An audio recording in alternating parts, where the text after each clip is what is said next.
Alright friends, we find ourselves here in a big game hunters game. 4 versus 4 of StarCraft 2 between the world versus Korea. Currently Korea is in the blue colors and we see the world in red. As CLEM is here on the far right side. Now playing for the world are Oliveira, Liquid, CLEM, MAXPAX and Astrea. And in blue for Korea we have Solar, MARU, Hero and Cure. So the best of the best. SERRAL currently sitting this one out but will appear later on in this general show match that has been created by the Chinese community.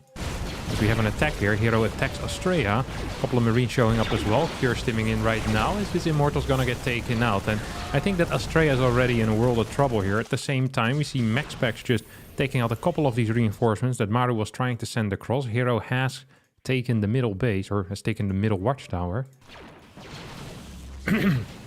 Stalker fight going down here as well. There's really nothing defensively here currently for Astrea, who seems to be in quite some trouble.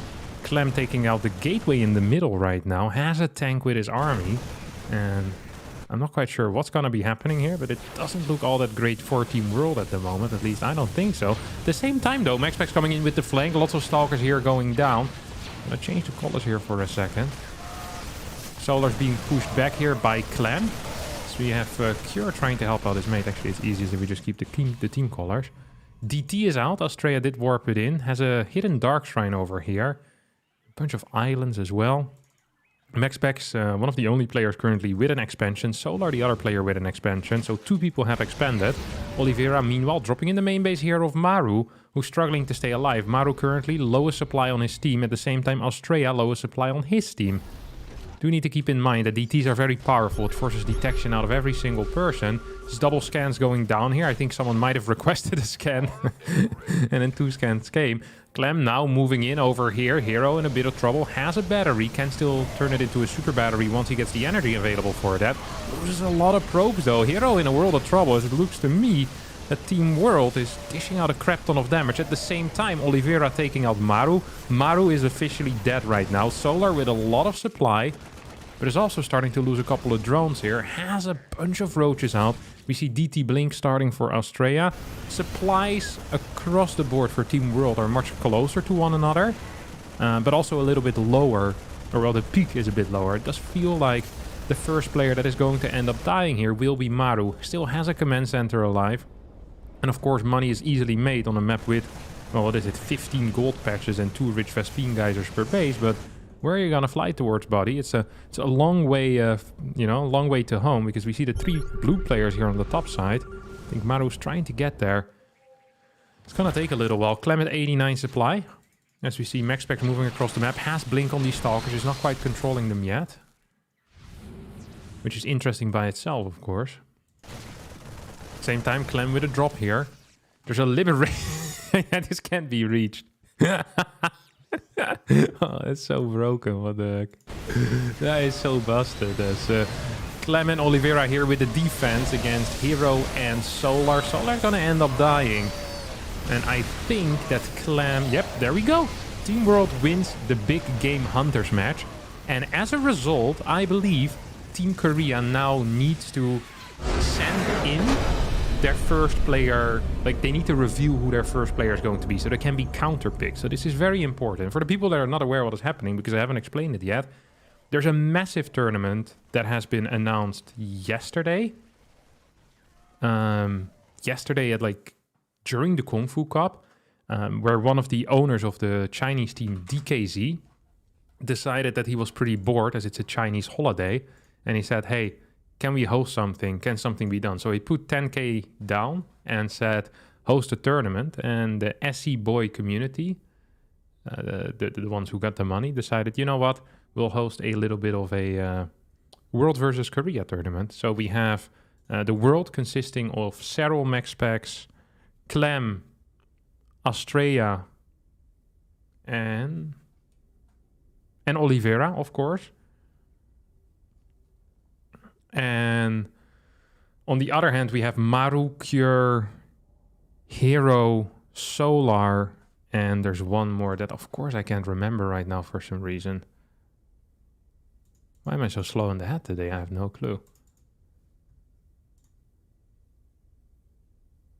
Dark. Dark is in there as well, of course. He wasn't in the show match just now, but he's going to be there in general. So that is somewhat exciting. Dark, yeah, there we go. Chinese want to be popping indeed. The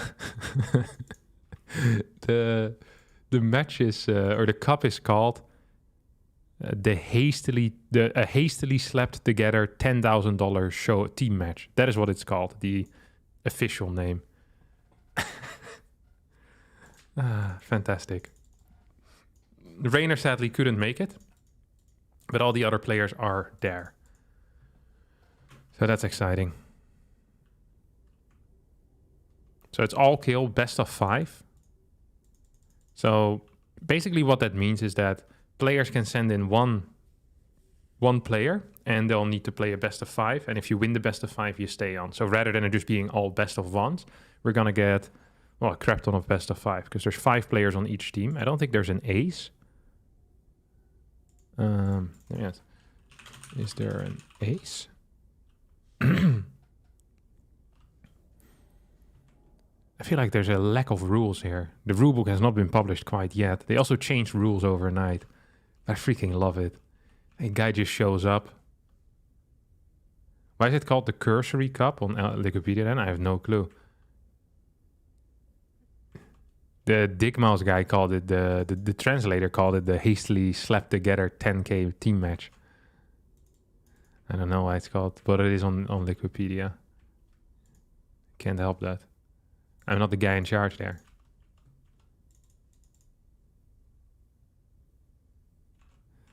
Okay, first player for Team Korea is going to be Cure.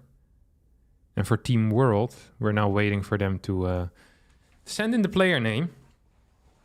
But yeah, we're going to be covering this the entire day here. As long as my internet doesn't give up, which I hope it won't. I had some issues with my internet last night. I had some issues with my internet this morning as well. So we're going to have to wait and see.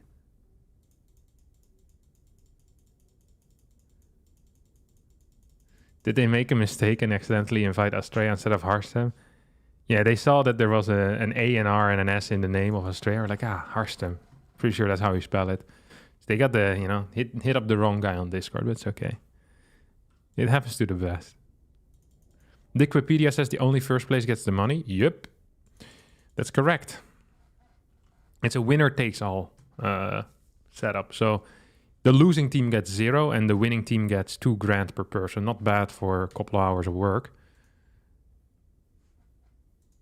Wikipedia is always correct. The reason for this name is that the Chinese boss made a rash decision to sponsor a competition. Yeah, I love it. I freaking love it. I love that they call him just a Chinese boss rather than the DKZ owner. Chinese boss. It sounds good. I like it. All right. Still just waiting for to see who their first player is going to be. So they send out a Terran. I feel like MAXPAX doesn't want to play. MAXPAX feels kind of uncertain in the PvT matchup. You don't want to send out a Zerg. I'd almost say send in Australia here. If I was on Team World, I'd say, you know what? We send Australia in there. He has good chances. But then again, Australia also is quite nice in PvP against a hero later on. But I guess you have MAXPAX for that. So in my mind, Australia is going to be made most useful against Cure. I think, at least. Australia is kind of creative, might an innovative player. Maybe has some new builds that he's figured out already on the new patch. This is a key scenario to deploy Australia, in my mind. An absolute key scenario to deploy Australia. Yeah, why not?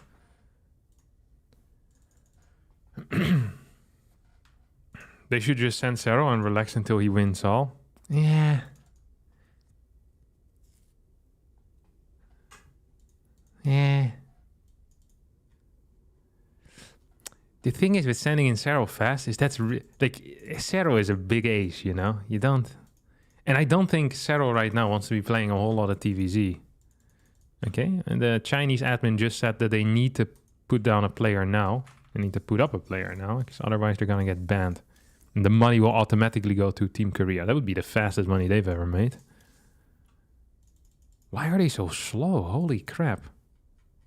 This doesn't really inspire confidence if you're a Team Foreigner player. Can we pin the bracket? Yeah, we can. Pin message. Hi, Harstem. I can't read it anywhere. I got COVID, so I'm off work watching your casting. Always a silver lining. Is the silver lining that you got COVID? Or is the silver lining that you can watch me now? The other day I read a comment by someone who said that the worst part of his day is watching my videos, but he feels obliged to. So, don't feel any obligation to tune in, of course, if you don't want to. Hey, what's up? Dress is back. Oh, I can watch you? Okay, well, I'm glad to hear that. If the silver lining was COVID, it would just mean that my casting is very, very bad, which wouldn't make me very happy. Oh, they're sending in SERRAL. They just send in SERRAL. Okay. They're going in immediately. They're having a blast here. They're having a blast. They're gonna go in. Clean place here. They need to be invited to the party. This is the most frustrating thing. Invite the party.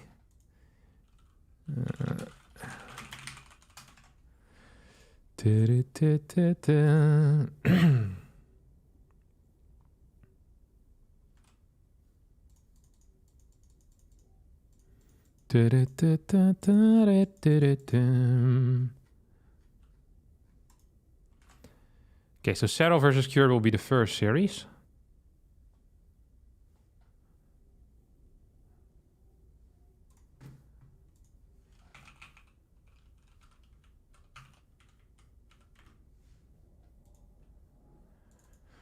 Hey, what's up, Dave Summon? Morning, Matthew. Still weeping for my beautiful Protoss race, but love watching you casting your content. Cheers from the USA. You'll love to hear it. Cheers from the Netherlands back, buddy. Cheers back. Banger matchup start. Okay. What's the Dutch person's perspective on COVID? I don't think the nationality really matters too much now. My perspective on COVID, it seems like it's a disease. It isn't very pleasurable. I had it and I didn't like it one bit. That's my perspective on COVID. And you know, I enjoy. And the war in Ukraine, that seems terrible. I'm not very happy with that. So yeah, I'm not quite sure what being Dutch has to do with it, but yeah. I think this competition will be very cool. Love comes from China. All right, appreciate it. Coffee and the captain. I had a good cup of coffee, a good cup of Joe as well this morning. You know, sometimes coffee doesn't quite taste right. I don't know why that is, but sometimes I bet this is what people say, that certain cigarettes taste better. You know, I experienced this with my coffee consumption. That certain cups of coffee, they just are better. If I wake up, I always wait at least an hour and a half until I take my first coffee. Yeah, I feel like you need to earn the coffee. You can't just take it point blank. You know, you get in there, turn on the coffee machine. You can't do that first thing in the morning. You gotta wait a bit. Gotta let it brew, like the need, the want. And this morning I went to the gym, and then when you come back after you worked out, coffee tastes significantly better than if you haven't worked out yet. This is an actual fact. This is proven by statistics as well that I have personally seen, but are not yet released to the world. But I'm big into the coffee community, so I've seen these that particular piece of research. It's like a pimple here or something. See that? Face is struck with the pimple acne all around. It's awful stuff. He said SERRAL wouldn't be happy with ZVT right now. Well, most Zergs aren't too happy with ZVT, so I'm surprised to see him send out this quickly. It's annoying me that it's there. I might pop it later. It will be gone all of a sudden. You know what I did? I killed it. That's hepatitis? Oh no. What a way to die. What's your stance on mustard? I think mustard has like very specific purposes, and for those purposes it's fine. So it's fine with a croquette, and it's fine if you dip a little bit of cheese in it. I think these are it is like a very narrow. I think some people like it with hot dogs. I never was a huge fan of that. But yeah, so there's like, it has a very niche type of setup, which I think is good. I really like niche foods that also aren't being introduced into everything, you know? I feel like we kind of had a movement there with the avocado for a while, where the avocado, I think, has a good niche, but then people try to make it like this thing that should always be eaten, like the superfood, and you put it in here, and you put it with your spaghetti, and with your mess with your chili, and it's just everything had avocado. It's like, oh, avocado, put it in there. It's a superfood. So I'm just not entirely into that type of stuff. But now I feel like avocado has a good niche in the landscape of food. You know, we all know what the avocado can and what it can't do. It's good in certain bowls. You know, it's good. I don't mind eating one every now and again. It's good for guacamole. You know, it's in general with Mexican food. I like me some avocado with that. But I feel like the hype has died down, and it's good. It's taken its niche. It's taken its niche. And it's the same with mustard, but mustard has been there for much longer. And as a result, I feel like mustard is much more specialized. But there's no movement coming out of the big mustard, the mustard industry, to like try and make it a thing. It's like, put it on your cereal. It's like, nah. But you know that the avocado wankers did try that with the avocado. Like avocado cereals, good for you, superfood, that type of stuff. I don't know. It's just... mustard is, as a Dutch person, then of course I'm speaking always, whenever I speak, I don't speak just for myself, but for my entire nationality. It's important to keep in mind. And the mustard is okay. Actually, I once made a mustard soup that was mighty fine. This was one of the first dishes that I created as a semi-adult. I think I was like 17 or so. It was like a family dinner. Everyone had to cook a little bit. And I cooked a mustard soup. It was very tasty. It's like a creamy mustard soup, but not overpowering. Very often when mustard gets used, it's very overpowering. I think in these honey mustard sauces, you drench something in it. Very often it doesn't quite work out. Although I'm a big fan of honey mustard as well, but very often it feels like the mustard is a bit too pungent in there, which isn't good. More StarCraft? Yeah, now I'm doing this for fun. Behind my face, SERRAL and Cure are already in game 3. I'm talking about mustard because this is what I aspire to be in life, is a food streamer. Yeah, mate, look. How can I talk about StarCraft? I'm here on the freaking... These guys take 5 hours to veto 5 maps. I have no clue how it works either. If you want, I can stare in silence at the screen for the next 3 hours. I'm not doing this for fun either, okay? This is necessity. I have to do this. God obliged me to. He made me who I am, and this is now my task in life. How's it possible that they take 1 minute each to pick a map? It makes no sense.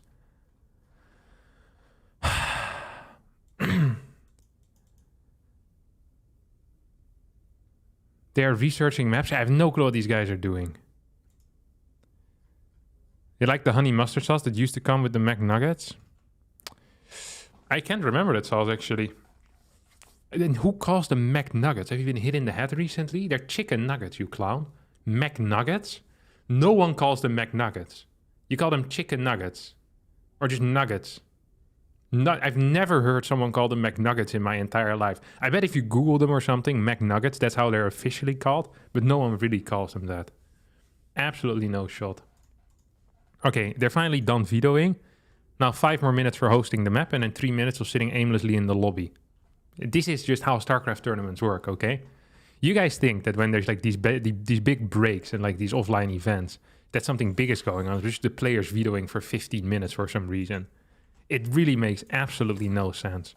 It's absolutely brain dead. I have no clue why this happens. All right.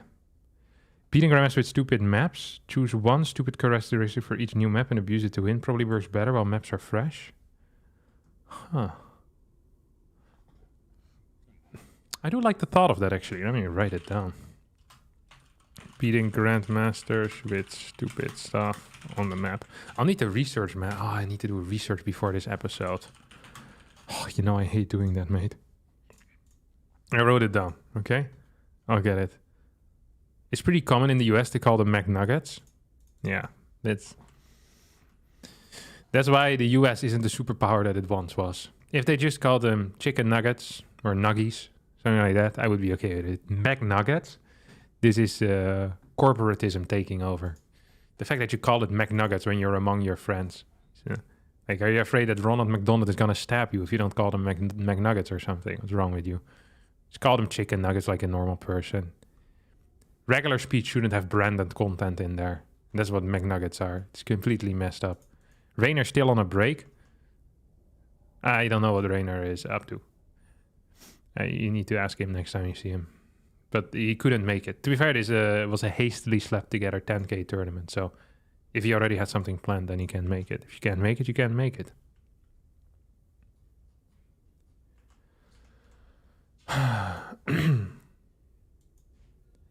It's really weird how Australians call McDonald's Mackies. Yeah, I don't really care about that very much. Australians can do what they want. I'm never planning on going there anyway.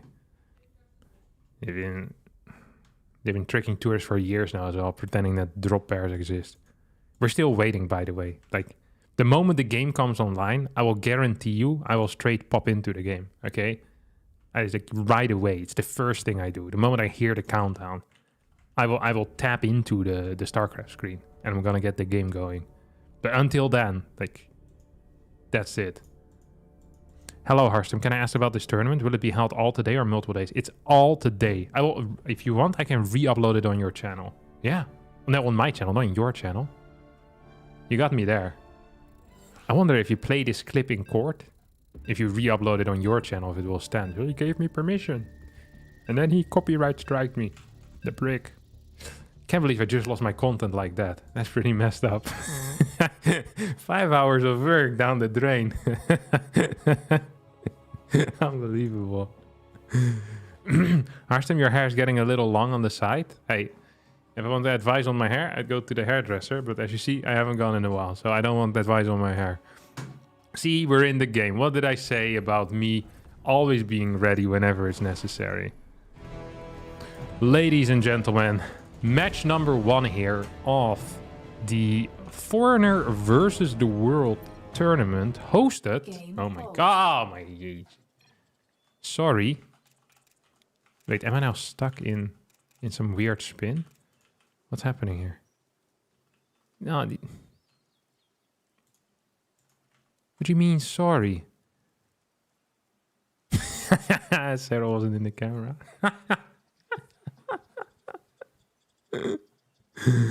No way.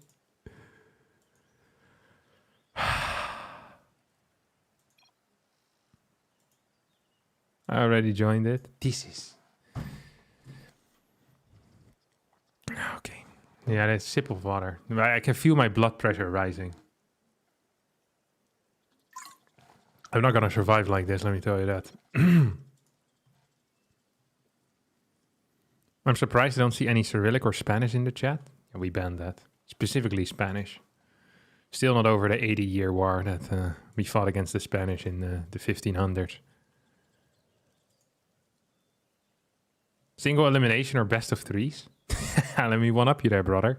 Best of 5. This is going to be best 5, okay. We're gonna try this again.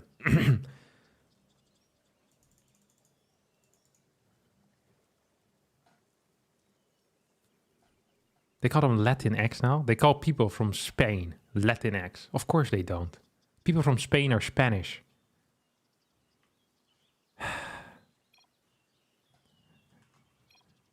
It's a best of 5 in a best of 5. It's a best of 5 in a best of 9.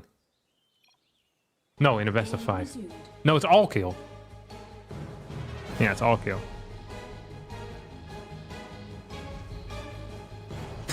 Hey, some Afrikaans in de chat. Ik is blij om die wedstrijd op jouw kanaal te kan kijken. Dank je, Harstem. Yeah, thank you. I love reading Afrikaans. It makes me so happy to see. Beautiful language. I wish that Afrikaans was the language that we all spoke. I feel like it would be so much better to have popular media in that language. All right, let's pop in. Ladies and gentlemen, welcome to the Foreign versus World 10 Grand Show match. In the top right, spawning as our blue Zerg, it is SERRAL playing for Team World. And in the bottom left here, for Team Korea, we have Cure. Yeah, that's actually the case here. Cure opens up with, was this a gas first? No, I can't count. It was a barracks first. Now, for the people that are not aware, the format is very simple. It is an all-kill format with 5 players. So both Korea and the world have 5 players. They can send a player. Those 2 players will fight a best of 5.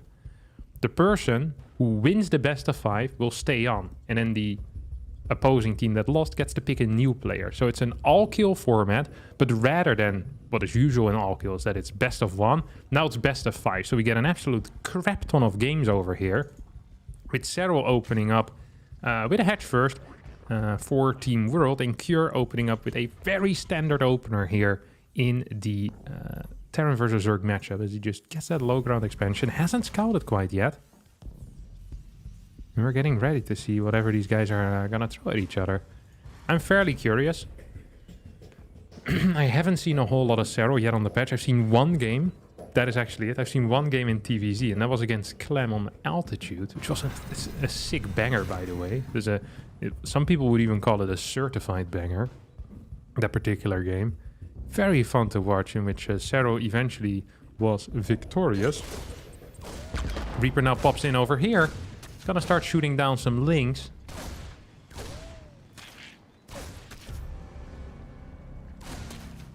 Will not quite get one though.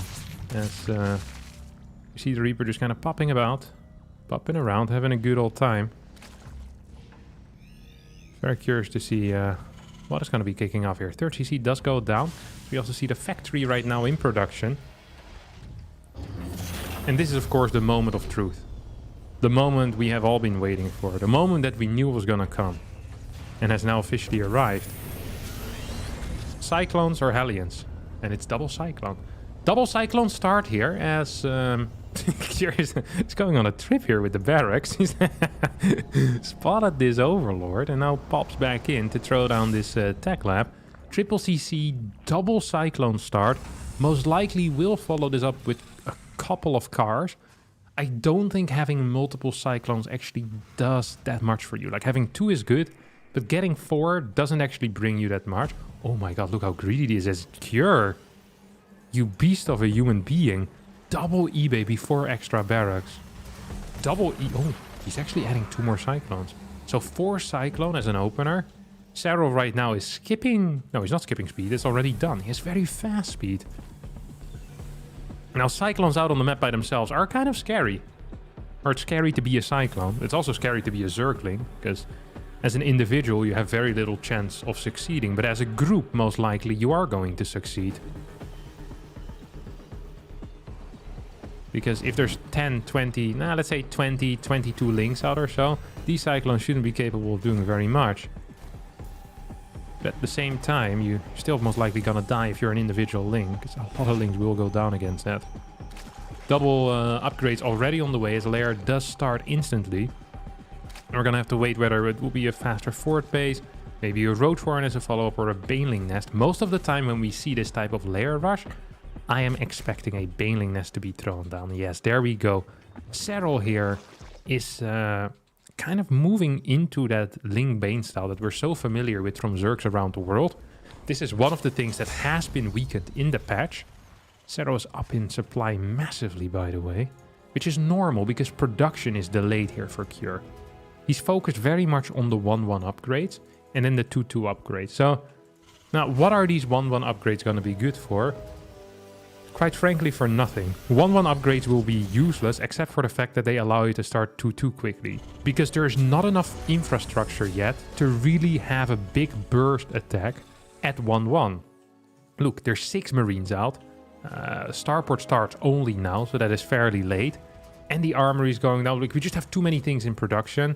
1-1 timing is not going to be viable. However, a 2-2 timing is going to hit very fast and can hit very hard as well. The question is, will there be tanks with it? What else is there going to be with it? Is it going to be mines? Maybe a couple more barracks? Yes, that is indeed what we see. So we see here a massive investment in infrastructure. So a real weak initial push out coming out of Cure, or perhaps not even an actual push out. Keen on denying scouting here, which is going to be very important. As 2-2 is about to start, he really should start that. That is the one thing that matters for him in this game so far, is that his 2-2 will be in time. And gonna have to wait and see if that's going to be the case. Overseer trying to get in, but these Cyclones more so working as scouting detection than any type of interaction with the opponent whatsoever. 64 workers here for SERRAL, and this is a scary moment for him. SERRAL doesn't know what's kicking off. Does he have the balls to just straight up drone up? No, he built 36 Links and 7 Banes against practically no threat, so he got tricked into building way more units than he needed to. We see a scan coming out of Cure. He sees there is a gas lacking. This is really all the confirmation that Cure needed. Now knows for a fact that this is not a Mutalisk build. Knows that it's going to be Lingbane. So Cure has all information and he's going to be pushing across the map in about... What is that? Well, I can't count, but it's soon, okay? It's like 80 seconds or so. He wants to be on the other side of the map with 3-4 medevacs and a crap ton of units. And more importantly, well-upgraded units. 2-2 upgraded units against 1-1 upgraded units. Mine's not quite out yet. Do we have a tank on the way? No, we have a reactor here. It's gonna follow this up with Hellions. Now, that's the one unit I hadn't expected to come out. I could have seen Cyclones in the world. I could have seen Mines, but Hellions I didn't quite expect. This is very all-in out of Cure, despite it looking good for him upgrade-wise.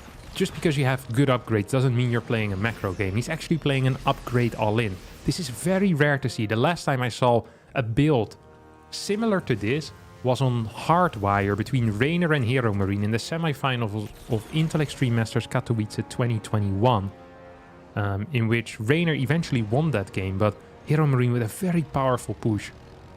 Back then, Hydra Link Bane was the defense that Rainer went for.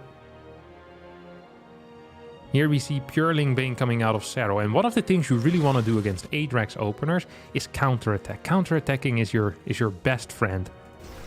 Counterattacking for Zerg is a little bit to what diamonds are to a woman, and we'll see if SERRAL is going to keep his friends happy here.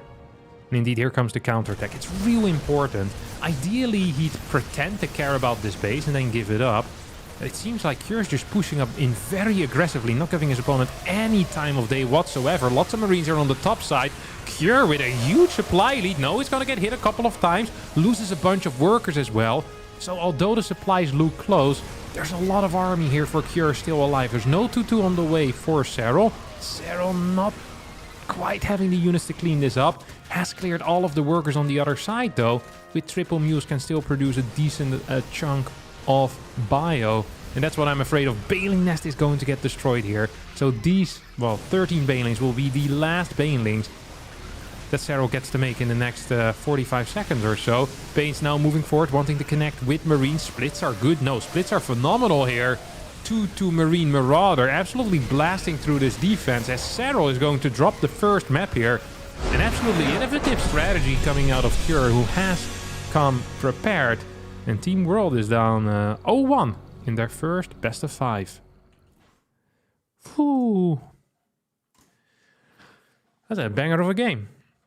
Foreigners washed up, every single one. Every single one is washed up. I think that is the only logical conclusion we can come to after watching one game. God. This is why I like StarCraft fans so much. Because they're nuanced opinions. They never call something too quick. They always wait until all information comes in. And then they make, a well thought out statement. That everyone then will agree with because it is so well thought out. Like, for example, foreigners washed up. And this is completely true. SERRAL here just leading that charge of being washed up as well, apparently.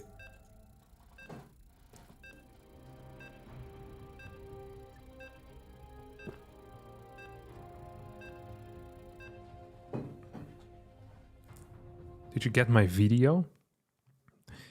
No, I don't think so. The way that you speak makes me doubt that I want it as well. The goat has been cured. The goat has been cured.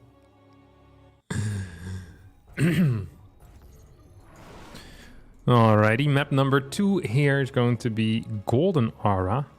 Oh, I gave 1 point there to SERRAL. I'm so used to giving points to SERRAL after the first game that it feels foreign to me that he doesn't quite have it. What are we gonna see now? That is the real question, of course. What are we gonna see? What can SERRAL do for us? I don't know. I'm of course a little bit biased here. Well, a little bit biased. I'm a huge fan of the foreign scene, so I'm cheering for the foreigners. So seeing SERRAL get taken out, this is kind of what I was afraid of before the match.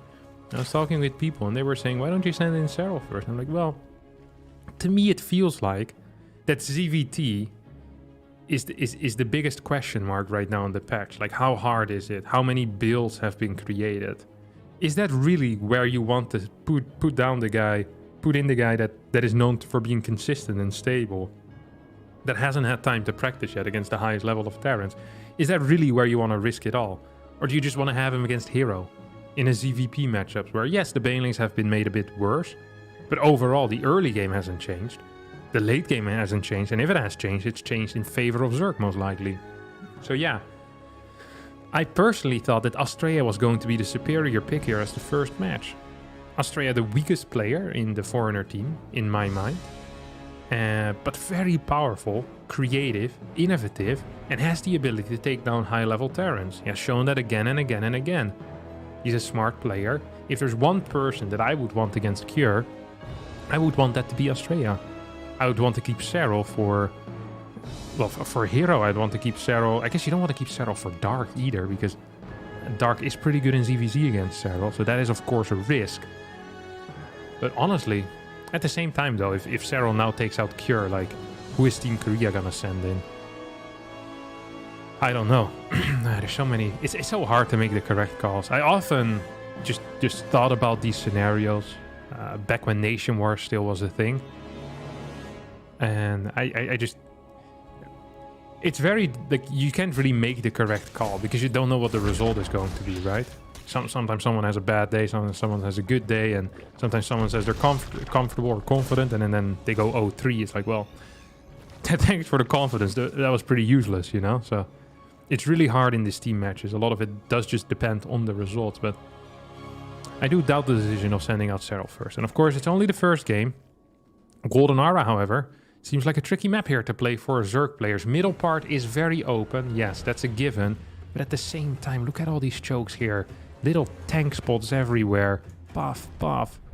Even down here near the fort base, you have rocks and ramps and everything that sucks for Zerg is there. So some nice little choke. Not too bad of a choke here, but still. The few games that I have seen on this map have been quite good, honestly, for Terran.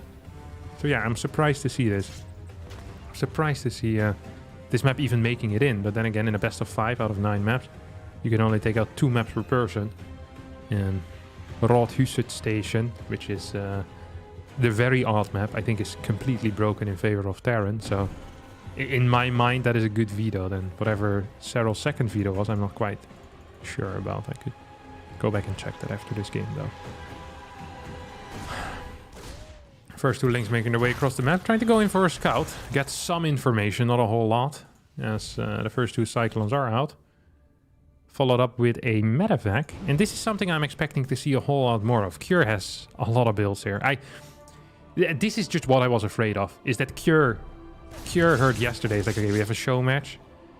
Or a show match, it's a match for 10k, but it's also for show. It's to entertain the fans. And he was like, I was getting ready to sleep. You know, he put on his pajamas with little marines on it. He brushed his teeth already. Cure always brushes his teeth. Sometimes even twice at night. Just to make sure they're extra clean. But he said, no, you know what? I'm changing back into my gamer clothes. He put on his gamer pants and his gamer shirt. He put on like the yellow tinted glasses, you know, the gamer glasses. Put on his large boots made for fishing boots. Then he sat behind his PC. Did his little starting ritual and then spent the next 12 hours just creating build outers out of nothing. Out of the grey matter in his brain. That's where it came from, alright? This guy's a genius. You give this guy 12 hours to come up with builds. He has 12 different Cyclonal links, okay? Oop. With a Liberator, without a Liberator. With 4 cars, with 2 cars, with 6 cars. Sometimes there's a Banshee. There's always 2 E-bays though in the end. No matter what happens, Cure always gets the E-base. Liberator now moving in. SERRAL hasn't quite spotted yet, as there's just a single queen. Actually, second queen there as well. SERRAL, of course, way too fast. I feel like building Liberators against SERRAL is always wrong. Just because SERRAL is too fast. Hey, he loses 2 drones and you lost a Liberator. Liberator is really expensive. Also takes a lot of time to build. Like, this might work if you're playing versus my off race, but... It seems like Liberator against a fast European Zergs isn't worth it. Also not against Dark. So I think against Dark, against Raynor, and against SERRAL, it's just... No point. You really think you're gonna outspeed them? No shot. These guys, they do a line of cocaine with their cereal, you know? They're insane. It's instant speed, these guys. Instant speed. 67 workers to 50. Spire here on the way in the natural. So we're going to see some Mutas after the failed attempt of playing Ling Bane in the previous game. SERRAL now believes that the only solution to Terran is flying units. Now, for the people that are not familiar with flying units have a special ability as they do not care really about terrain, where most units, which we call ground units, they need to move over walkable terrain, but flying units don't have that problem. And a medevac is also one of those flying units. You can move over what we often call dead space. It's space where you can't do anything, well, unless you're a flying unit. Now, Muta has a particularly strong flying unit. It also deals a lot of damage. Nice little run by here by SERRAL. Showing once again that he is the GOAT. Gets in here and pretty much just straight up wins the game with, I think, what is just supposed to be a tiny poke. And this is like sneezing in your opponent's direction and your opponent gets a heart attack. It's kind of what it felt like here. SERRAL's giving up this base. This looks bad because he lost a base, but in reality this is okay. He's saying, hey, I'm willing to give up this base if I can send in another counterattack. And he is sending in another counterattack. He's getting a couple of these SCVs down. He's forcing reinforcements to stay at home as well. And this is a key thing that is often underestimated. So these units ideally would be here right now. We see army supply 72 against 58. In reality, there's a lot of armies still at home right now for Cure. These Lings are gonna come in the end and clean everything up. Queen's also helping out. Not the cleanest fight, but a good enough fight. 66 workers versus 43. There's still an alternative fort base. This is very good about alternative forts. It's really the opposite of alternative medicine, as it actually tends to work. You just take 2 fort bases at the same time, and then when they attack one, you counterattack and give up the first base, you know, instead of the alternative base. Always works. Always works. Now, +2 here is on the way for SERRAL. Sorry, for Cure. Second, I thought that SERRAL started playing Terran. Actually, SERRAL has been, people don't know this, SERRAL has been playing quite a bit of Terran. I think it's like 6-3, 6-4 right now. I played him on the ladder the other day, and he just massed battlecruisers versus me. I thought I was being memed or something, like Uthermal's YouTube account. I think, how the heck is this? Then I checked who it was, and it was SERRAL. I'm like, what? Why'd you do that to me? I, of course, did destroy him. It's the first time in 2 years that I took a map of SERRAL, and it was versus his Terran, while he was trying to do troll builds. But you gotta take all the wins you can get if you're in my position. 5 SCVs go down, and there's nothing really here to deal with those Mutalisks. This could be an issue. Now, the initial fort base is being built back up, but the alternative fort is going down, and this isn't here quite yet. Killing 9 workers is nice. And this is a huge run by. This is almost Dark-esque. This is exactly how Dark would have done this. Ooh. You couldn't have... Okay. SERRAL not believing in the committal there. Saying, no, I'm not committed to this quite yet. Maybe with a prenup, but not like this. So this is gonna get pushed back a little bit. Mutas once again. Ooh, 7 more Mutas? This isn't a Mutalist situation, is it? Cure hasn't built a worker in the past 15 minutes. And a Mutalisk is, as stupid as it sounds, is an economy unit. It's a unit that gains you something over time when it harasses. It gets life back quickly. No, SERRAL, what are you doing? Right-clicks that depot, damages it, but also loses 2 Mutas. So the Muta, you need a lot of time for it to kind of be worth it. it's not a great fighting unit. You'd rather be investing money in something else rather than more Mutas. But SERRAL here says no. Actually, more Mutas is okay here, Harstem.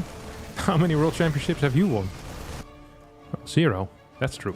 So we're gonna listen to SERRAL's advice here. Lots of Marines out. There's 2 tanks. Don't you wish you had a couple more Banelings right now, SERRAL, huh? Maybe those 7 Mutas not so smart after all. How about that? Wants to wait until 2-2 is done, as once again the alternative fort base is going to come in handy. Mutas from the back picking off a couple of reinforcements, but is that really worth the 1400 resource investment that you just made into those 7 extra Mutas? I don't think it is. If you can get a tank that's big, though, you're gonna need more than just a tank. These positions are crazy. Absolutely crazy. 2-2 is done. Muta still going ham. Here comes an attack. It's just from one side, though. This is not it, SERRAL, is it? There's lots of Marines in the back. Marines are attacking. Oi, Cure misjudging a little bit. Didn't move back a large clump of those Marines. Now SERRAL is pushing through, and with the help of the Muta is going to be capable of cleaning this up. I feel like he can chase this. SERRAL doesn't believe so, and neither does Cure, so going to defer to their judgment for now, as they're the ones playing and much better than I am. Marines apparently are pretty strong against pure Ling Muta. Banelings need to be rebuilt here. Creep has pretty much disappeared. Now the Mutas are coming in handy, picking off individual Marines that are trying to reinforce. This group might just be a little bit too strong, but at least you force a stim out of here. Medevac count is 6 though, so forcing stims perhaps not the greatest thing that you can do. Tank on the way to help out. And the Muta flock is moving towards the right side. 61 drones against 46 SCVs. As if he targets the correct medevacs here, it is like a game of roulette. Or like the game with the balls. You know, they put a ball under the cups and then they start moving the cups quickly around. And then they take your money. And if you do figure out where the ball is, then their friends rob you later on. Trust me, this is a game where even if you win, you haven't really won it. What I've learned from crime TV shows is that they're always scamming you. Either they're trying to keep you busy and they're robbing your hotel room, or they're kidnapping your daughter or something. Where you go? Where's the ball? It's under one of these cups. And it's the same with medevacs. You might as well not bother. Just set up your next run by. Pretend like life is okay. 20 Mutas are out right now. That is a decent chunk of Mutalisk. I know what I would do if I had 20 Mutas. Probably idle them in this part of the map. Pretend like I'm multitasking. Taking out these upgrades would be huge because there's no sustainable way right now for SERRAL to really get to his own +3. That is huge that he gets the attack upgrade rather than the armor as well. Extra barracks here are being taken out. There's still no fort base. I don't think so, at least. So I'm not entirely sure why we're getting 3 more barracks, but Cure believes it's useful. He's 45 workers. I feel like if you're 45 workers on 3 base, you shouldn't be capable of producing from 8 barracks, but then again, what do I know? Like, he's producing 4 Marines at a time right now. I feel like production is the one thing he isn't lacking. Mutas are flying around. Ooh, might almost get connections there. Pneumatized Carapace starts instantly as he wants to get some overseers with this army. Worker count back up to 69. That's nice for SERRAL, who is always very good at just kind of sneaking in a drone here and there, you know? You have these players that are... They'll play a low eco game and they'll low eco forever. You know, SERRAL just builds like 2 drones here and then it's like 7 Mutas and a drone. You're like, what's that drone doing? You know? But he does that 6 times and he's added 6 drones in a game where it felt like he couldn't fit in a single drone, you know? If he would have built all 6 at the same time, that would have been crazy. SERRAL's really good at sneaking stuff in like that. He's gonna try and take out one of these mines. Let's take out one of these mines. And it's feeling phenomenal here. I think Bane's gonna attack as well. Or attack, just gonna chill here on creep, which feels good. 3-3 is about to finish up, or at least +3 armor. Here comes SERRAL, wants to trade out some of these units. Ling Bane is rolling into Marauders. It's not quite the greatest fight. Where's the rest of the Mutas? All on the right side. Not really here with this battle. Yeah, not a great little fight here. At least, not in my mind.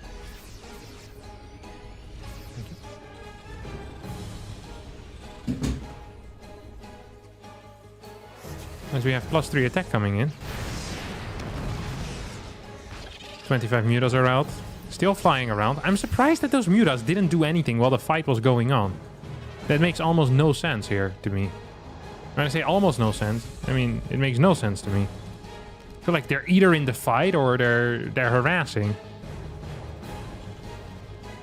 But just flying in idle space doesn't make a whole lot of sense.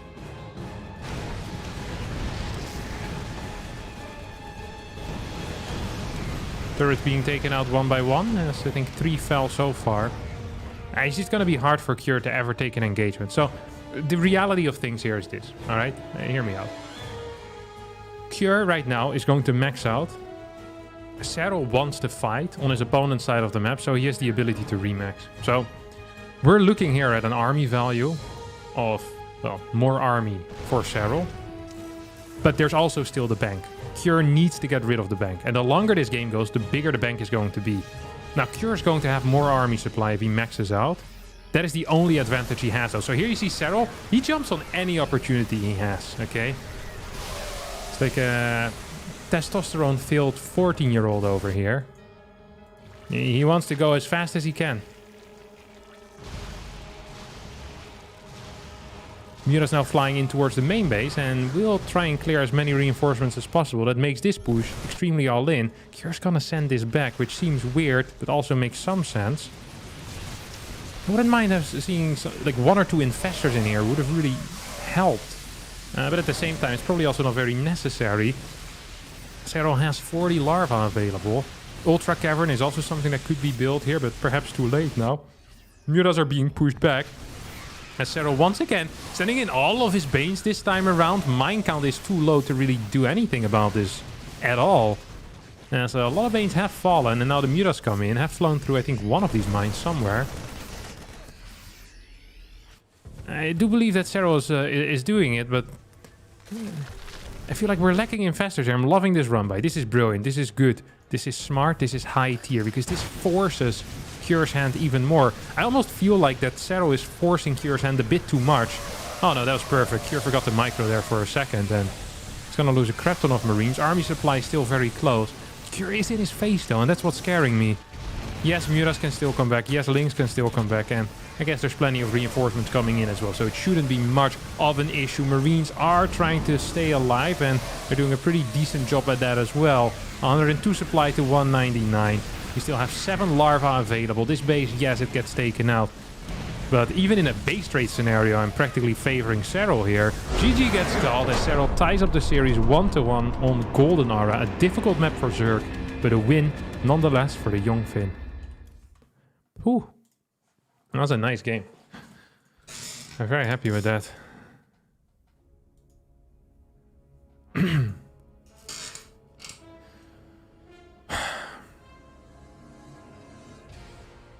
Banes are weak. Yeah, they look really weak now in these fights. Like, they die so much faster. Although it's only 5 HP, it feels like they just explode all the time. Madman. I don't know what happened. Something got delivered to my room. Ah, okay, cool.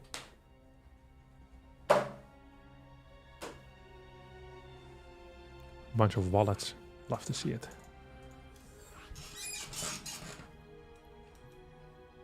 Yeah, you can really see the 5 HP.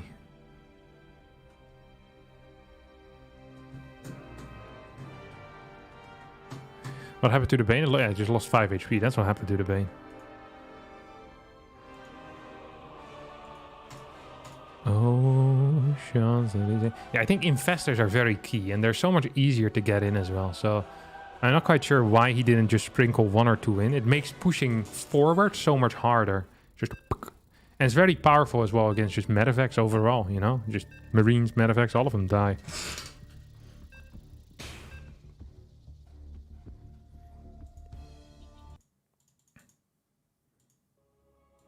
I like my squeaky microphone mount. It adds some character to it, doesn't it? So you know something is happening. My squeaky mic mount is similar to like the spinning wheel you have on web pages when it isn't quite loading. You know, if it wasn't there, you wouldn't know that something's really happening. It's like, what is this? Is the microphone arm even moving? That makes no sense. Harstem, explain it to us. Also, now that I've got all of your attention, it would be an opportune time right now to like this video or like this stream. I swear we're live. I can wave at the camera. I can tell you the date. It's like put the newspaper like they do in hostage situations to prove that you're really there. Third map here is going to be played on site Delta. Now, I don't know if this is a good map or a bad map, but it is a map. Ooh, with a low ground barracks. And a gas first. Okay, this is the same opener that Gumiho played on this particular map that I saw CLEM play on Altitude versus SERRAL. And the way it goes is very simple. Gas first, barracks on the low ground, put a CC, and then a factory next to it. You get Reaper, factory, reactor, swap the barracks with the factory, 2 Cyclones, then you build another Reaper with the barracks.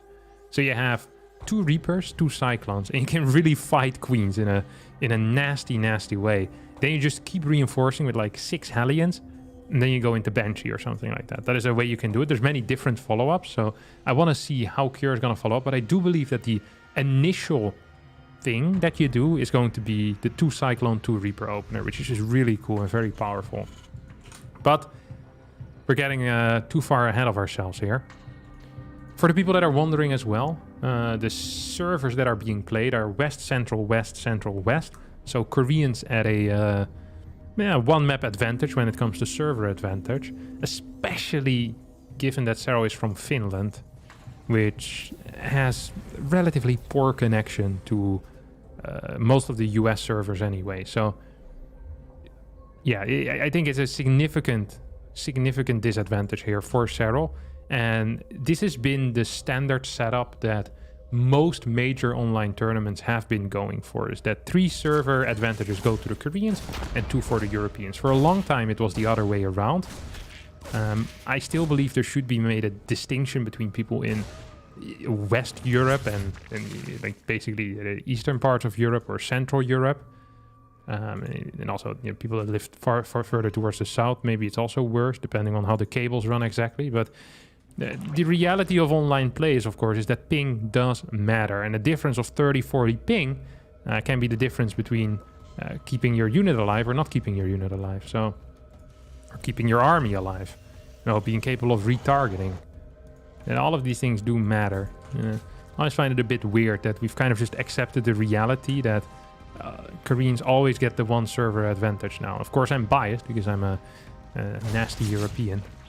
So I would rather see Central being played, you know, another time. In general, I hate ping. So just something to always keep in mind. When you see these online matches, this is why I love offline competition so much. It's because there's none of that. You know, it's just 1 versus 1, boom. No excuses, no nothing.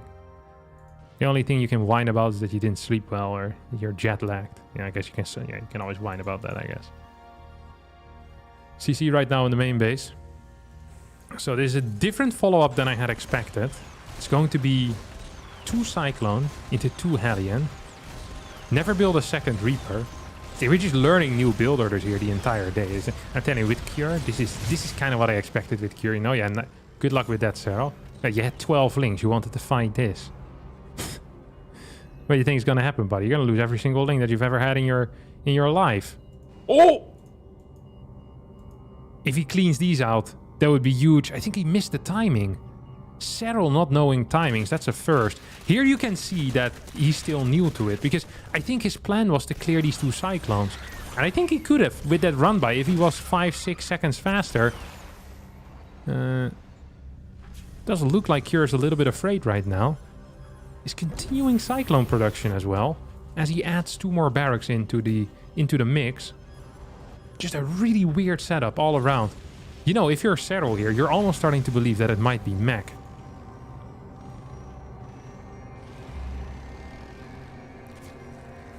Imagine that SERRAL throws on like a Roach Warren, and then it ain't mech. That would not be good. Roach in general are really bad. Okay, it's going to be Baneling Nest here. I guess he has scouted the fact that they're stim researching, so not likely candidate for a mech game. 6 Cyclones, 4 Hellions, 24 links. This is a very tight rope that SERRAL is walking here. Here comes the flank. Once again misses reinforcements, which makes life so much harder for SERRAL. never gets these reinforcement cyclones, which are very slow, of course, and easy to surround. And are absolutely god-awful when they're surrounded. Really only good with Hellion support. These two Hellions, moving forward, will not get taken out.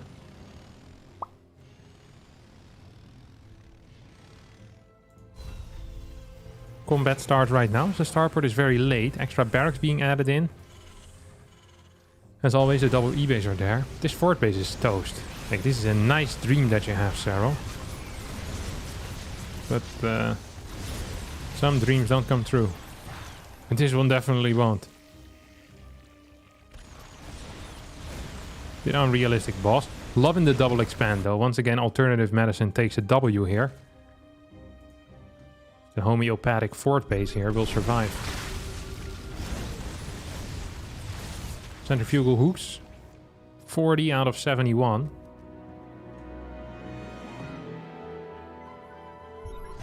Look at this go, man. There's no creep. These links are stuck in the corner. Even the alternative fort base can't do anything. This is ridiculous. It's gonna get a cleanup here on aisle 3. Centrifugal hook still not quite done. And this is a significant value that is lost here for a cure. Look at that supply just kind of plummet there for a sec. Upgrades have kept up. The creep has disappeared everywhere. Like, that looked crazy. That looked so sick. Let's follow it up with another factory. Forgot his +1 armor for a bit as the Ling run by comes in.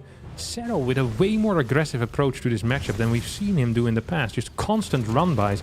It's really like he's just taken a page out of the Book of Dark.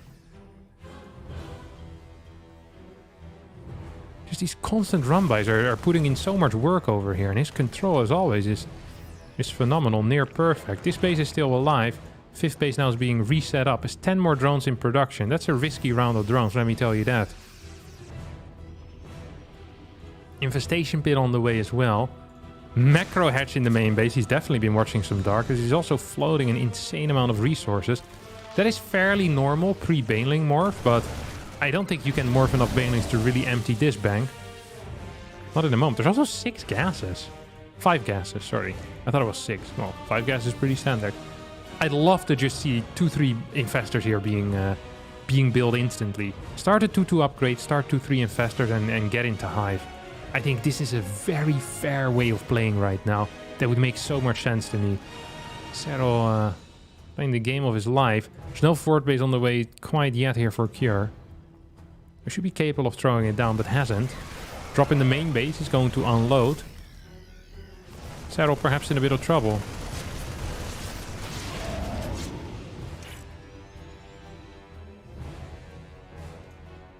Hive on the way as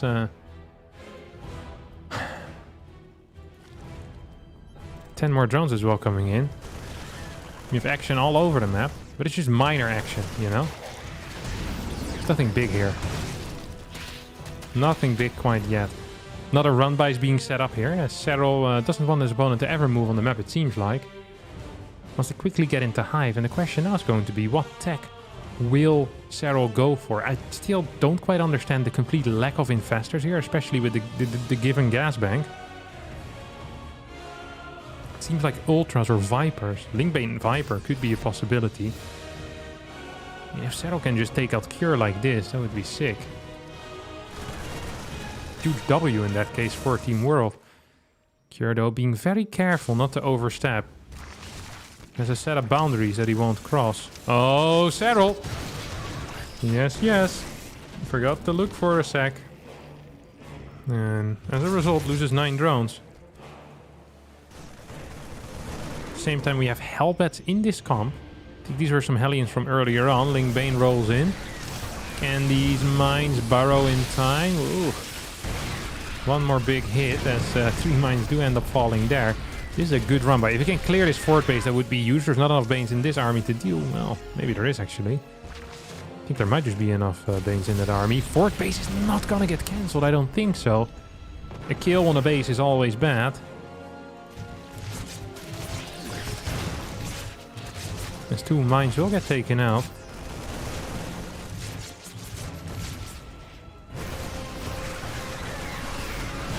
Cheeky little pickup here. Yep, why not?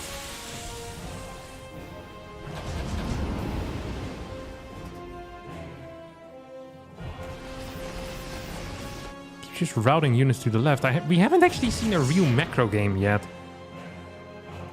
The first game, Cure all-in. The second game, I don't think Cure wanted to all-in, but he lost so many workers that he kind of had to. And in this game, he lost his fort base, and we're 11 minutes in. It's soon to be 6 versus 3 bases. Like, Cure technically is once again pretty much all-inning. Like, he needs to deal serious damage in the next 45 seconds. And if he doesn't, he's in trouble. Vipers are now out. I still don't understand the lack of a late-game tech choice, but it seems like SERRAL just doesn't really seem to care about my opinion at all.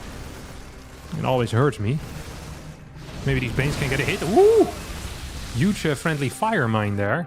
This is going to move in towards the main. Lynx do have Adrenal Gland. So usually you'd look at a fight like this and say, well, Lynx can't fight that. With Adrenal, however, that's a big boost there in damage output. The Hydralisk then is now on the way.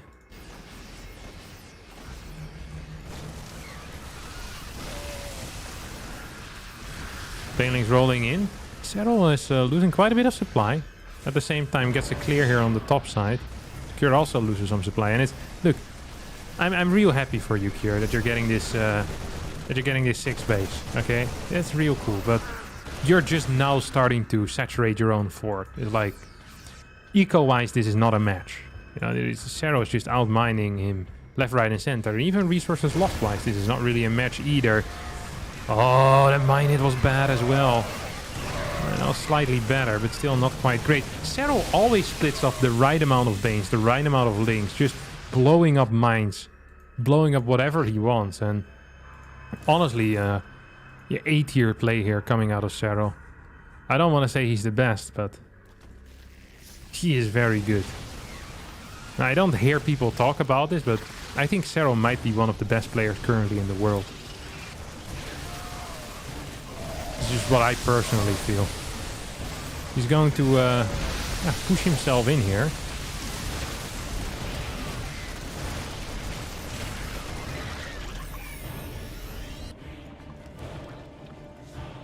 Doesn't really get anything done, though.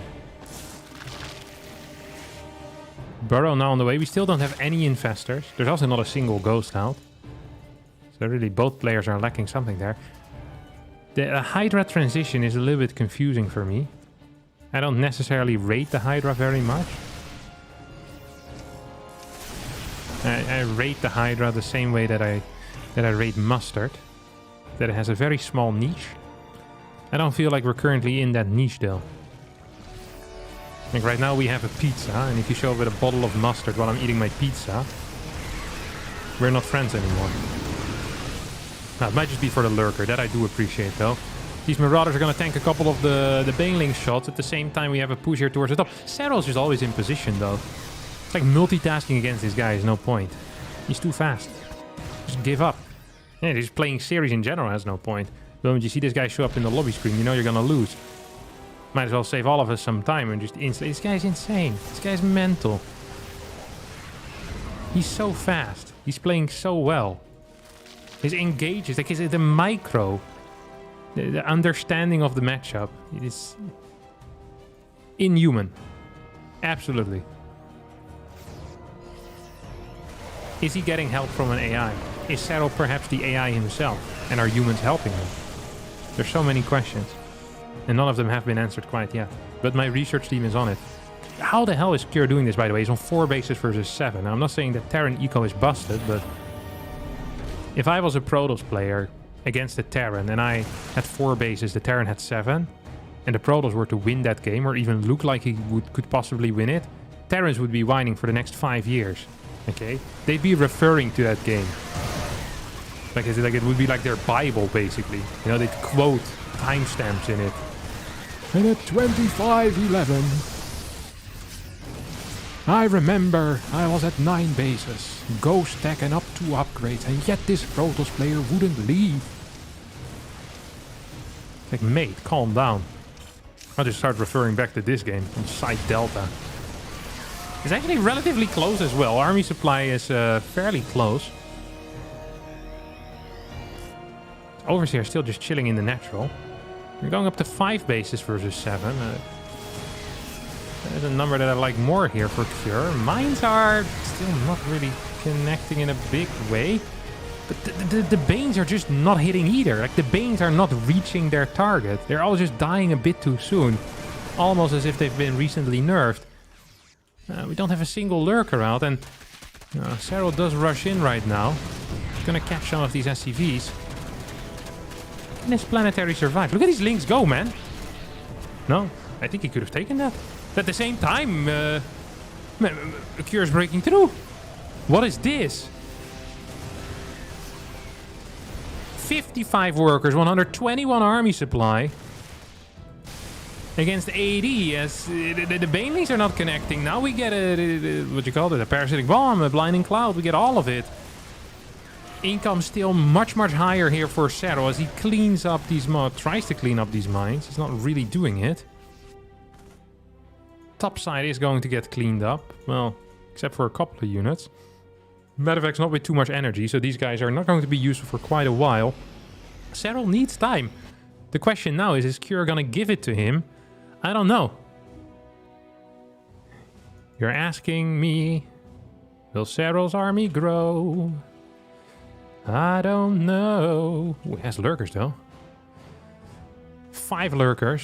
Adaptive talents are here. Seismic spines are here. No way. SERRAL. Okay, if these are on hold fire, this is going to be epic. No, SERRAL. You gangster. No one knew this. SERRAL secretly an Italian mobster with these types of tricks. Holy crap. Okay, he's gonna unburrow. He's gonna reburrow though. Yeah, he's waiting for a moment that's never gonna come, isn't it?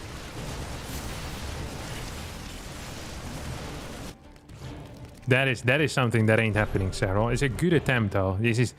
yeah, this is not it.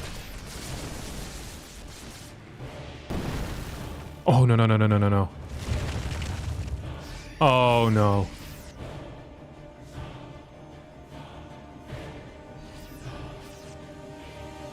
Ladies and gentlemen. No, not yet. Oh! Ladies and gentlemen, we've got him. That was a cheeky little 20-25 supply that went down there instantly. Beautiful stuff here coming out of SERRAL. Instantly moves forward, has more Banes coming in. This base is going to be toast. There we go. Flies in here, boom. Throws down a blinding cloud on it. Oh, parasitic bomb from the left field. What was that? Good control though here, Cure, with that medevac split. More and more lurkers coming in. SERRAL is just so much better than his opponent. It is not fair.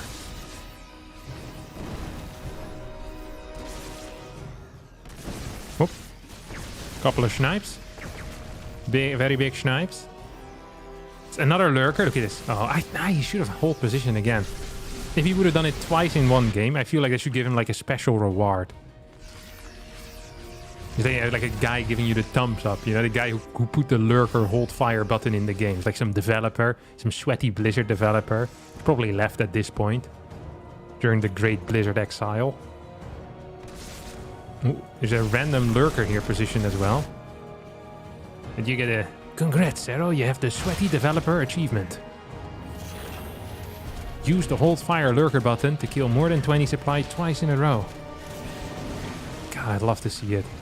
Like, this is why SERRAL is so good, you know? You got a little Ling under here as well. Lovely to see.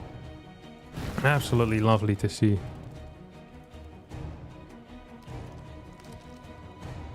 Can we get an infestor, maybe? Oh! We have 2. They're in the worst positions imaginable, but that's still fine. I'd rather have them at the worst positions. Oh, no. SERRAL. This is disrespect at this point. You know that, right? This is bait as well. Look at this magnet. I'm an overseer, just having a good time. Just hanging around. Yeah, just wondering what's kicking off over here. Oh, you think you can kill me? Yeah, come on in. It's the last thing these guys will ever see. Oh, couple of snipes coming in. 1, 2 lurkers will fall. 3rd lurker will fall. Oh, no surround. Infestor here would have been huge. That's all I'm saying, okay? Infestor here would have been huge. Having any defense here also would have been quite nice. Cure, meanwhile, still on 4 bases. Resources lost 39k to 30k. It's not the end of the world for Serral, who's now taking the top right side. Gets hit in the face there by a pretty large mine. There's no planetary here. There's no tank. There's also no more mines. Now, I can't predict the future, but I do believe that Cure is about to type 2 letters in rapid succession in a couple of seconds from now. This game is freaking over. Serral with a masterclass of Terran versus Zerg. They're literally using all the tricks in the book. I'll lose these Banes. This is the first mistake that Serral has made this game. Losing 6 Banes to 1 mine. Lurker's now moving forward. It's like he's like everywhere. He's just everywhere. He's left, right, he's center. GG gets called. As Serral wins game number 3 and puts himself on match point. Well, best of 5 point. And then his long streak can finally start of destroying Korea.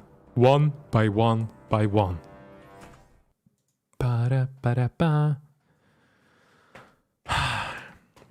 He's an actual goat, you know that? It's actually... This is goaty behavior. Cure could have needed some liberators. What Cure really needed was 2 more hands. And even then this game would have been close. It's like... It has nothing to do with StarCraft 2. Like this... This guy is not... He's on a different plane. He's not on the graph, okay? He has his own graph, okay? And this fourth map is central as well.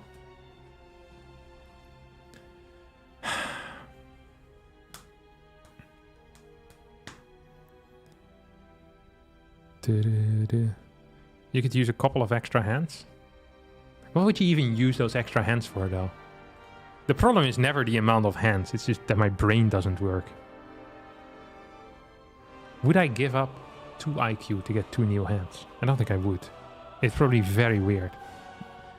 Also, I feel like a lot of things that would be really hard for other people just wouldn't be so hard for you and thus less impressive.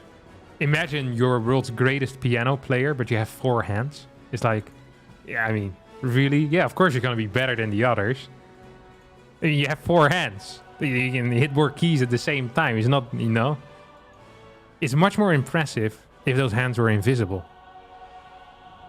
4 invisible hands? I would do. Yeah. That I would like. Would you give up 2 hands for 2 IQ? What would I do with 85 IQ? That's way too much. I don't need that much. No, I'll keep my 2 hands. I'm good for now.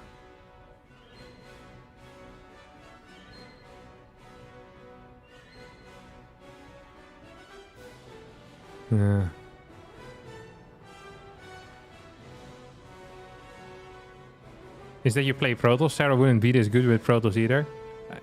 Serral transcends racial balance. Like I'm not even joking. Like okay, the guy is 6'4" with Terran, playing after play like a month or so, play like 5 games a day. If Serral would play Protoss, if Serral had seriously played Protoss, he would be the world champion 3 times, 4 times. It literally doesn't matter. He's different. Okay, most players, okay, when they're very good, like the top players, they play the most. Okay, the hardest working players are often the ones that perform the best. There's very little players that with little practice and just pure thinking can be as mechanically good and as brainy good as Serral. His practice is so much more efficient than anyone else's. Like the time he puts in versus what he gets out, his brain works different. He is on another level when it comes to that. It is not the same with other people. I've never seen something like this before. I'm not joking. He plays secretly? I don't think he does. I don't actually think he does. Because we would know. You can't play secretly because the guy is the best.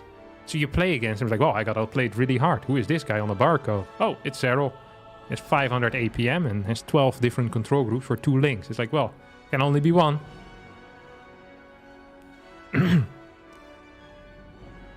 Maybe Serral has 2 invisible hands. Now you're thinking. I like where your mind is at. What was your name? Clet Macedon. I keep that in mind next time, Clet. If I ever need a second opinion on anyone, he's playing Radhuset.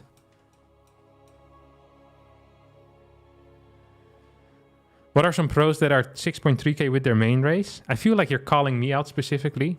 And I'm telling you, I don't enjoy that. I am personally right now 6.3 with my main race.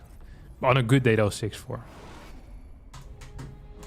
Alright, wait. Let me put on my caster voice again. Ladies and gentlemen. All this fanboying is making me sick. It's last night's dinner, mate. Don't even try.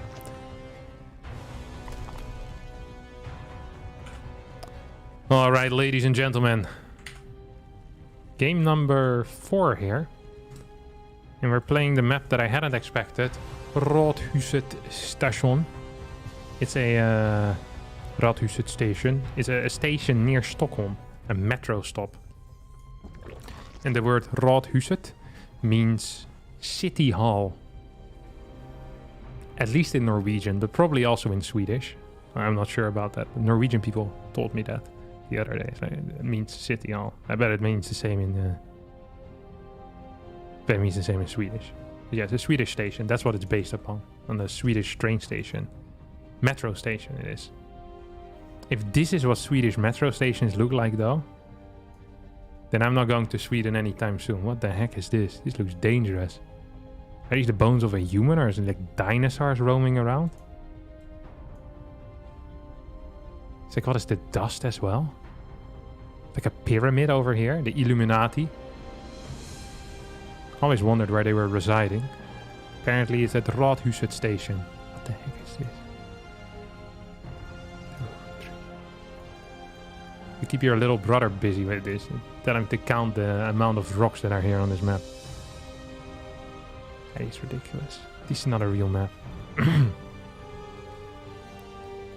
Alright. Pool first into gasless. Pretty much what I had expected. So what happens with these rocks? If you attack one of them, all of them will start dying at the same time. And then you still need to get through the mineral wall as well. He's gonna play gasless as an opener. Pool first gasless. At the same time, Cure's playing CC first into a very rapid factory. No, wait, this wasn't... Wait, what was this? No, this was CC first. What? Was this like a gas first? Did he play CC first into gas into barracks? How's that factory so fast? That makes no sense at all. I think that's what happened here. But I wasn't paying attention because I was taking a look at the map. You can't build a CC here, can you? Look at him. Yeah. I was testing that out the other day. You just can't. There's no space over here. Nice try, buddy. Because it's too close to the minerals. Oh. We're gonna see a very campy game. So this is one of the maps where I looked at it and I thought to myself, this seems insane for a map. And then other people told me that I'm just too close-minded as a professional player and I don't know what fun is. So I'm really looking forward to this game.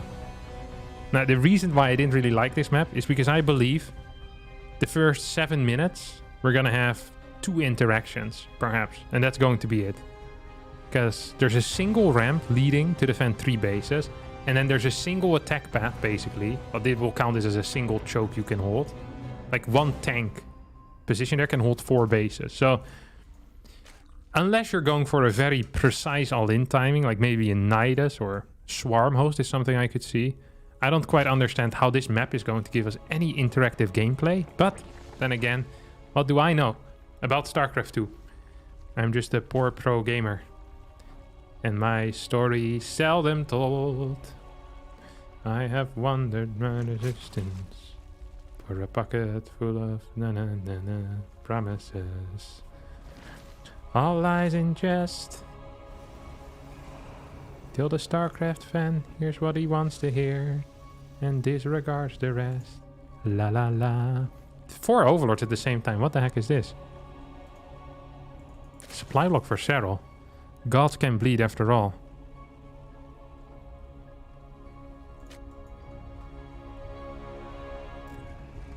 Quick layer coming in. This feels like Muta play to me.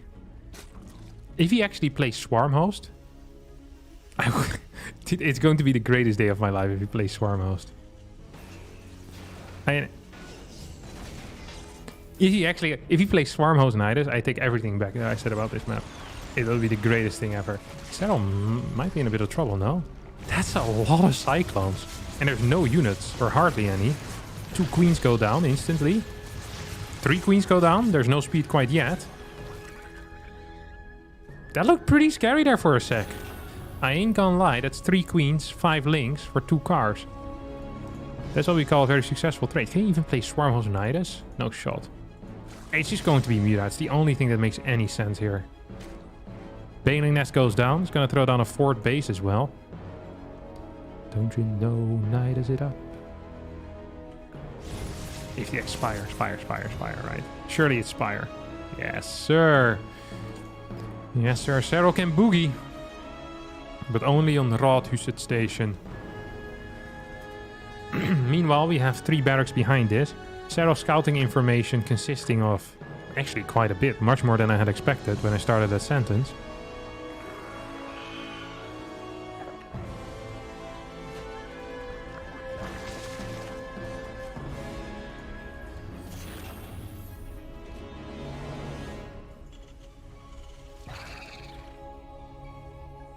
Overseer comes in. It's gonna see some standard information.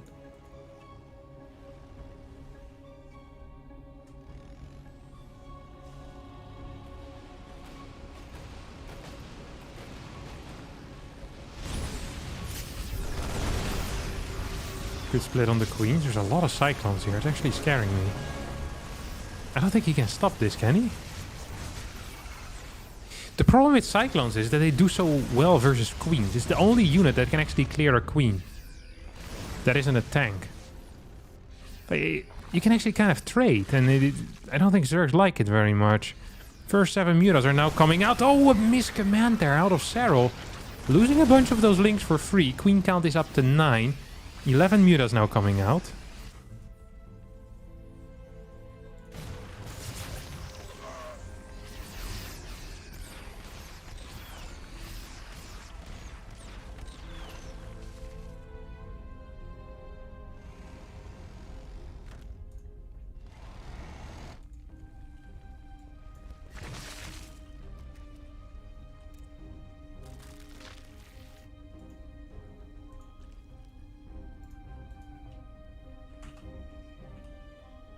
$11 Mutas. Going in. Now there's turrets in position. There's Marines at home. There's no 4 CCs. We're still on 5 racks just producing units. Here comes Cure. This move does carry some serious risk. He didn't micro properly there. SERRAL at the same time is not really achieving a whole lot with his Mutas.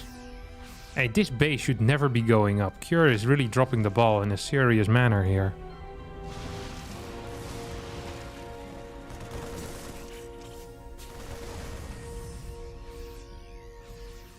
Muta still just kind of roaming around, looking for pickoffs here.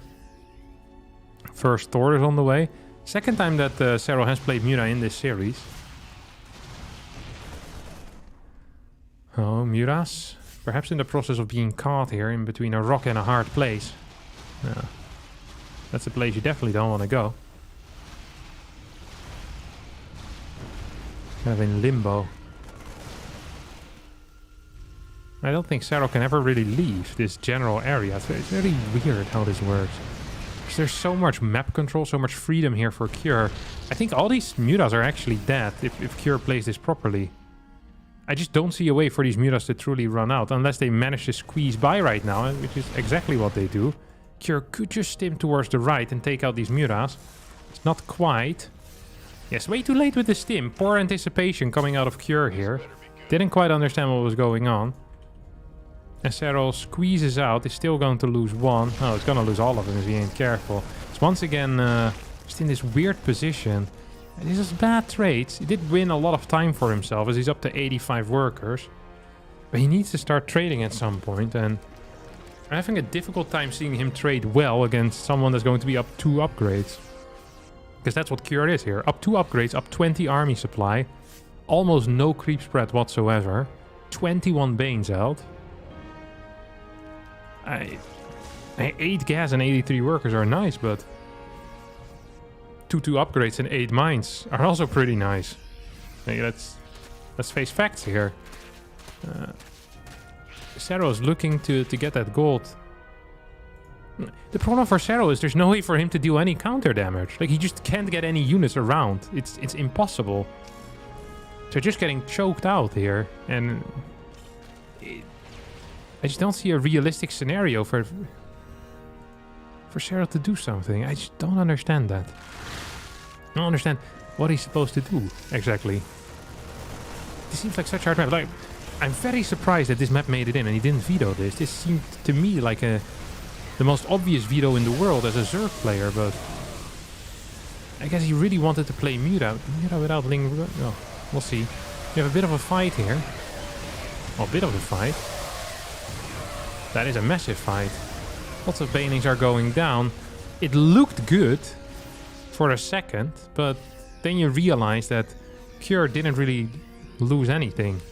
Kept all of his stores alive, kept majority of his medevacs alive, and is just replacing Marines.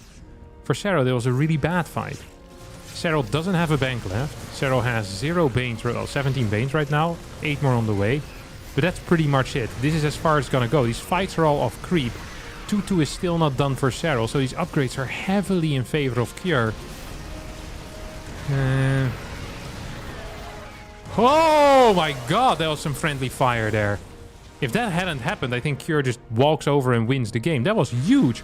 Killing like 10-12 Marines in one shot is exactly what you don't want if you're a Terran player. Yeah, Muta's not really looking good if you can't use Ling Bane as a run-by mechanism or ever get any map control whatsoever. Like, SERRAL is just kind of stuck here in one place. Complete inability of dealing any damage to the opponent. We don't have Burrow here, so these Lings can deny it a little bit, I guess, by just being there. Cure actually sending his entire army to go deal with it, which is obviously a mistake, because he's losing some pressure. Losing some map presence. SERRAL now perhaps looking to take this gold base. For now, just expanding towards the top left side. Muta count is rising. And you're really always just like one move away from kind of breaking through with Mutas, right? If you can snipe 2-3 turrets here, then all of a sudden these bases are all open for the Muta harass. And that's a big deal, you know? That's a very big deal. I don't know why SERRAL is just continuously just sniping refineries. No gas for you, my friend. No benefit to me, but you don't get gas no more. Interesting stuff. Very anti-American move. SERRAL was an American player, he would have dropped the drone, taken the extractor. It's ours now. Yeah, Baneling's moving forward soon. The top left side base here is under some heavy siege. This is all just going to be off creep. I just don't think SERRAL can fight this. The Thor not being here is a very big, very big move. Or well, a big lack really, because it means there's nothing in front. But I don't think it matters. It's 3-3 versus 2-2. SERRAL has what, 13 Banes left. Yeah, I don't think it's viable. I don't think he can fight. I don't think he can fight, and Cure takes out one base. Just needs to regroup ever so slightly.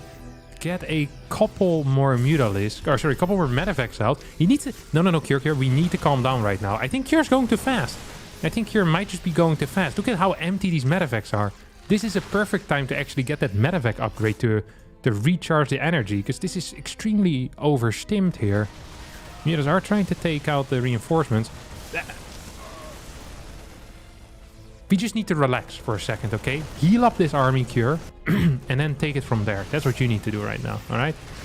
Relax and take it from there, because the 3-3 advantage is still there for a little bit. You're still going to be taking fights off creep majority of the time. And I don't really see a way for SERRAL to do anything still. Like, how is he going to... Like, how is a run-by here possible? It's not. This is a planetary and this is sealed off. Maybe a link drop here could be something. Gold will get shot. I doubt that Cure right now is aware of the fact that there's a base on the 6 o'clock, as these Mutas snipe a Thor, and now a lot of Mutas in some trouble. Resources lost is 22k to 15k. Not great if you're a SERRAL fan. This is all done on 5 bases, by the way. SERRAL, meanwhile, is just trying to grow all over the map, but it ain't quite working out for him. 10 more mutas. Infestation pit is here. Hive is here. And once again, I don't like doubting SERRAL, and I don't like making calls, especially in matchups that I am not as familiar with as the players are. But to me, it feels like any type of transition at this point would be better than what we're currently seeing. So just sprinkling in an infestor here, especially with the burrow upgrade, if you can get that, would be huge. Just getting an ultra cavern, you know, it's like this is still a very large marine force. Sure, there are a couple of marauders here, but it's a very large marine force, and against that, I think ultras are not so bad. And I think if you're continuously fighting off creep, infestors would be so useful. These mutas are now entering the main base. That's 19 of them. There's really nothing in position to deal with this, by the way. This base is practically empty, so not the most important thing. SERRAL still has a chance. If he can hold this fight and the muta base rate goes well, I see a future here for SERRAL in which he is okay.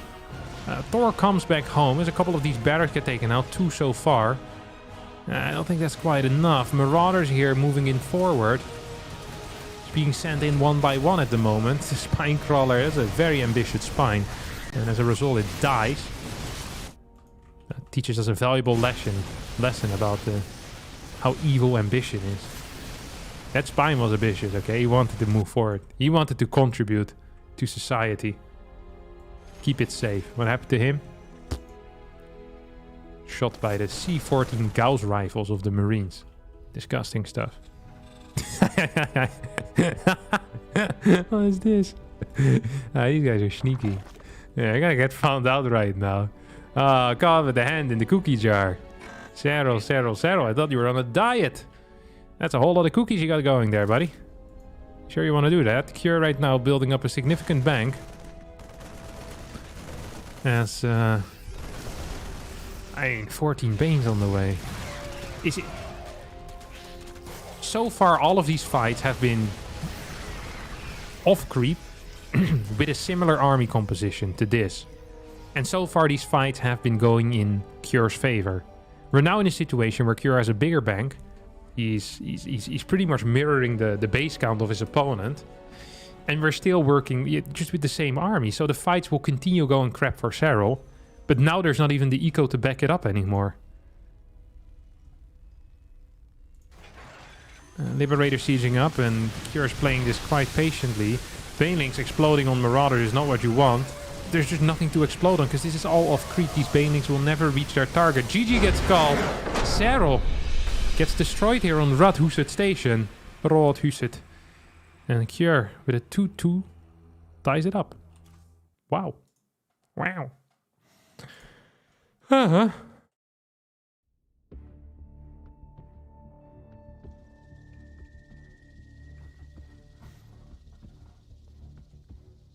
What did SERRAL veto? Yeah, that's what I'm starting to wonder too, my friend. I'm quickly scrolling upstairs to see if I can figure it out.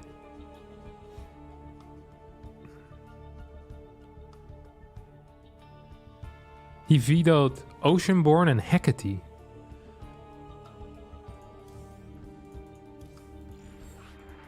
Hecate I understand, but Oceanborn? Maybe? Is Oceanborn really that hard? And Hecate looks very tricky. Okay, I'm not gonna lie about that. Very choky, many tank positions. But Oceanborn, I think, should probably have been Radhuset Station. Anything other than Muta? I think Mutas are great. I just don't think Mutas are necessarily great on that particular map. I mean, you can't say that Mutas suck after SERRAL destroyed. Like, he owned Cure in that, what was it, the second game they played? With Mutalisk. So, I wouldn't say, well, Mutas suck. I mean, they're not great, but on such a kind of a non-interactive map, yeah, they're not great. Stream froze? Uh-oh. I hope not. I'm still moving. I feel like it's on your end, Frosty.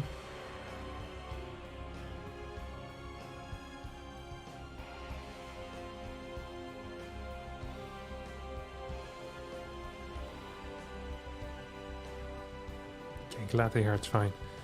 Much appreciated. Okay, we have a 1 minute rest. Kier probably needs to go to the restroom or is making a new build order. These are the two options. Nothing else could have happened. Bottle was empty. You hate to see it.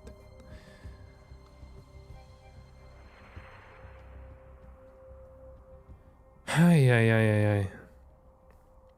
Can you give us a nice squeak from your chair to confirm? My chair doesn't squeak as nice. This one. This is a nice squeak, isn't it? Oh, that is beautiful. Oh, it's the mic arm that makes this squeaky noise. It's lovely to see. Do you work out? Yeah, man, I work out all the time. I'm actually a huge fan of running in particular. But I've injured my knee. So I haven't run in over 5 days now. Thank you, by the way, AM, for the $10. I missed your donation earlier. Said for your after workout coffee. Thank you for casting. I appreciate that very much, buddy. Very kind. As always, donations, not necessary, but appreciated.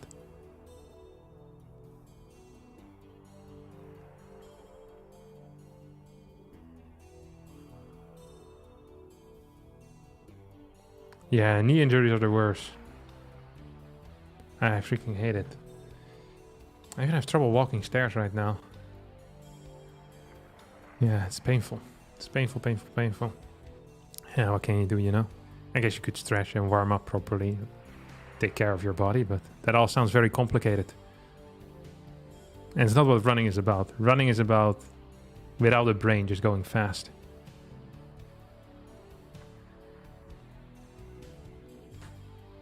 SERRAL will do Road Ravager this game.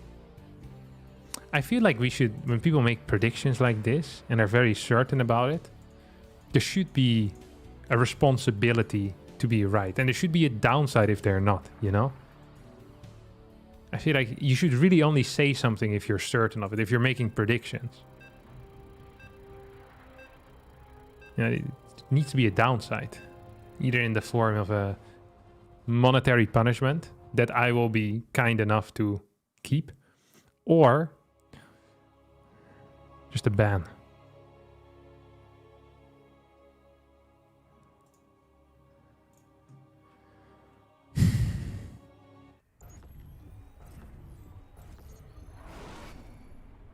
If he's wrong, we drop him in a river with rocks in his pockets. Seems like a very sophisticated method of getting rid of people that are wrong. I love it. Surely there will be no downsides to that policy. Love to hear it. Alright, game number 5 here on Heartlet. Yes, Heartlet Alley. It's the ladder edition of the map. All of these maps are, of course, the ladder edition. We have a natural. We have a main. Now, what do we have as a third base? We have a line third here. You have a triangle third over here. If you take the triangle third, you can kind of go over here, which doesn't actually seem nice, so I wouldn't recommend that. If you take the line third, you can go to the forward fourth. It does feel nice. And then you take this as a fifth. I feel like that's what he'll do. Ooh, CC first again, just like last game. SERRAL opens up with hatch first, so different from last game. And a delayed gas.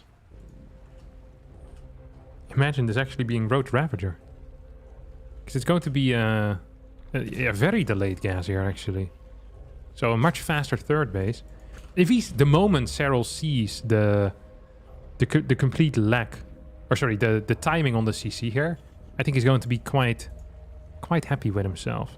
With that delayed speed. Because you don't need quick speed against someone that opens up CC first.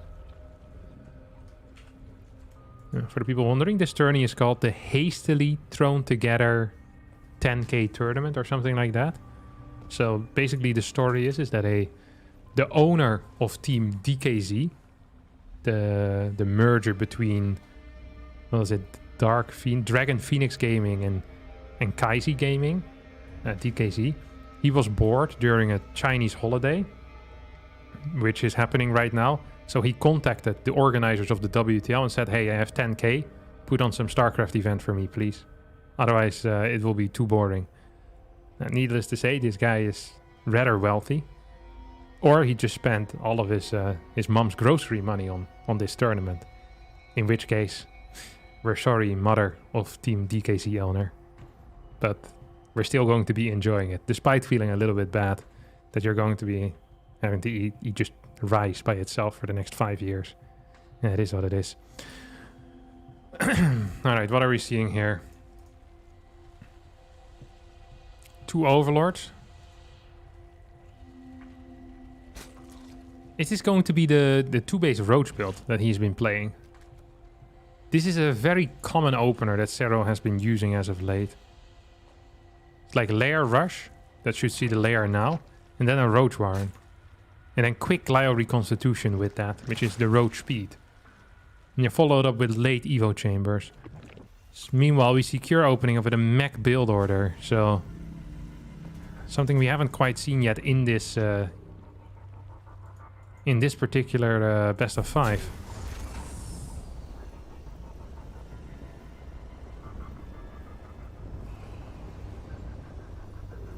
See the rapid thrusters here being researched.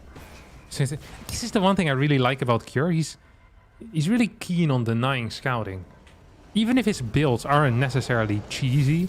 I mean, they're a bit out there sometimes, but it's like, well, I don't want you to know what I'm doing. Even if I'm playing a pretty standard build, I want you to think that I'm doing something crazy. And I like that thought. Like, the concept of that I think is very good. SERRAL, though, also is very good at hiding his overlord. It's not a single one is going to get spotted. Overseer now moving in. Glio on the way already.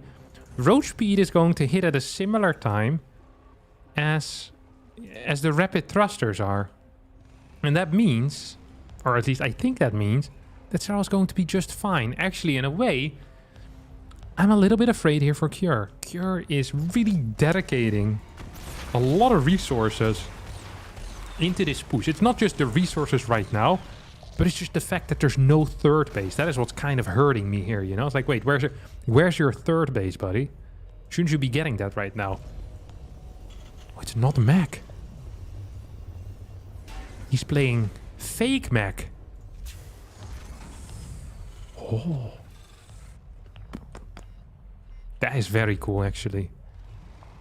So he's gonna get like 7-8 cyclones, then switch into bio. By the time SERRAL finds out, here's already in Panama. Enjoying his Bloody Mary on the beach. That's his drink of choice. It's the one he likes the most. He also likes the Moscow Mule. That's what I've heard. He's a huge fan of the Moscow Mule. Says it's the best cocktail that there is. If you don't count the Bloody Mary.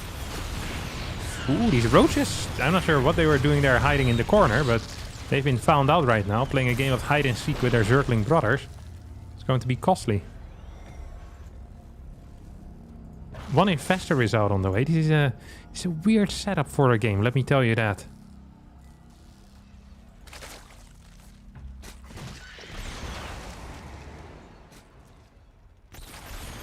Can we get one Infestor? Can we get one fungal on this and it just ends, no? Oh my god, he's going in! And there's nothing really to stop it except for these 5 roaches, which are doing a splendid job, to be honest. I need to get the resources lost table here. Well, it didn't look very successful at all. I'm not a Cyclone specialist, but if you lose all of them, and you kill 7 roaches, 2 drones and 2 queens. Yeah, overall, I mean, the trade, you know, units loss-wise wasn't even that awful. It's almost even. The problem is just that his third base is so late, right? You start mining from your third base 7 minutes in. It's not a very good sign. Most of the time. There's a fourth base on the way for SERRAL, who also has pretty decent creep threat. Cure is going for this this triangle base, which is what I hadn't quite expected. I really hadn't, but it is happening. Sometimes when things are happening, you just, you know, gotta see what kicks off here. moving into tank fire is a mistake. He's gonna lose a lot of roaches here. Takes out a tank, but not sure if that's worth the 4 roaches. Maybe it is, actually. Hydra then being thrown down here behind all of this. And so, oh, that's a lot of Marines, and that's not enough units here. This fungal, though, could be godly, but instead only hits 3 Marines. Might still be enough for these roaches to clean the rest up. This is unbelievable. I can't believe it's actually Roach Ravager. Lurkers on the way. Hate to see it.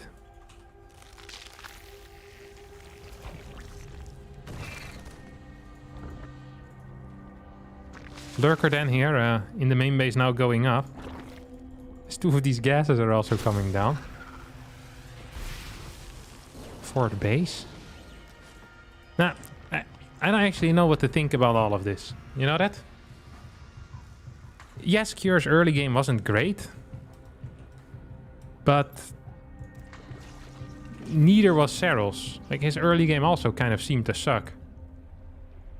So what do you make of that, you know? If both players have a terrible time, then maybe, like, someone still has to come out ahead. I don't know which one it is, though. Look at the upgrade for SERRAL. They're god-awful.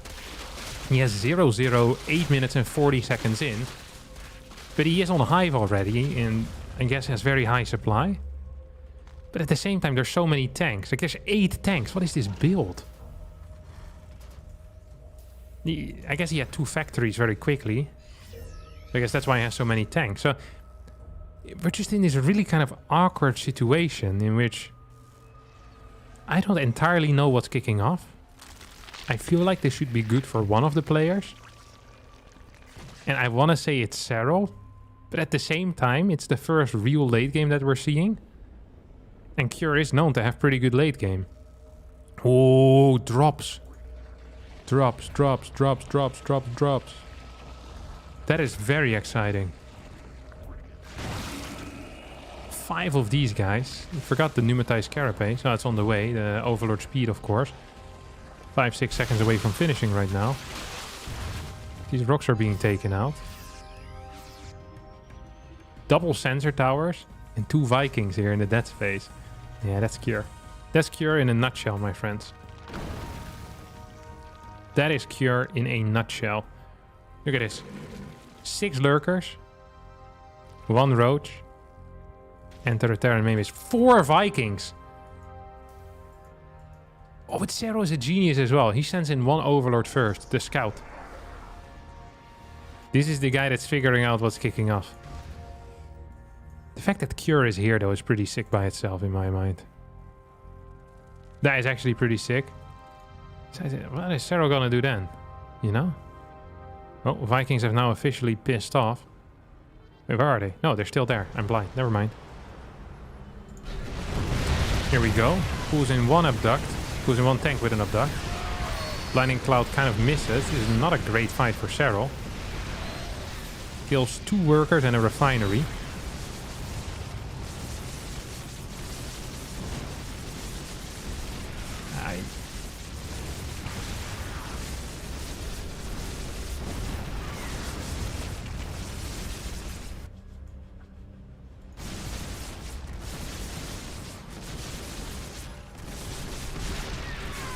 Shot from a far distance with that tank.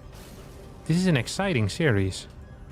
I almost forgot that there's 8 other guys also still waiting to play.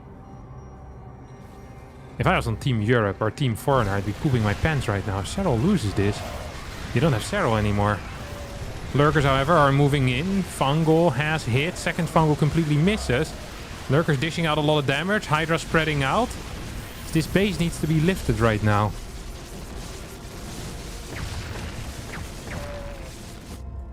Overlords now pretending to go into the main base. Not quite sure what they're doing here. No, they're going.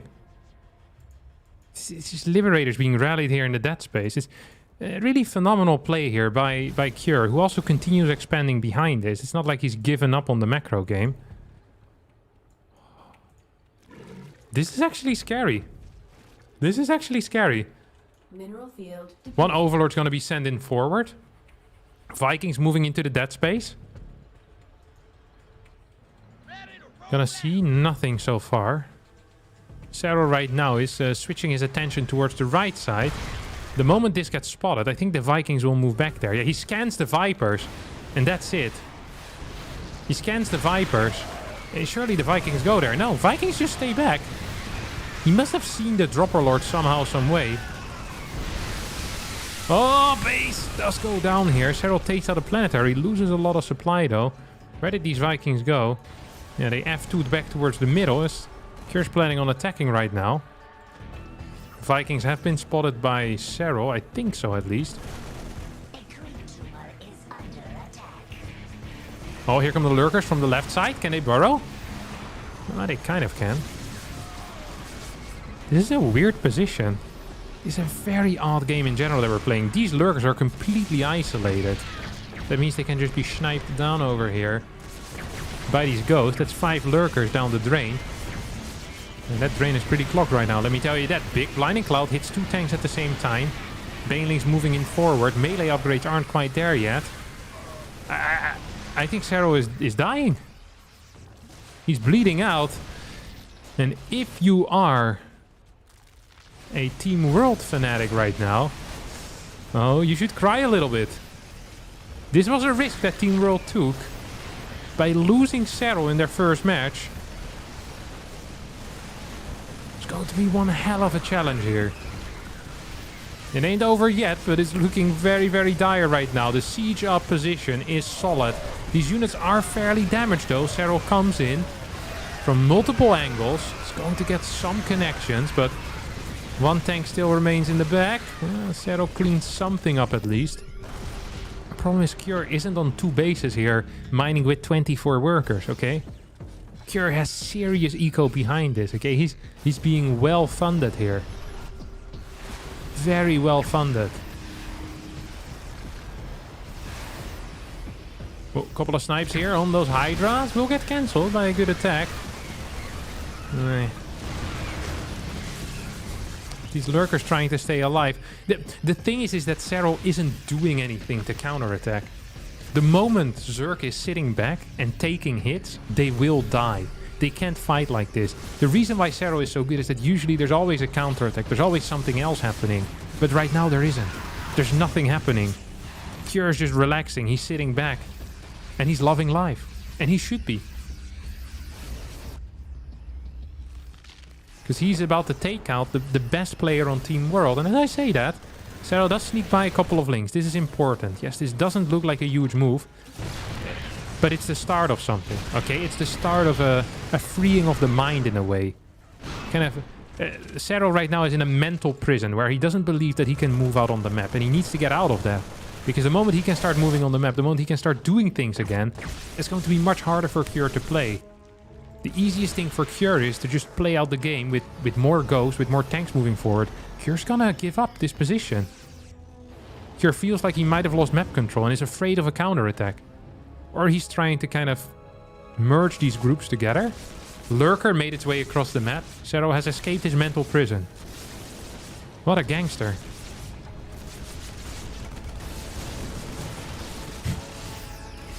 In Prison Break it took an entire season to get out of jail. If SERRAL would have been in Prison Break, yeah, the show would have been over after like 2 episodes. And then the second episode would just be him golfing in Finland. It's unbelievable, this guy.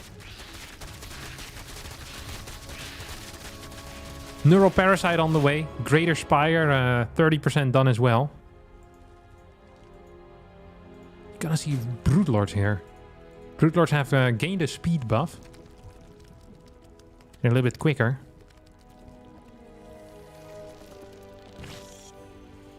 It's 2 command centers. Cure still occupying this space. I don't quite understand how SERRAL escaped there. That was certain death in my mind. This is unbelievable. It is truly unbelievable. SERRAL is a magician. And we are merely his tools.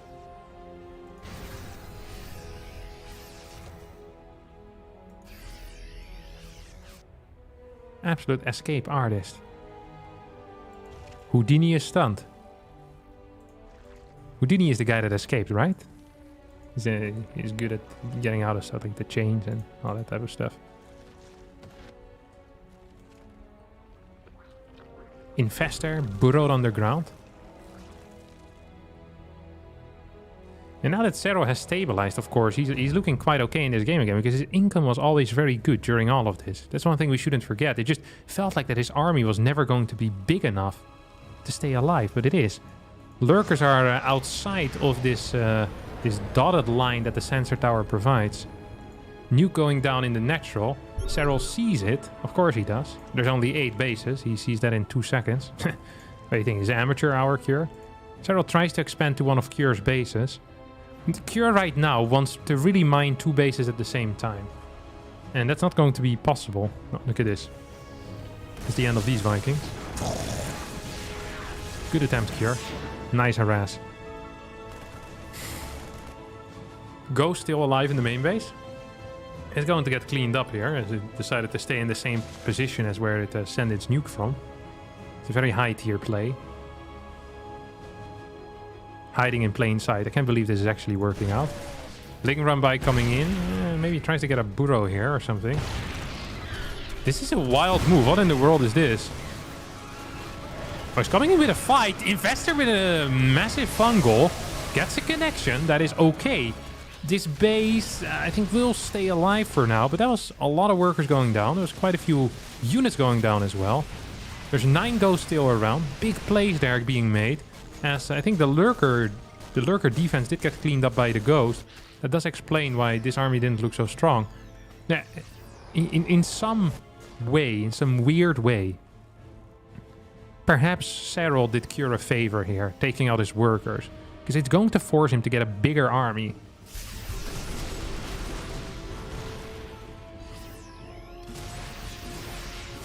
Uh-oh, uh-oh. Big blinding cloud being hit here, actually bothering the Zerg more than the Terran.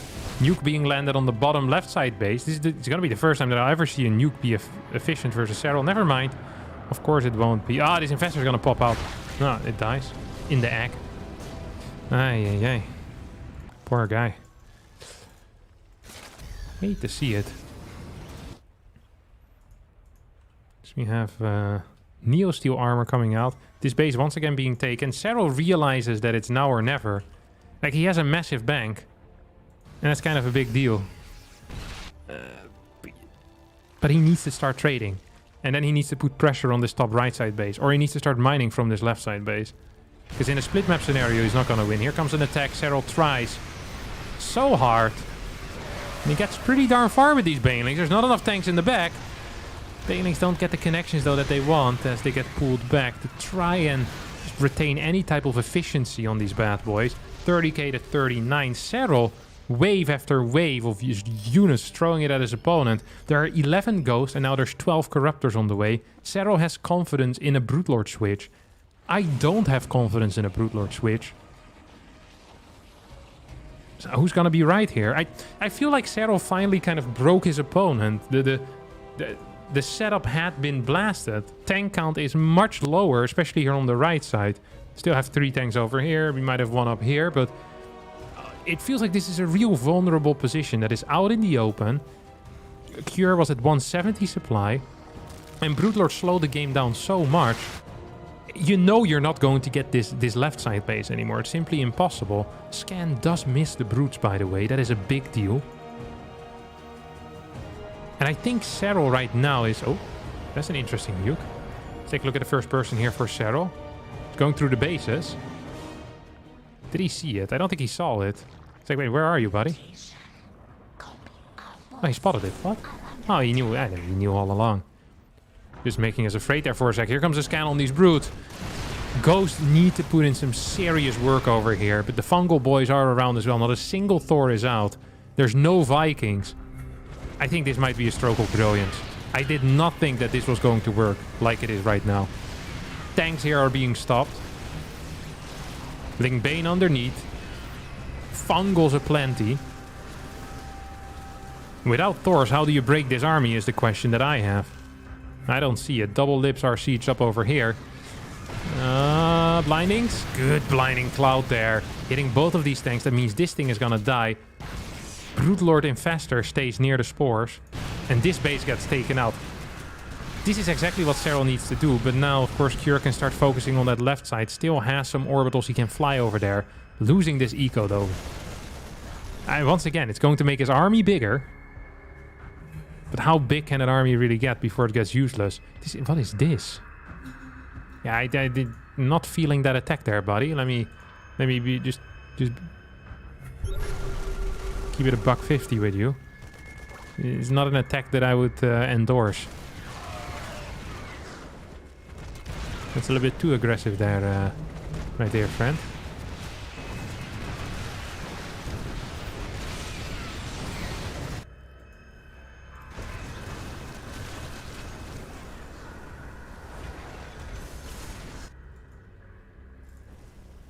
I'm not feeling this. This is not it. Hey, go home. Hey. Spreading yourself too thin, my friend. What do you think was gonna happen here, buddy? What did you think was gonna happen here? Couple of big fungals here now connecting with the ghost at the same time. Cure's just falling apart here in a couple of seconds, it feels like. SERRAL sitting back, relaxing, still has an infestor there on the left side as well. Liberators are being taken over. Look at that. Lib's dishing out some serious damage here as the fungals are hitting. Cure is just not made for the late game, it seems like. I had full trust in him, but I'd only seen him against Korean Zergs in late. I can't recall seeing him against foreigner Zergs in late game, and it seems like that SERRAL is just a little bit too good here. The moment these Broodlords came out, I don't think Cure has had a good trade in his life. Yeah, he went down 5k in resources lost. This top right side base got taken out. We have SERRAL. This is insulting, SERRAL. This is insulting, buddy. And Broodie's moving forward right now. Broodlings, by the way, last way less long than before. So some could even say that it's much shorter than before. We have words for that.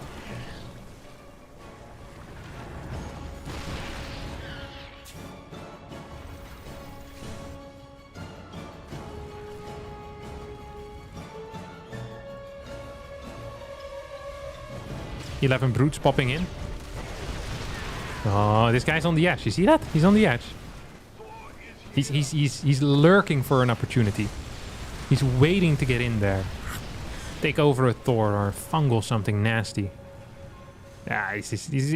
Cure's being owned here. This is actually just being butchered right now. Ridiculous. Look at that. It's getting closer and closer, the resources lost. SERRAL is outmining his opponent. Is now taking the top right side base. When it rains, it pours. And right now it's pouring. And it's raining. And there's hail on the face of Cure, and he hates it. He didn't even want to be outside.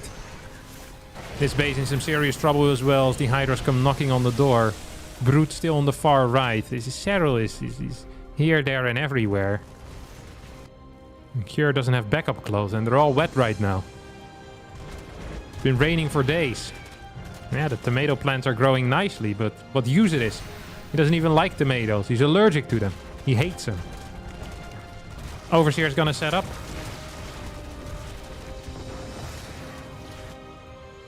And good lord, what a first series this is. If we get the full 9 best of 5s, I'm gonna be casting till 5 AM tonight. Which is in a way exciting. But I also had other plans. Link's now coming in. Yeah, burrow. This is... That's not a very well disguised burrow, let me tell you that. Link's popping off. 11 brutes. Still around. I'm in awe here. In absolute awe. Infestor is still burrowed here. Ever since these Broodlords have been built, he just hasn't lost stuff. This is where he shines, is in the late game. Look at the speed of these brutes. Broodlings do run out very quickly, but that impact is still there. Uh-oh. Ghost getting a couple of snipes in. One fungal hit, second fungal hit. There's a couple of brutes dying there. Liberator's now moving forward, trying to get some siege ups. It seems very ambitious here by Cure to siege up that far forward. So another Abduct is going to clear the second lip. It feels like SERRAL is just playing with his food. But that's what he does best. Juggling those heads of lettuces around. Throwing tomatoes at his opponent, despite knowing about his allergy. It's kind of messed up, SERRAL. It's not cool. What are you doing, man? I think that's funny. There's no defense here whatsoever. As Cure, I mean... Look, I'm all for preserving your army, but at some point you're also going to make a move, you know? You can't just see your entire eco getting ransacked and then pretend that just because you still have a big army, life is going to be fine. Take a look at the army value here in minerals and in gas. It almost completely mirrors what SERRAL still has in the bank. So Cure needs to fight 2 of the armies that SERRAL currently has. There's plenty of larvae available, 41. Probably needs a couple more. We see Injects still going strong, actually, which is hilarious. Planetaries being taken out. Like, SERRAL could take 2 terrible fights and it would still be good. If he takes 2 terrible fights, it's still okay. He needs to take god-awful fights, you know? Someone needs to throw a serious rock at SERRAL the moment this fight begins. And then needs to do it again the moment the next fight begins. Like, SERRAL can just drop the ball here hardcore and still be in a completely okay spot. He's just been improving his position more and more. And the funny thing here is that there's no real time pressure on SERRAL either. Actually, there's time pressure on his opponent. Which also makes no sense, but it is what it is. SERRAL's gonna start mining his top right side base at some point. Saying, hello, my dear friend, how's life?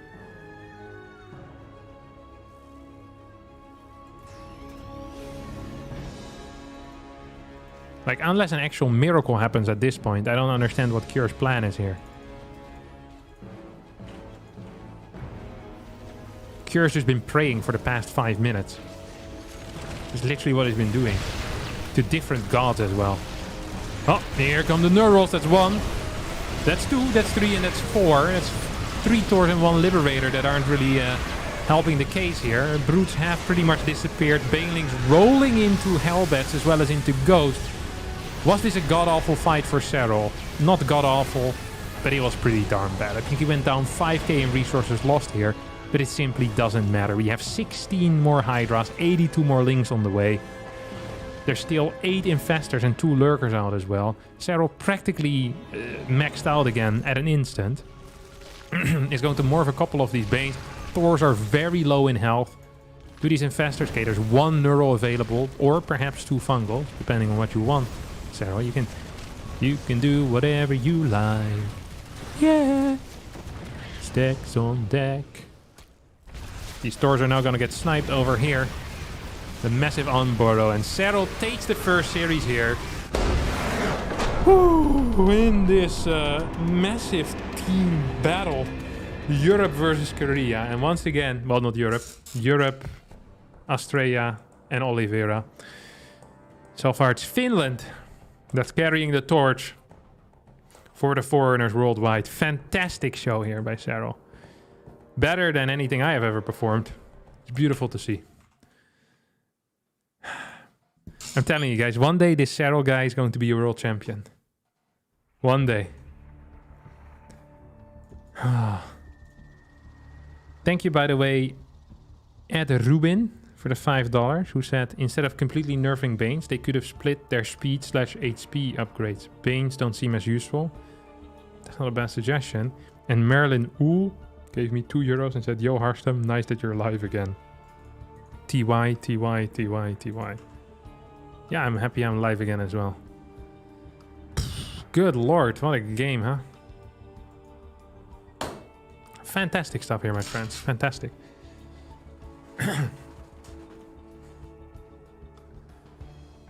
Solar is next, mark my words. It's gotta be Solar or Dark here, right? It's gotta be Solar or Dark. If it ain't Solar or Dark, then what are we really doing here? You know what I'm saying? Then what are we really doing here? I don't know. You're asking me, will my love grow? I don't know. I don't know. Bum, bum, bum, bum, bum, bum. Stick around, now it may show. That seems about correct. Yep, you guys were right. It's solar. Yeah, it's the only thing that really makes any sense in my mind as well. Solar just makes a lot of sense.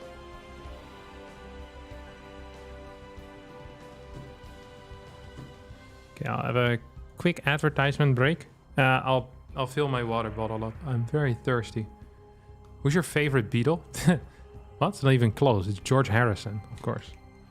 George Harrison is the best Beatle. It's not the... There's legit no contest. How many super groups has Paul McCartney been in? 1. And that was the Beatles. George Harrison has been in 2.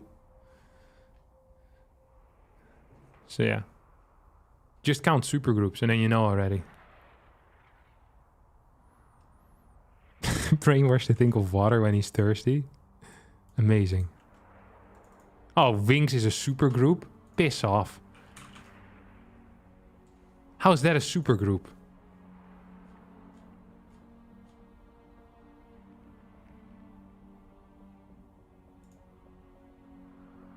Was that with his wife? Yeah, it was with his wife, Linda. Was Bob Dylan in there? I don't think so. Yeah, it's Paul McCartney. But there need to be multiple people for it to be a super group. No, lay off. Hey, this is not even close. Traveling Wilburys was much bigger than Wings. Name-wise. John Lennon was in a supergroup with Mick Jagger. Doesn't count. I am biased for George Harrison, so no matter what you say, it won't count. Is this on the new patch? Yeah, of course. Everything's on the new patch. I'm afraid of going to the toilet now. You guys tricked me with a Beatles question. Because they're almost done vetoing. Solar just tried to pick the same map that SERRAL picked as map 1 as well. I've never seen this before. SERRAL said Oceanborn as map 1. And then Solar said Ocean as map 2. And then SERRAL responded with, that's what I picked as map 1.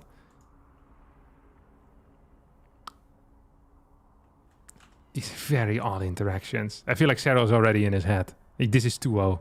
It's over.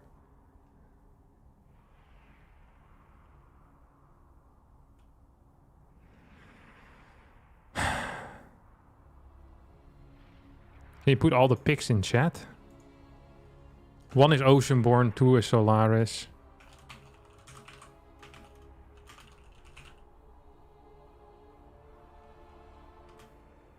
You never heard of the Traveling Wilburys?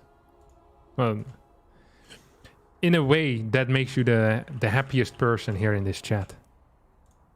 Because you're about to discover something that is so grand. This is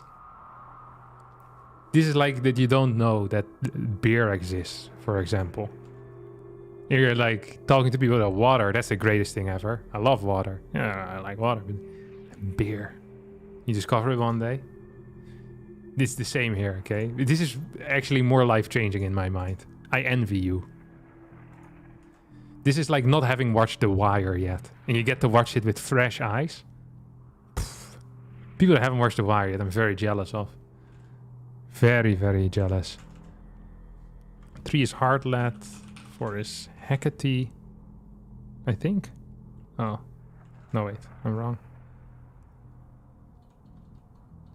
It's out of subject, but can you stop flaming the North American server, please? No. Sorry. That doesn't seem possible. Okay, side Delta and 5 is Hecate. These are the maps, Oyo.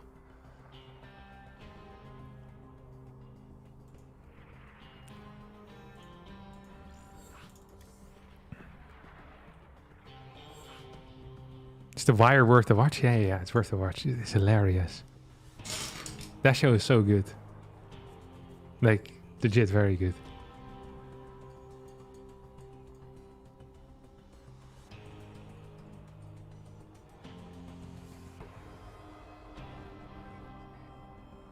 Hilarious? Yeah, what? It's super funny, no? It's legit one of the funniest shows I've seen in my life. I weed myself laughing that. It's so good. What Wilbury song should I listen to first? Handle with Care. That's the first one you listen to, and then you listen to End of the Line. And then the entire first album, and then the entire second album. That's it. Give a shout out to True Detective Season 1. I've seen all 3 seasons. Do you have 3 seasons of True Detective? Dude, I like the... Is he called... What's the guy called? Is he called Matthew McConaughey? Dude, I freaking love the way that guy looks. Just... His eyes look so good. Like, just the... It's like intense, you know? He has these intense looks in his eyes. He just looks like he's a little bit off in the head whenever he needs to. I love that. He's my favorite actor, whose name I didn't know. Matthew McConaughey, yeah. Dude, he's crazy cool.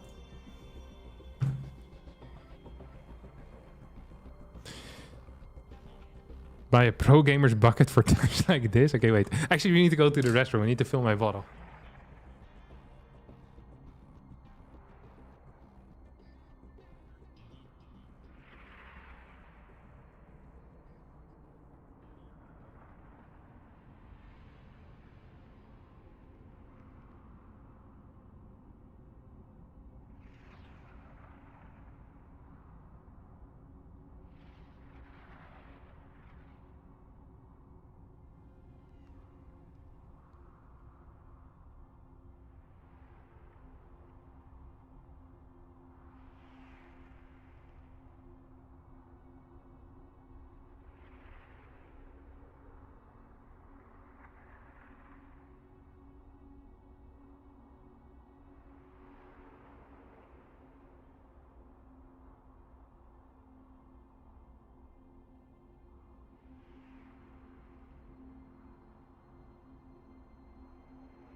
I forgot I was muted. My bad. Yeah, tap water is drinkable for me. Yeah, I realized I was muted. Yeah. The moment I put my monitor in, I realized. No worries. Why is the cam flipped? It's so that it's the same as I see on my camera. Otherwise, it freaks me out. So the flip screen on my camera shows me like this. I bet I could mirror that too, but... This feels very normal for me now. When I flip myself around, I look very ugly. I don't like it. Which is how you guys see me. Because I only see myself in the mirror. So when I flip it, that's how it doesn't work, right? You know what I mean? But the way you guys see me, I don't like the way I look. But the way that I see myself in the mirror, I think I don't look too bad. Although I didn't shave today, which was a mistake.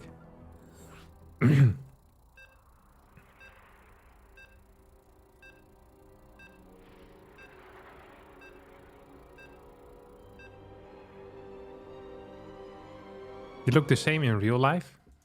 No, but you see me from the other side. No, you see me flipped. I don't look the same in real life. You see me flipped, no? It's different. There are keys in my pocket for some reason. I took them out.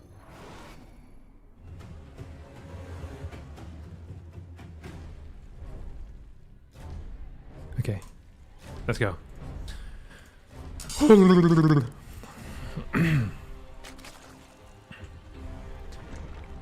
Ladies and gentlemen, friends and family, this is the second series, and we're on a path to history making here for SERRAL. 5 Korean contenders are waiting for him to slaughter, if he's feeling like it. As SERRAL opens up with a 15 hatchery, very safe opener, as it also allows for a... I believe you go for an overpool here as well, yeah. So I think that's what it's called. Yeah, extractor, drone, overlord, and then you get a pool. Feels like a weird timing, but works out very well. It's extremely safe. SERRAL is one of these guys that likes playing safe in general.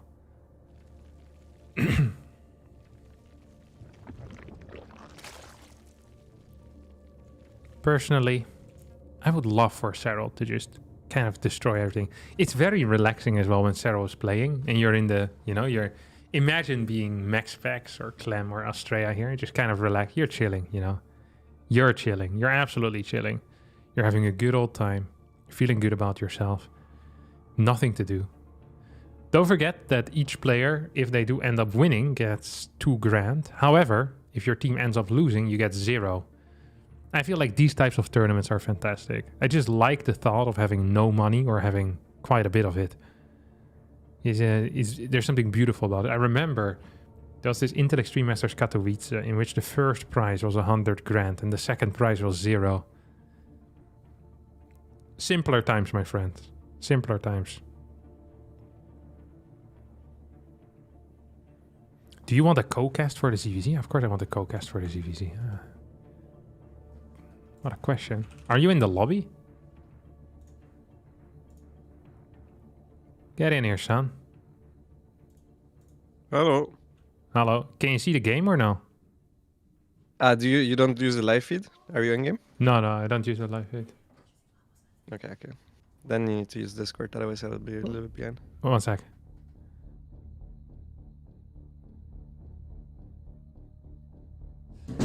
All right. It was Irene telling me that you messaged me. Nice. Thank you, Irene. I appreciate it. Yeah, nice. It's a safe call because you usually don't. Yeah. There's a high chance you don't see it. That's a good call. All right, talk to me. What is the downside of this 15 hatch? The downside of the 15 hatch? In ZVZ. Wait, are you gonna stream the game on Discord? Oh, sorry. Yeah. I forgot. I can't say anything right now. Well, the downside is you're very limited.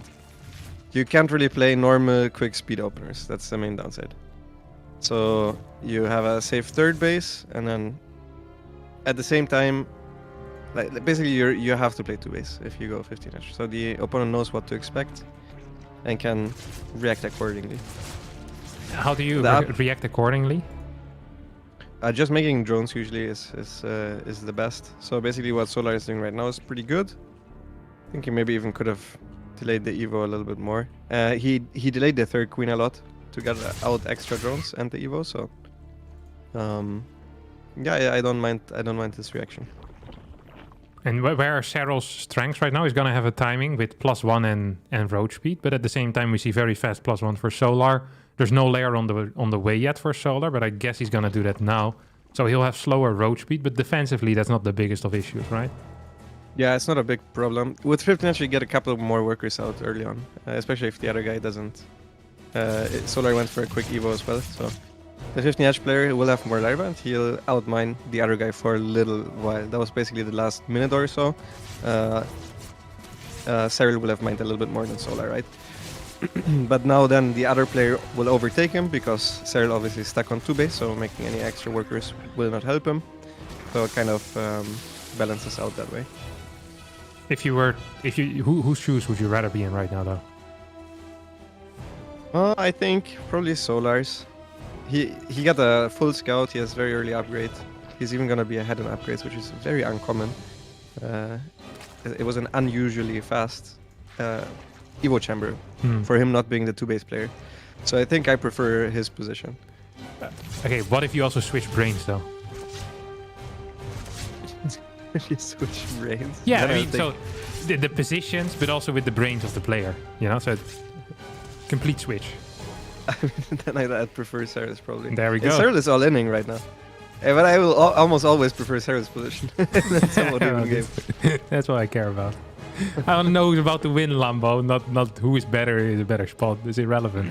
SERRAL in a better spot here. Okay, he's all inning right now. Solar's response is to get 3 more overlords, so he won't get supply blocked. He's not building any spines. Is that a mistake? I think it's too late now to build spines. We'll see if he can take a fight far enough away from his base so that the queens can transfuse. I think he has a chance, but honestly the supply block that he had at 90 was really bad, and his roach speed is not done, which is also really bad. He also didn't bring all the queens already, which they should really be at the front here, trying to support the roaches. Yeah, he's just chilling, just injecting. So yeah, this is actually looking pretty good for SERRAL, who has just 3 more Ravagers than his opponent here. Roach numbers should be also in his favor a little bit, and he has all of those transfuses saved up from 2 extra queens. So yeah, this is a strong timing. Very strong timing. 22 roaches versus 16 for Ravagers for SERRAL. Again, it's just the tool of Solar. Can deny a little bit of DPS with that, of course. Drones now being pulled off the line. Transfuses are gone. 116 supplied to 103. This is looking pretty darn good for SERRAL here as he's closing in, splitting off some roaches to deal with the reinforcements from that third hatch. And I'm liking the spot for SERRAL here, Lambo. Do you agree?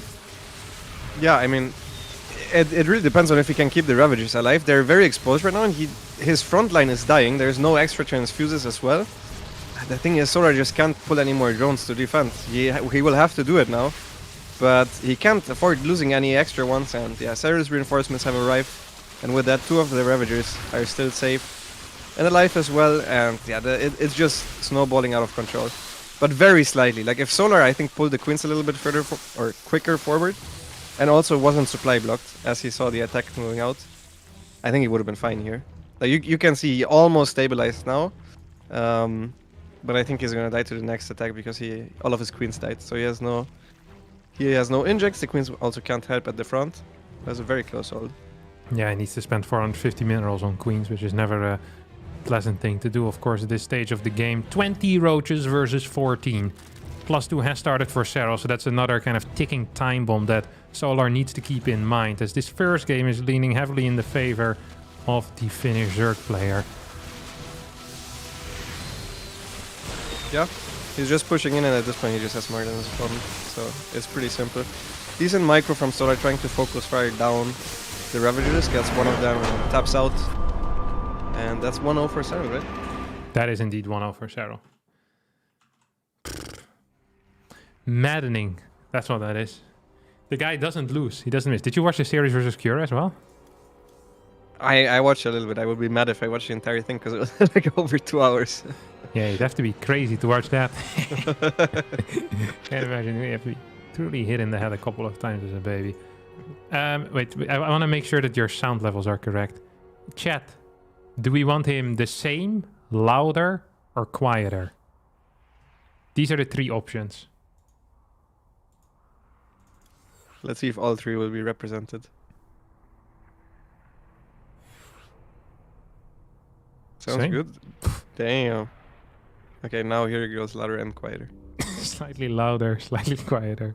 Yeah, majority is same though. Okay, we're cool. Muted.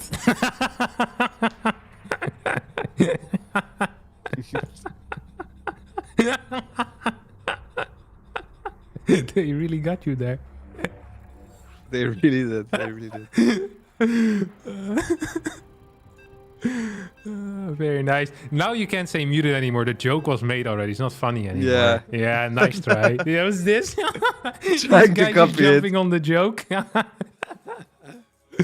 Oh, no way. Bunch of clowns. That's not how social interactions work. Come on. Get it together. You know who made that build? The 4-gas you walk 2 queens across that you save energy on? I bet you made it, otherwise you wouldn't say it. No, Shuge made it. And Shuge almost beat me and SERRAL with it at Asus Rock. He lost 1-2 to both of us, I think. Really? But he almost beat both of us. And he beat Sue with it as well in the Nation Wars. in Nation Wars, yeah, exactly. Interesting. Ooh, Sugar Liang. For people who don't know who Sugar Liang is, he used to be like a 6K, I think, Zerg player, something along those lines, right? Yeah. Like, I think like top 50 maybe, Grandmaster Zerg, so it's an impressive result. I do remember that Aces Rock of him performing quite well. Or Well, he got almost last in the performing group, quite but well. yeah. I mean, playing 1-2 against Yona and me, I think it's not that bad of a result for him, for sure. Yeah. All right. This time, though, SERRAL not opening up with any weird shenanigans. Both players just hatching first. Yeah, I mean this is people are out here calling Solar the SERRAL killer. So I want to see something now. They picked him for a reason, and that is that he beat SERRAL the last 2 times they faced, right? That's, to be fair, it's a pretty good reason.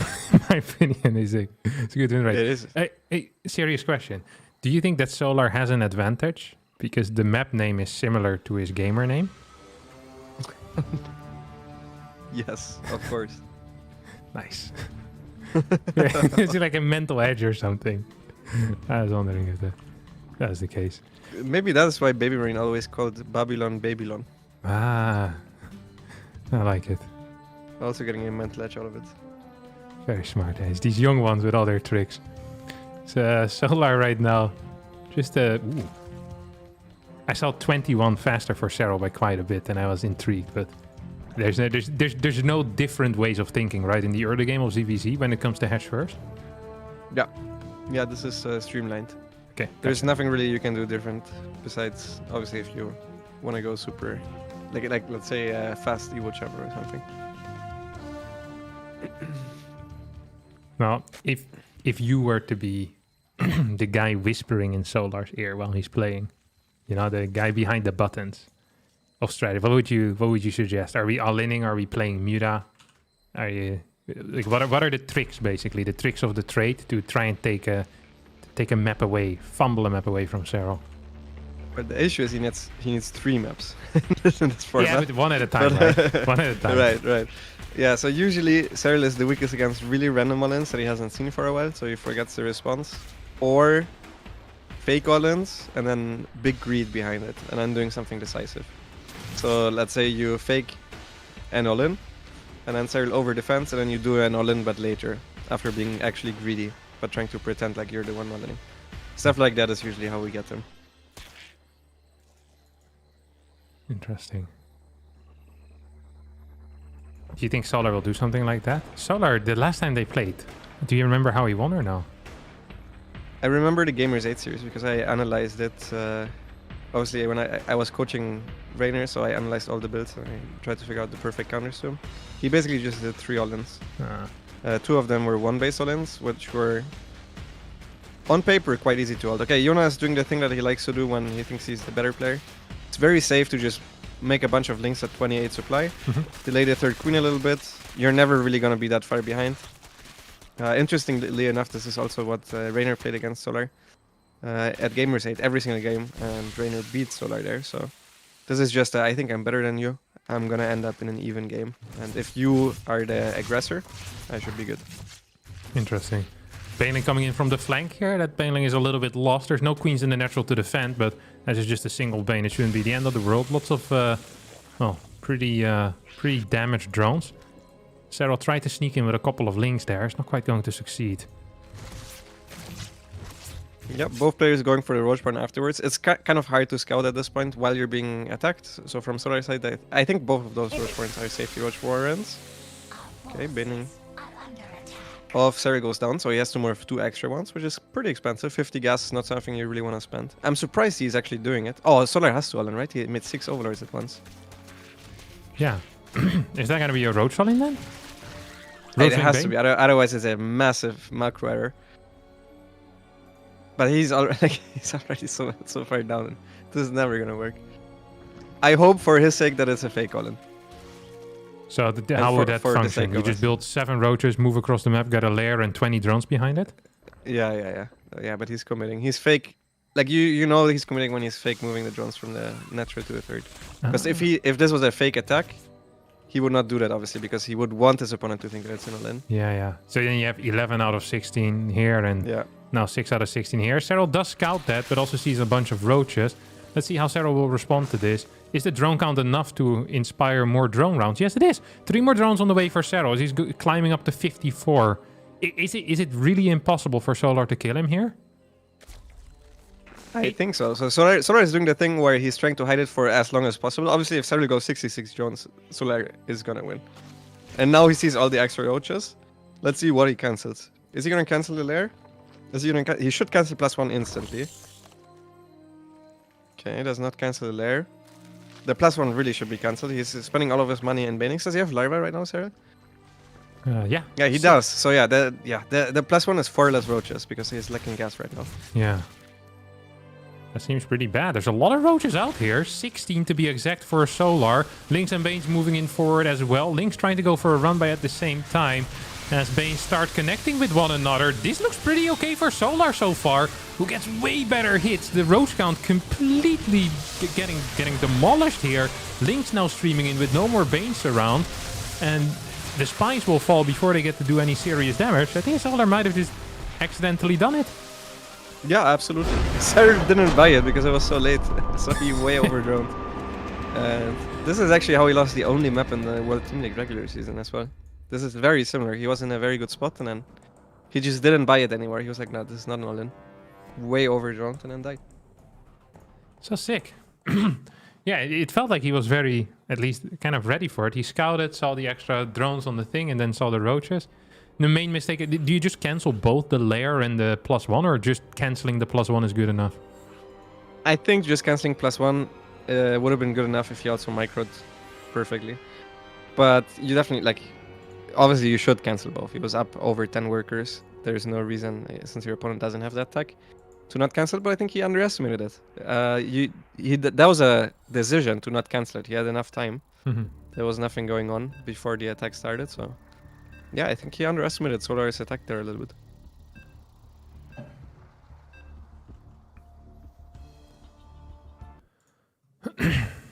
There's a guy calling you out in chat, by the way. He said he did the reverse of what Lambo suggested. He did an anti-timing instead of a dumb fake all-in. Now, I could be wrong, but I recall Lambo saying that doing all-ins that don't make a whole lot of sense would be very good against Serral.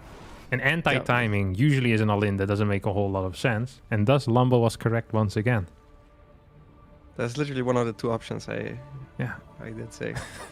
But this guy could only keep one thing in his working memory at a time. Yeah, it happens.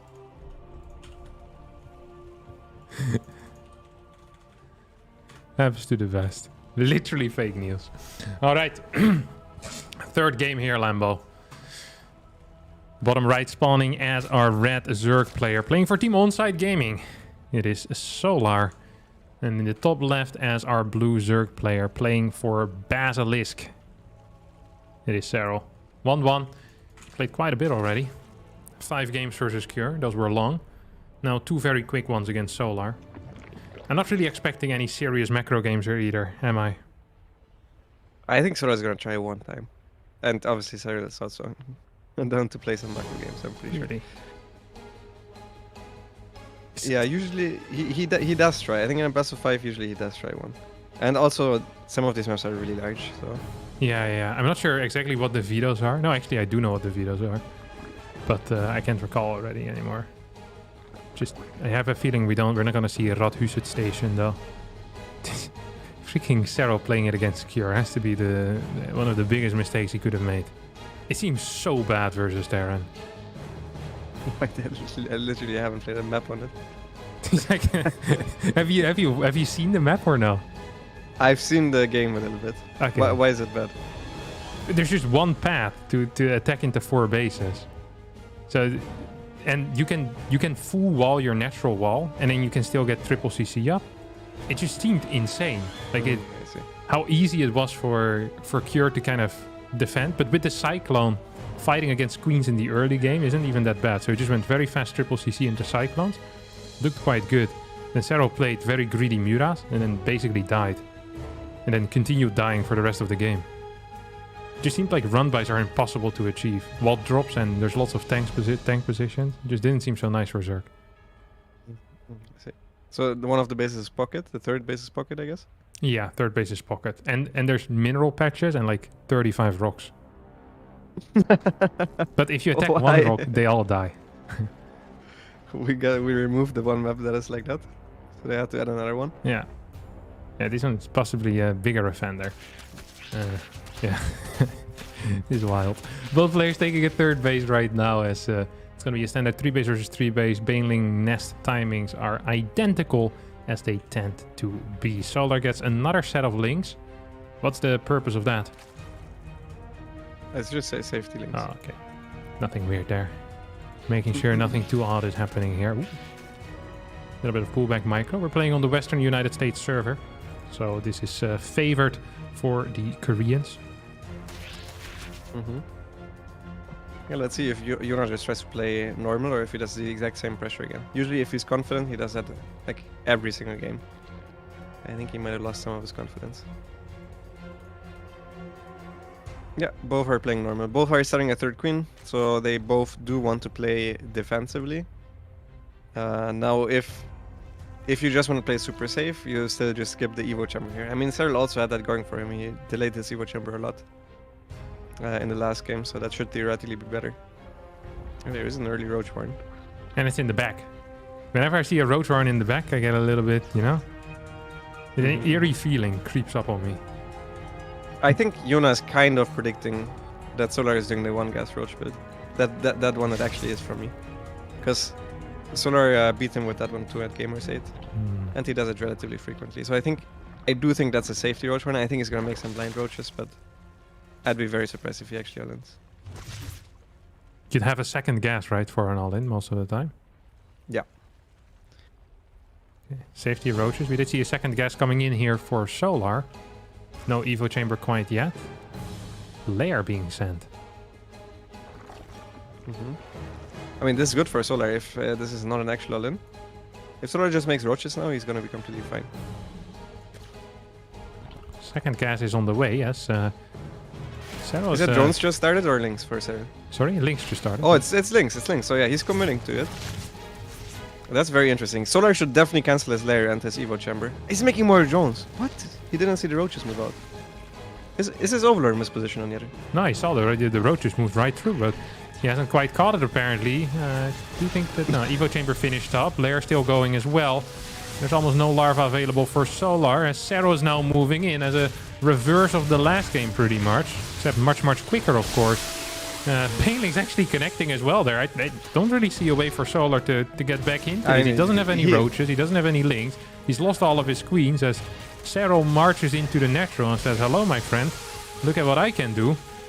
And Solar didn't quite expect that. Has cancelled his lair eventually, but perhaps too little too late. Solar 100% thought that the stuff that he saw on the minimap was Zerglings, and he never actually looked. Like, he just looked at the minimap and he's like, okay, this is a Ling Bane pressure. Because he made drones while they were Roaches rallying across the map. Yeah, that seems like a wild move. Game isn't over yet, though, is it? It's over for sure. Oh, it's over for sure? Yeah. Or, well, if you want to do the thing. No, I just have no clue, though. No, I'm good calling a spade a spade. Yeah, there's no fake news here on this stream. He cancelled the lair, right? He also cancelled the +1? Yeah. Lair, no +1. I don't think it even ever started. Yeah. So we're going to have faster roach speed, 10 more drones, and +1. What would need to happen for Solar to come back into this? He would need to, I think, max out and play defensively, to be honest. He's going to try to all-in. There's no way that works. There's actually no Overlord spotting this, right? From SERRAL? Nope. I don't think it matters, so he already has the same amount of Roaches. Yeah. Building 10 more as well, so... Solar's gonna try to move in here. Does have the Ravager advantage, but is down 9 Roaches. It's not quite great. Good concave being set up here for SERRAL as well. Of course, this momentum is also going to run out. Well, if there was any momentum at all, ever, whatsoever to speak of. Solar pops in, says hello. Queen's being pulled forward. Ravager's trying to morph, but it's not quite going to work out over here. 66 army supply to 40. Solar taps out, and SERRAL puts himself on match point. Is looking at his second victory of the day.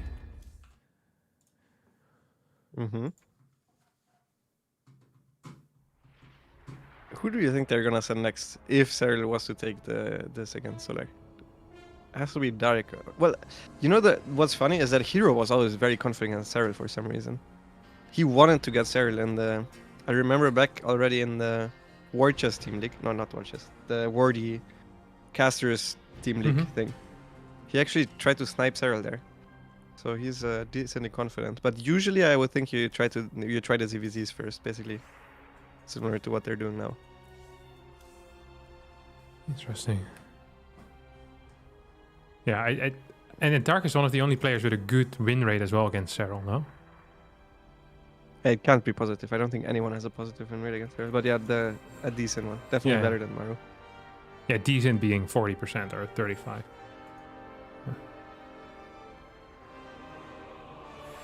Actually, my Aligalak isn't working, so I can't even look it up. Hate to see it. Today, Aligalak not working. Yesterday, Challenge wasn't working. The day before, Discord was down. Everything we care about is being taken out.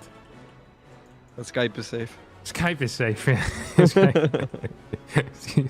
They don't even know they have those servers anymore. There's like one cleaner that makes sure that the spider webs get taken care of. That's it. The Skype server room hasn't been open in a while. Yeah. Skype is safe. It's very safe. Yeah, Dark is 5 and 8 in matches, so 38% in matches. But in maps, he's actually 23 to 25. So it's pretty good in terms of maps. He won like a TSL 4-0 once. Not bad. Against Yona. All right. Fourth map here in the best of 5. Site Delta is the name of this beautiful green structure. Not quite sure what it is, but it looks all right. Bottom right, we have Solar for Team Onsite Gaming. And top left, we have SERRAL for Basilisk.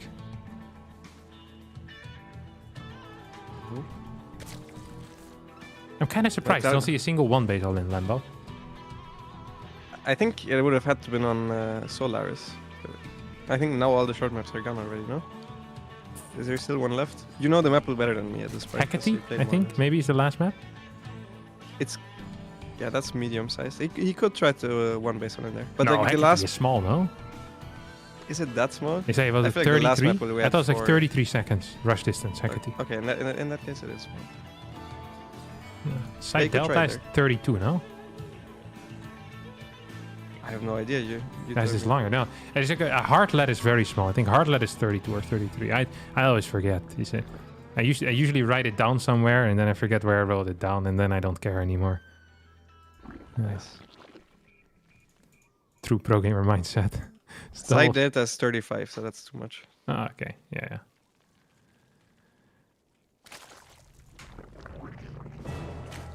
You know what I hope to see? Mutas. I want to see how good Mutas are right now. Because they have been indirectly nerfed now. You mean with the Hydra change or the Infestor change? Or Oh, I wasn't even thinking about those two. Oh my god. They've been indirectly nerfed 3 times. I was thinking the Baneling nerf. I always been told that the good part about the Muta is that it has Banelings with +2. Yeah. Oh, right, the +2. No, the +2 doesn't really matter that much. Yeah, but Usually, the HP as well. Yeah, it kind of matters. The good thing about the Muta is that you have perfect map control and the other guy doesn't know where you're coming from. So if he ever missplits his units, usually you die right away. That's the power of the Muta. Because one guy has map hack with the overlords everywhere and the other guy doesn't. So you can basically rotate your army around. It's very, very difficult to stay in position. But yeah, Muta did get nerfed. Lingbane Muta in particular. Roach Muta doesn't really matter. Yeah, of course with the Hydra thing as well. Yes, it's a bit better. You have these links now fighting in the middle of the map. So no one's gonna win. Solar moves across. SERRAL's gonna do the same thing. What are you looking for with these links? I never quite understand that. You go towards the other side of the map and you want to make sure that what is in the wall off. So is there a Baning Nest in the wall off, or is there a Roach Warren? Because then you would react differently. Then you want to check if there's a creep tumor in production, if there's an extra queen at the low ground. That way you can know what is going on. Also, on a lot of maps you can't have full vision around your opponent's base with only 2 overlords, so you need to make sure that you're not missing a link flat, for example. So it's important mostly for that, and also your opponent has to make them as well to defend a third base. So yeah, but SERRAL probably, for SERRAL for example, will be really important because Solar is actually skipping the Baning Nest. SERRAL, however, is planning on something himself, no? What are these links doing here? He's building a bunch of them at 28 supply. 2 Banes at home. 2 Banes aggressively. There's no Baneling Nest here for Solar. There's a lot of links out on the map, though. Yeah, it's a confidence build again. It's a 28 drone Link Bane pressure.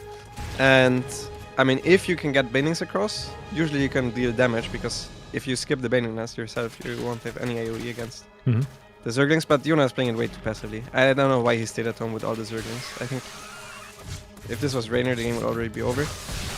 Getting in, killing 2 drones with 2 Banelings, honestly not the best. But at least now he scouted the fact that there's roaches. I think he might just Ling Bane all in. So it's pretty decent against Ling Roach. Really? You wouldn't think that. I think that the Roach would be have an easy defense here. There's 9 out already, or 8 out already. 2 more on the way. 1 is going to get taken out. More links flooding across the map. This is fairly all in out of SERRAL. Still stuck on a low worker count. So both players are just producing pure units at this point. What's the goal here for SERRAL? Taking out the third? Taking out the army mostly. You want to force the army into the open, so if it's at the third base, you go towards the natural. If it's at the natural, you go towards the third base, and then you try to surround and kill it with Banelings. But SERRAL needs to wait a little bit to get a more critical mass of units. And that's why he's trying to hide the extra Zerglings. Now trying to go around, but Solar is going to scout it. It's very obvious as well. SERRAL has done this before against Solar. And the last time it did work in this exact scenario, but I think SERRAL so far took pretty bad trades with the Zerglings, honestly. So we'll see how this goes. Like, this is so bad. He needs all the Zergling numbers that he can get. So all of these little engagements that go wrong for SERRAL will be bad for him in the long run. No, just managed to sneak in though here with a bit of a links around. Almost no links remaining for Solar, but also no real links remaining for SERRAL anymore, as Solar has a lot of these roaches still alive. 22 more links in production. Worker count still very close, but the supply isn't so close anymore. 10 in favor of Solar. He feels comfortable enough to add in 3 more drones as well as a second gas. This is not looking brilliant here for SERRAL, who just continues flooding more and more links across the map. Baneling count of 2. Solar is just so aware of everything that's happening, has full vision right now with these 3 overlords on the other side of the map. Like, what's a SERRAL to do?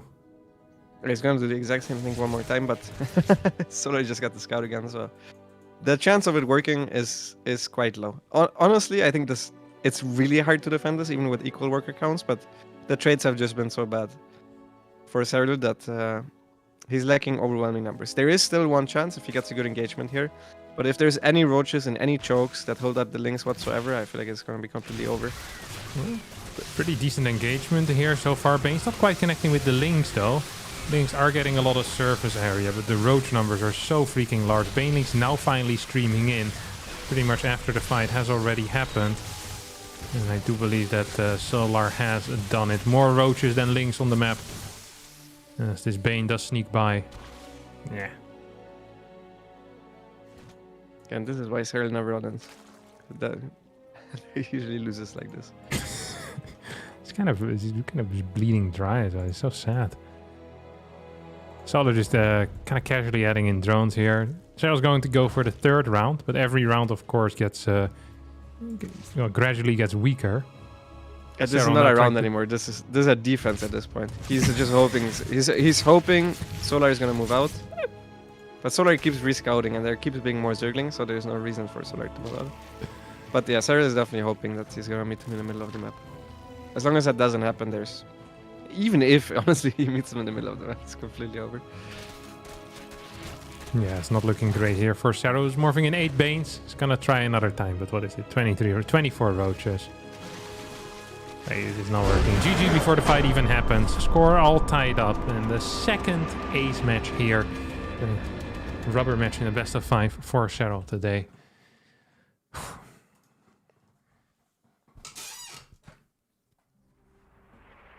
Yeah, even supply Ling Bane actually trades quite well against Ling Roach, but he was behind in supply there. The initial fights were really, really, really bad. Like, with this initial pressure already, you need to really watch out if you want to do this, that you don't bleed any Zerglings. Preferably, you should always trade well, obviously. You have Lings and Banes against only Lings at first, so there's no reason why you would trading poorly. I also think he showed his hand a little bit too early. You want to wait until you have a lot, and like 10 Banelings, and then you want to use the Banelings right away to soften up the Roaches. That makes the Ling versus Roach fight so much better.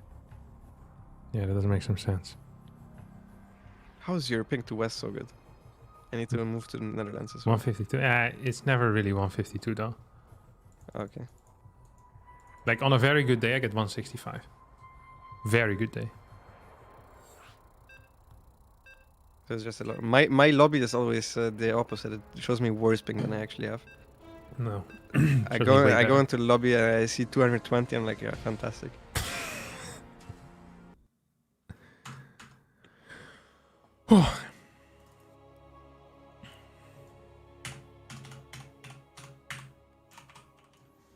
Someone called me today. They called me like 3 times. It's very unfortunate for them. Very unfortunate for them.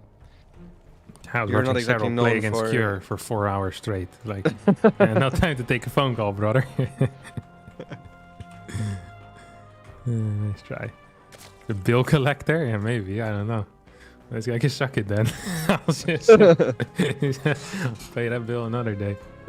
All right, final game in the best of 5. Solar versus SERRAL. Possibly the last ZVZ of the day. Possibly the last ZVZ of this entire tournament, no? Is there a second Zerg in the foreign There's squad? Dark. I mean, if SERRAL wins, there's gonna be Yeah, SERRAL but I mean, versus but so Dark. possibly. I didn't say 100%. But it's possible, you know? It is possible, yeah. If Solar wins here. As both players are opening up with a hatch first. Just chilling for now. And this is a... You know who Hecate is?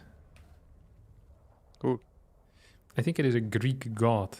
Like, I had a... I think it actually is the witch of...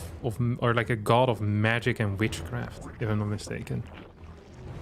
Was the chief goddess presiding over magic and spells. Yeah. Yeah. Yeah. But Hey, you know, another map in the map pool is called Alcyone, something like this. You can also use the soft S, Alcyone. That's how the Italians pronounce it.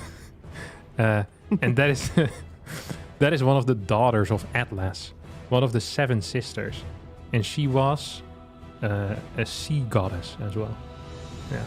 So 2 maps based on Greek mythology in here. Isn't that ridiculous? it is ridiculous. No Germanic mythology as well. It's an underrepresentation if I've ever seen it. There was a sea goddess. I thought this god of sea was Neptune. Yeah, there's many different sea goddesses. You know how the mother of... What is the guy called? With the Achilles. The mother of Achilles also was a sea goddess, no? Or like a half god or something like that. I can't quite remember. I see. Yeah. It's like they had loads of them. Honestly, that family tree is all types of messed up. And the levels of incest that were practiced back then also not okay. Not okay. No.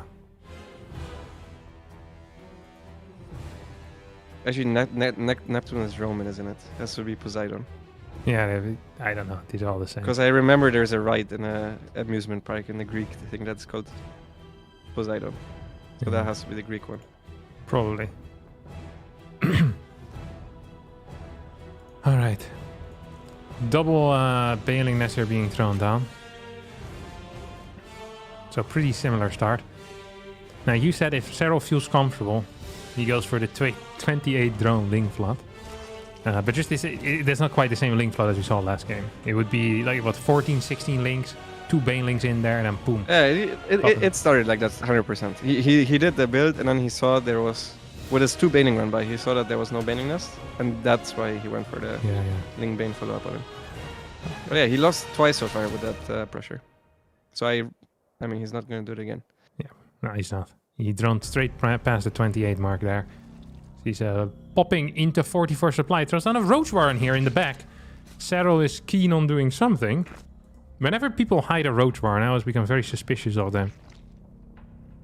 It is so far the exact same build that he played on Heartled. Which worked, right?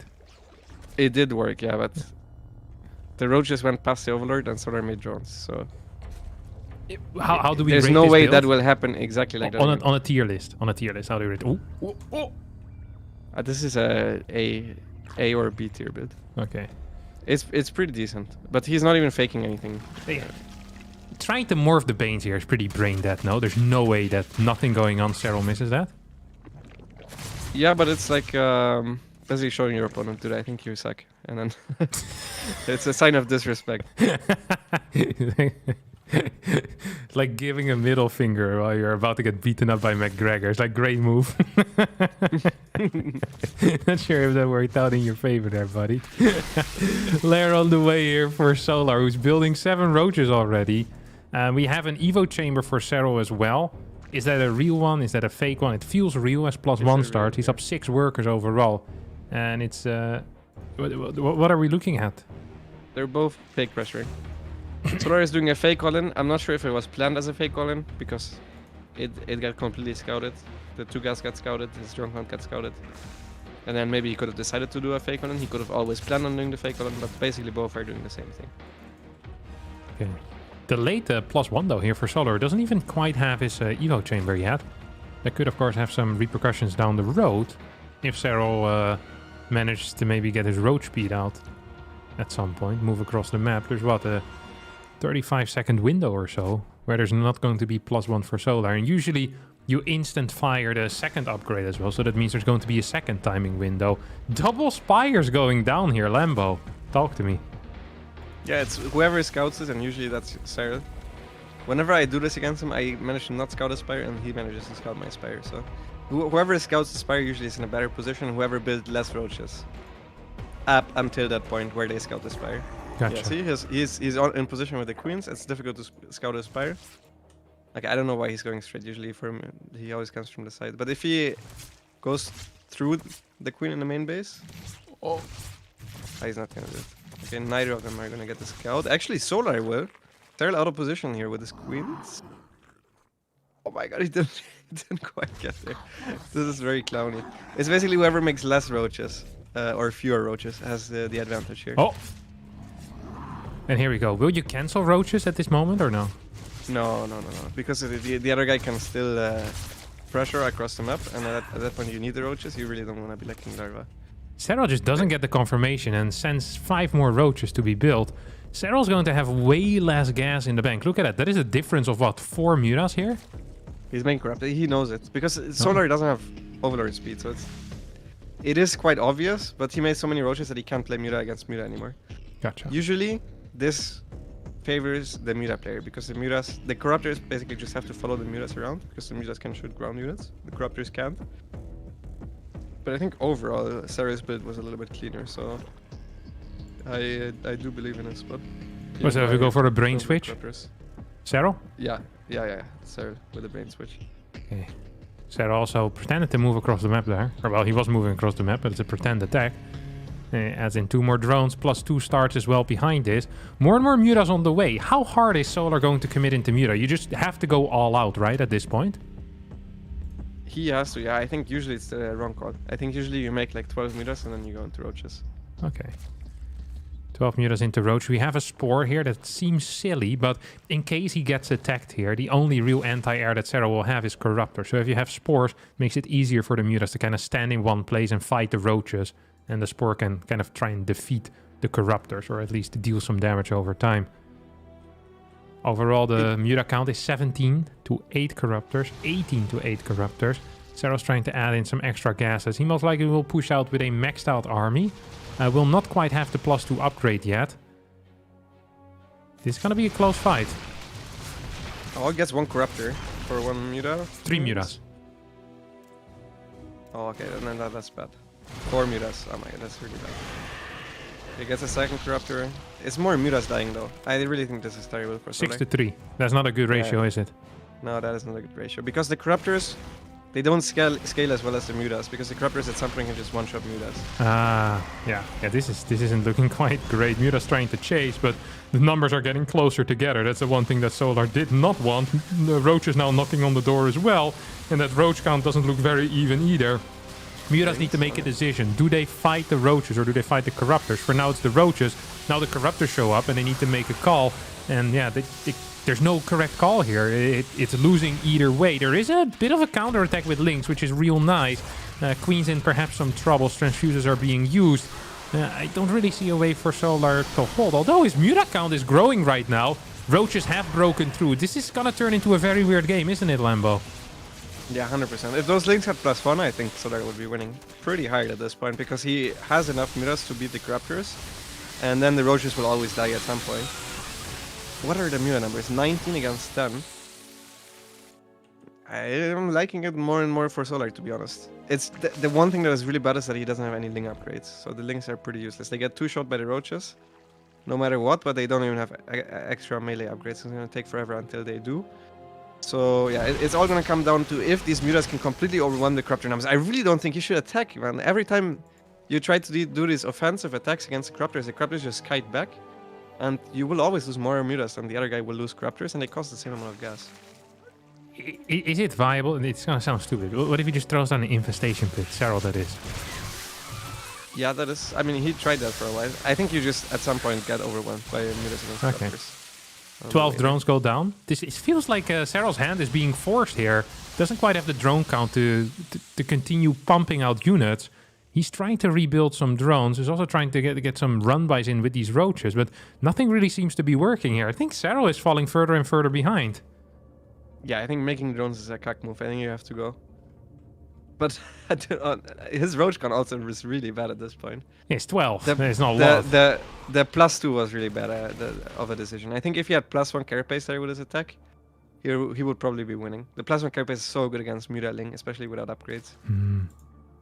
So I think that was a huge mistake. But yeah, usually Ling Muta just beats Roach Corruptor. It's just even in even supplies, but he's ahead in supplies. Yeah. And now this is the strength of the Muta again. It's so difficult to always be in position. Snipes a couple of drones, gets out. At this point, even the Lings are overwhelming. To be honest, they should be going for the Queens here. He realizes it, turns around on the Queens, and now he just takes the fight against the Corruptors. It's a lot of Corruptors, so he actually cannot stay there.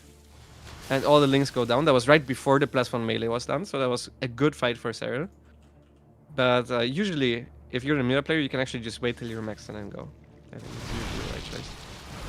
Corruptors kiting back a little bit as the Mutas are getting pretty okay trades. Corruptors really they just what do you call it? Overkilling?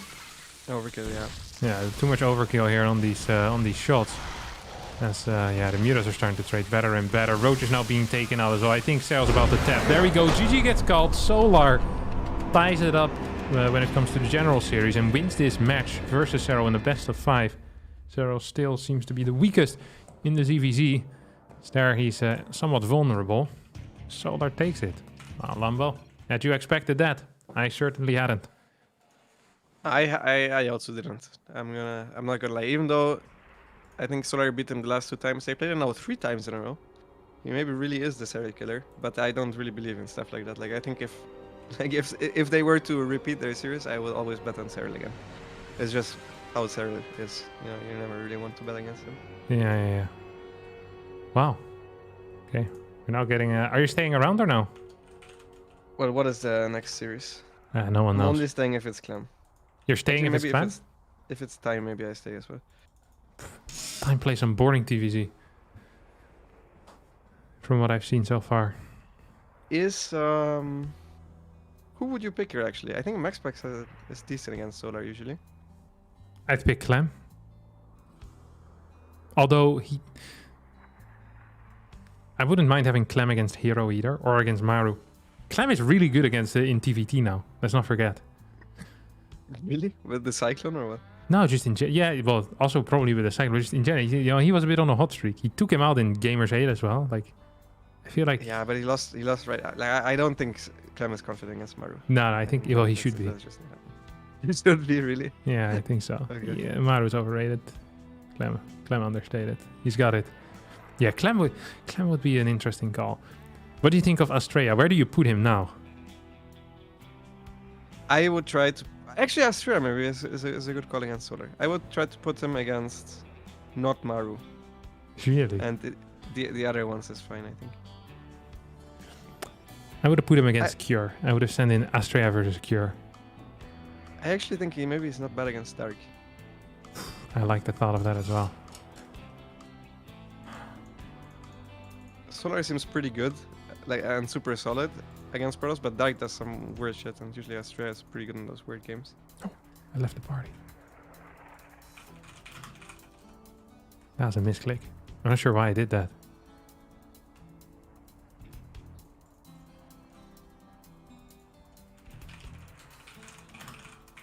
This is how you don't get invited to the next lobby.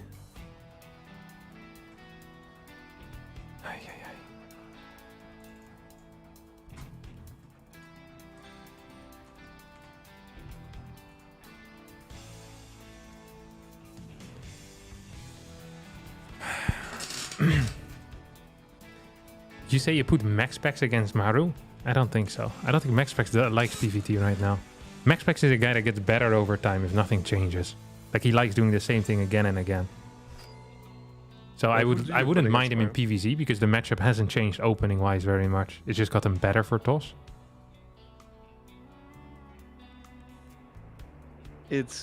But who do you put against MARU actually? Yeah, that's an issue now, isn't it? Yeah, it's a big issue because Rainer's not there. Yeah, if Rainer was there, that would be a clean pick. But yeah. There's also no other Zerg players. You can't even let SERRAL log in into his account. So there's really no options. MAXPAX off racing. Oh yeah, MARU is a huge issue now. I mean, at this point, I think this is probably the weakest player from the Korean team beating the best player from the foreign team. Yeah. That's a very high value win. Yeah, he outperformed. If I were Solo, I'd ask for a raise. More of the cut. Honestly, whoever just beats SERRAL should get the majority of the cut. It's like half. Yeah. Say 5k for 5K. you. Yeah, I like that. No one left that can like beat 6K. Hero. Come on, that is a crap take. You know what, MAXPAX, I'm pretty sure... Oh my god, I'm gonna have to open Illegal Luck again. I instantly triggered. What an insane bait from the chat. These guys... They have to put in no effort if we're a couple of hours in. I would put like all of them as decent against Hero, no? Okay, in the last 5-0, in the last 5 series, MAXPAX won 4. The one series he lost was 2-3. He won 3-1, 2-0, 2-0, 2-1. So like, when it comes to maps, it's complete destruction. When it is the series, it's also complete destruction. Like MAXPAX is uber favored against Hero. Let's not pretend. Isn't CLEM also good against Hero? Yeah, CLEM is also good against Hero. Heroes... Look, Hero... You know what the worst thing is? Is that it's possible that Hero beats MAXPAX as well. And then these guys really... See, didn't I say that there's no chance they kill Hero? So, well, just because he wins once doesn't mean there's no chance. There's 100% a chance. It's also possible... Actually, Oliveira didn't perform poorly. Oliveira also took out Dark and Hero in the Kung Fu Cup yesterday. Yeah, I'm not too worried about Dark and Hero. I think MARU is the main perpetrator here. I think he's gonna be hard to take down. Yeah. Because it's best of 5s as well. Like if you tell me best of 3, I think all of them have a chance to take down MARU. Best of 5, it's starting to get pretty hard. I like the thought of CLEM though. I don't see anything wrong with CLEM just taking him out. Okay. It's like for me, CLEM's always... TVT is always his worst by far, so I don't know. Oh. We're going to Korea or what? Yeah, going to Korea. That's Olivier, right? I'm gonna check the first game. I'm gonna watch the first game with you. If it's good, I'll stay. Okay. I like it. Australia versus Solar it is. Australia coming in as a cheeky little replacement. Oh, it's Australia versus... Oh, I thought it was gonna be time always, because you went to Korea. No, Australia's in Korea, so... Yeah, right. Yeah, I'll make a poll. Let's see what the boys have to say about it. Who wins? Australia? I think they will... No, wait, I will not say anything. How does it work with the people that constantly come back to Korea? They always say they're tourists? Yeah. Just love this country, coming back again. Seriously, you've been here for 2 months and 29 days exactly? Yep. Just under the 3 months of the tourist visa. I'd like another round of Korea, please. Coming right up. 안녕하세요. Big fan of your culture. Unbelievable.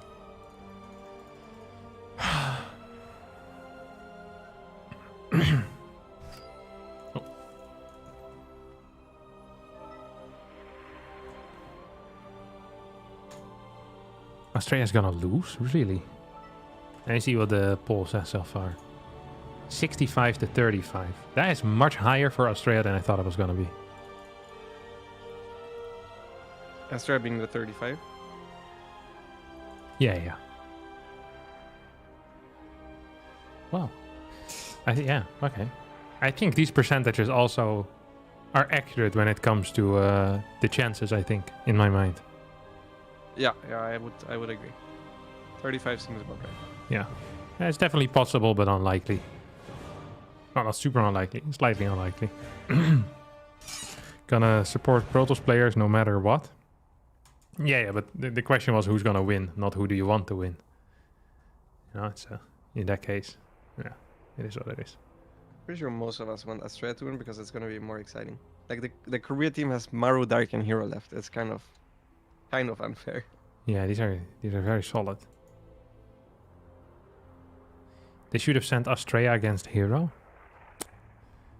I think Australia has a good PVC though. And he plays a little bit weird.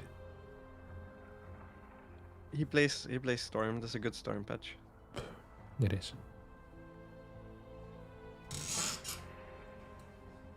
Huck is the NA goat. That is probably not true. Mechanic is the NA goat. It has to be Neep, no? If you don't count Apart from Mechanic, yeah, Mechanic, Neep yeah. has performed better, yeah. Then I'm kidding. Who's co-hosting? Lambo? Yeah, Lambo's in the call. Why is it funny that I said Mechanic, Toshmarsh? Quite understand that. I haven't spoken with Chris in quite a while. Is he still playing StarCraft? I haven't seen him online in a while. No, I'm not sure. I know he's very good at Counter-Strike. Like legit good, you know? Oh, is he streaming it now as well? No, he isn't. He still pretends that he doesn't play anything but StarCraft. A passion man, you know? But behind the scenes, we know what he's doing. Are you streaming earlier today? Okay, I must have missed that. How are these guys taking so long for the veto? It's actually bothering me so much. It's probably because they open the maps after every veto. It's like, ah, which one was that? Or which one was that? I also kind of have to do that though. It's hard now because it's 9 maps and it's new maps. Yeah. So I think it's fair. Even when we have like a 7 map pool, I still struggle with remembering all 7. I usually only get to 6. Could you name all 7 of the old map pool right now? Of the old map pool? I think so, yeah. Okay, let me try. Royal Blood, Dragon Scales, Babylon, Neo-Humanity, Grassvan, Ancient Cistern, and what am I missing? What's Embarrassing. No, it's Altitude. There we go. Very nice. Yeah. I remember also struggling with it when I was asked during an interview. But while I'm vetoing, I always remember all of them. Yeah, I don't. I always have the thing open just to make sure I don't miss anything.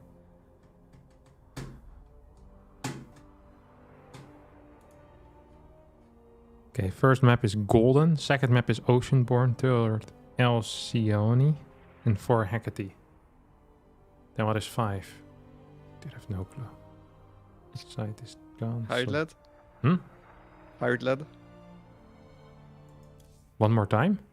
Hard Lead? Hard Lead? Oh, I don't know yeah, how- hard what lead, the name hard is. lead. No, I think it's hard lead. I don't think it's hard lead. Yeah. But I'm not sure because there's no context. But I think it's hard lead, surely.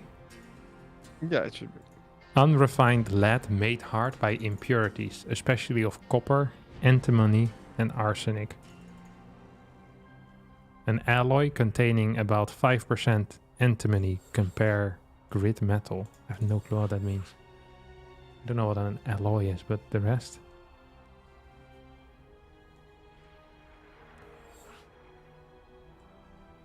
You're invited to the Stormgate Alpha. Congratulations, buddy.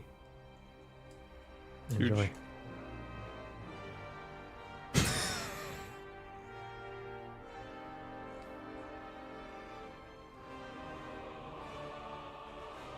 Oh, this is last game, game 2 of series on October 9.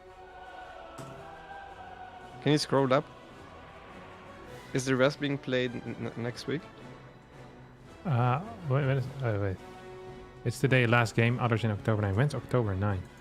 It's Monday, next Monday. Jesus. Why would they do that? I guess I don't mind it so much. I think that's good. Otherwise, it will take him forever.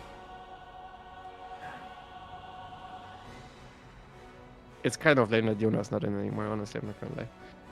Yeah, this is a bad call.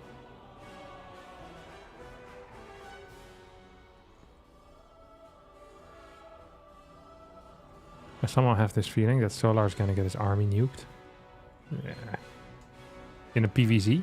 Unlikely. Yeah, it would be very.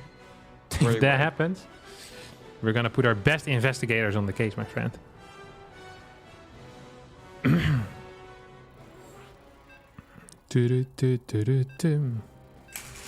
All right, let's pop off.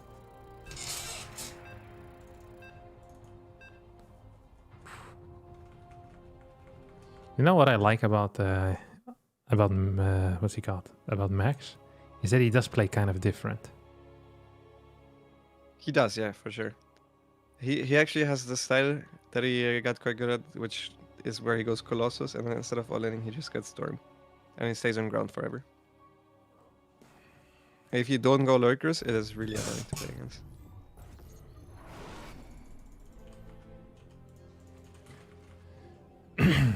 All right, ladies and gentlemen, today, our final series, we have Australia in the top left. He's...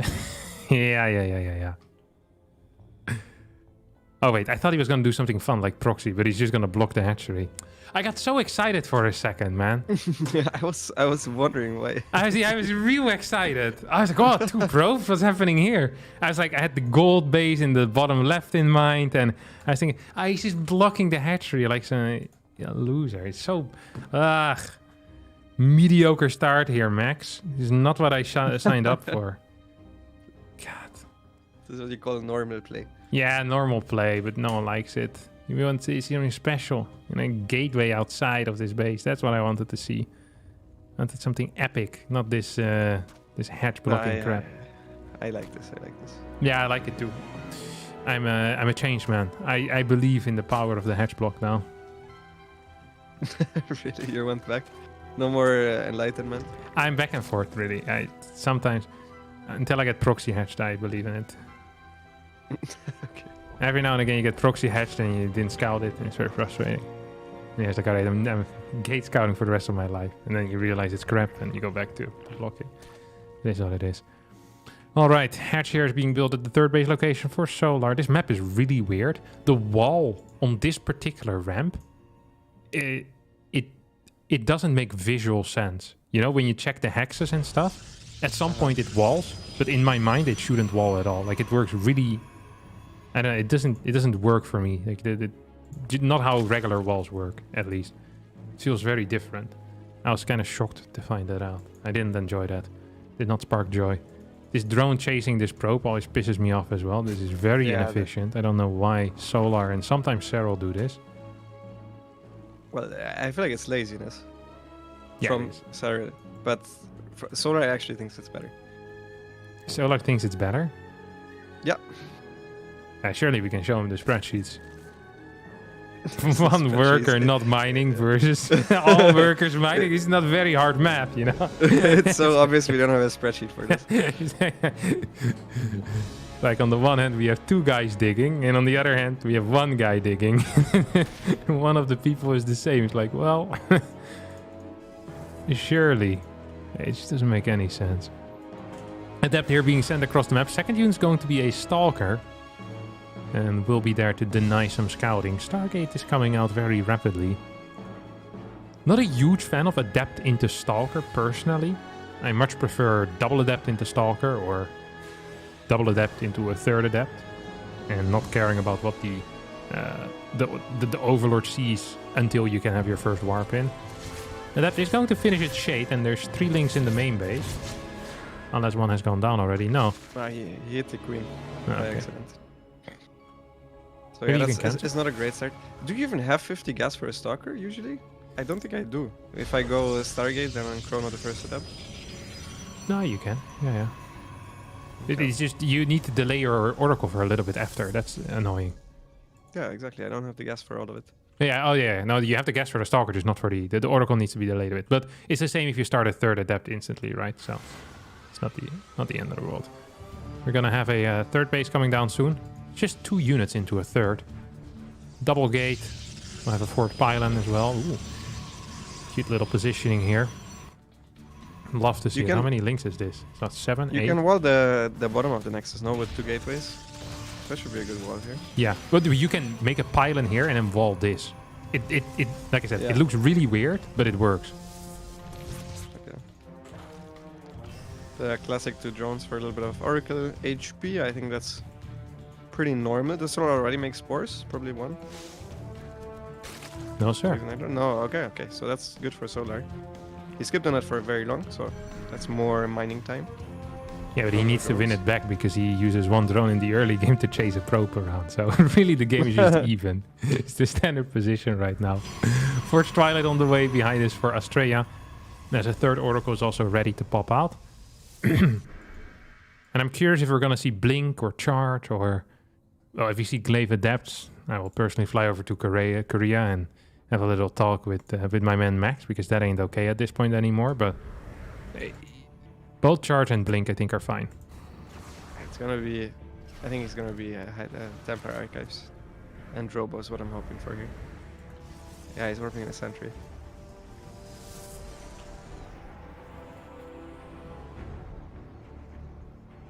He's occupied with his orbital control. Yeah, Charge. Nice. Evo chamber on the way, as well as a Roach Warren. See how much has been spotted here by Australia.